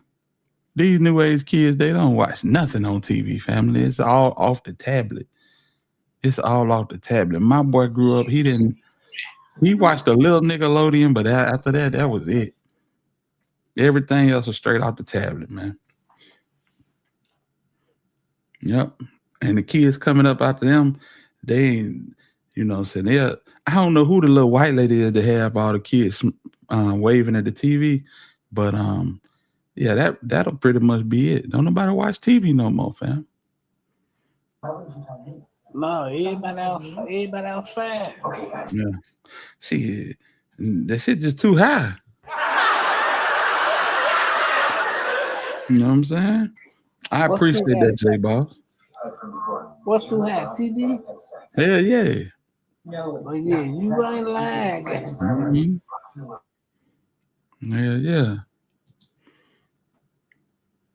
I appreciate that, J-Boss, for real. Yes, indeed. Hit on my nephew 2 years old and know how to press the password and all. Yeah, man, ain't kids come here, man. That's all they have in front of them. You know what I'm saying? You go to IG, and I love to watch the little babies on IG, right? Man, you come out the womb, somebody putting a phone in your face because mama want to show the people how cute her baby is. And then somebody get the bright idea. We can get a check from Instagram if we keep posting. So now the little baby got a phone in their face constantly. You know what I'm saying? And so, yeah, they gonna know the password. They gonna have them a folder, a locked folder with only they shit in it in a minute. Mm-hmm.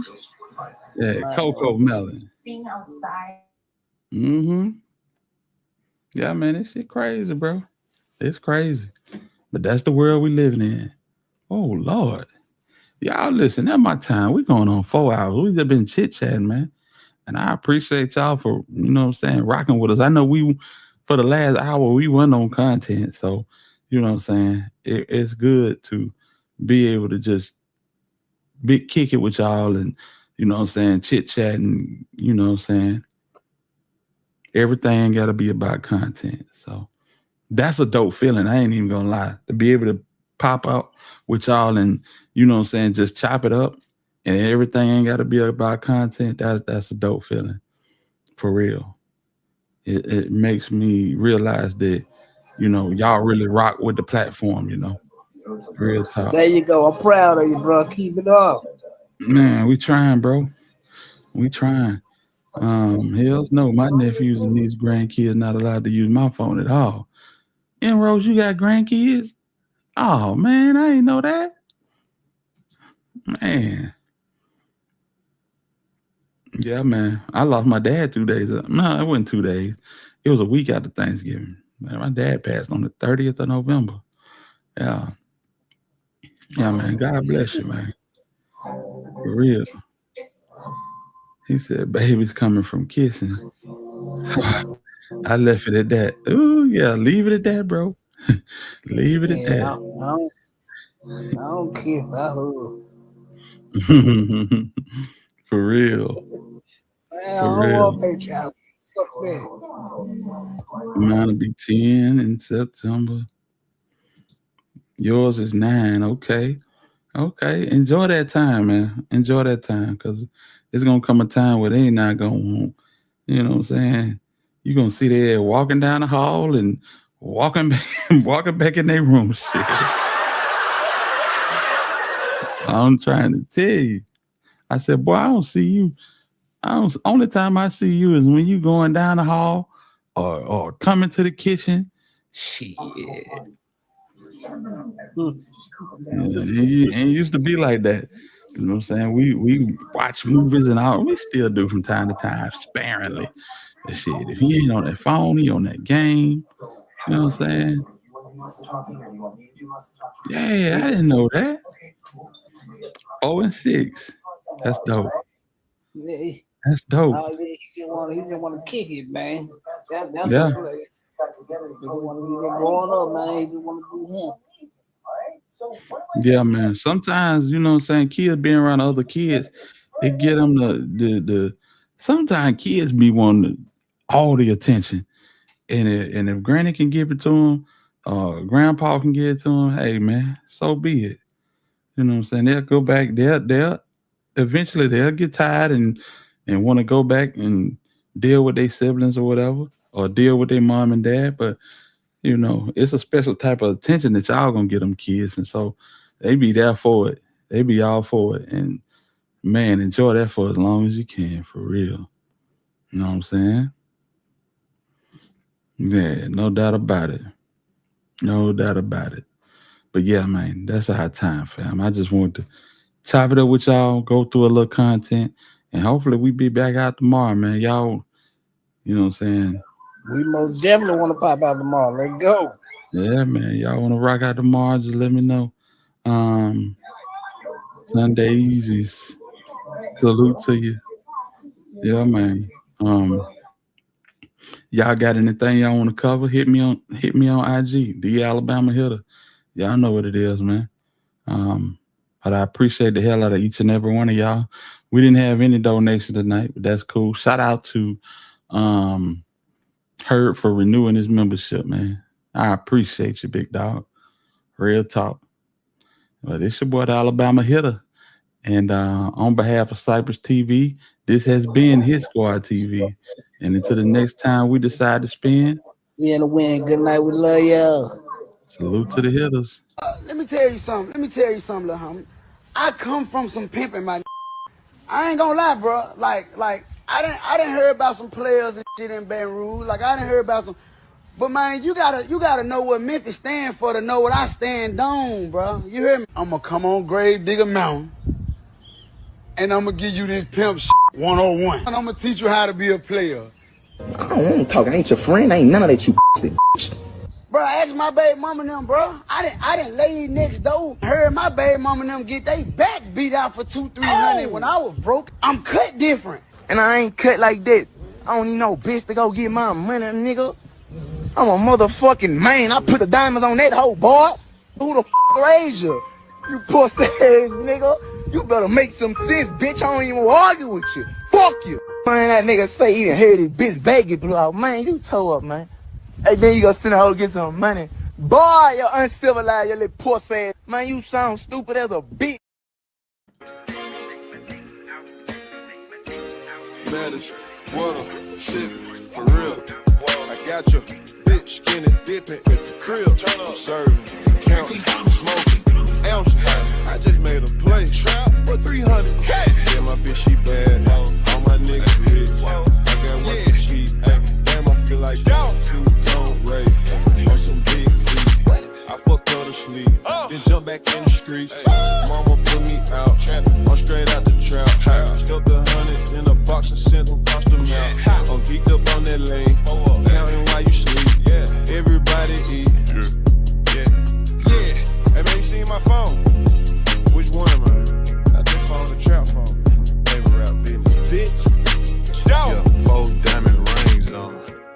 M's on top of M's when I came home. My little bitch, she ratchet, yeah. Bend her over, stab it. Y'all was down dead. Let her push a nigga have it. I be dead rich. Bitch, clothes, casket. I got money habits.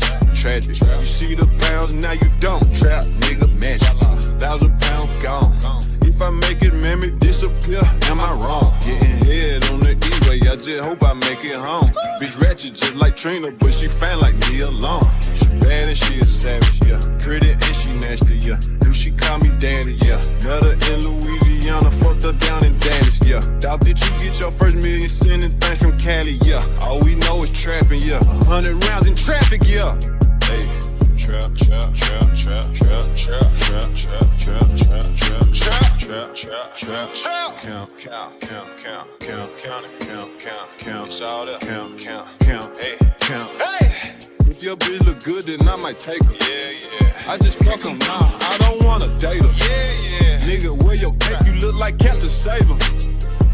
Where your cake? You look like Captain Saver.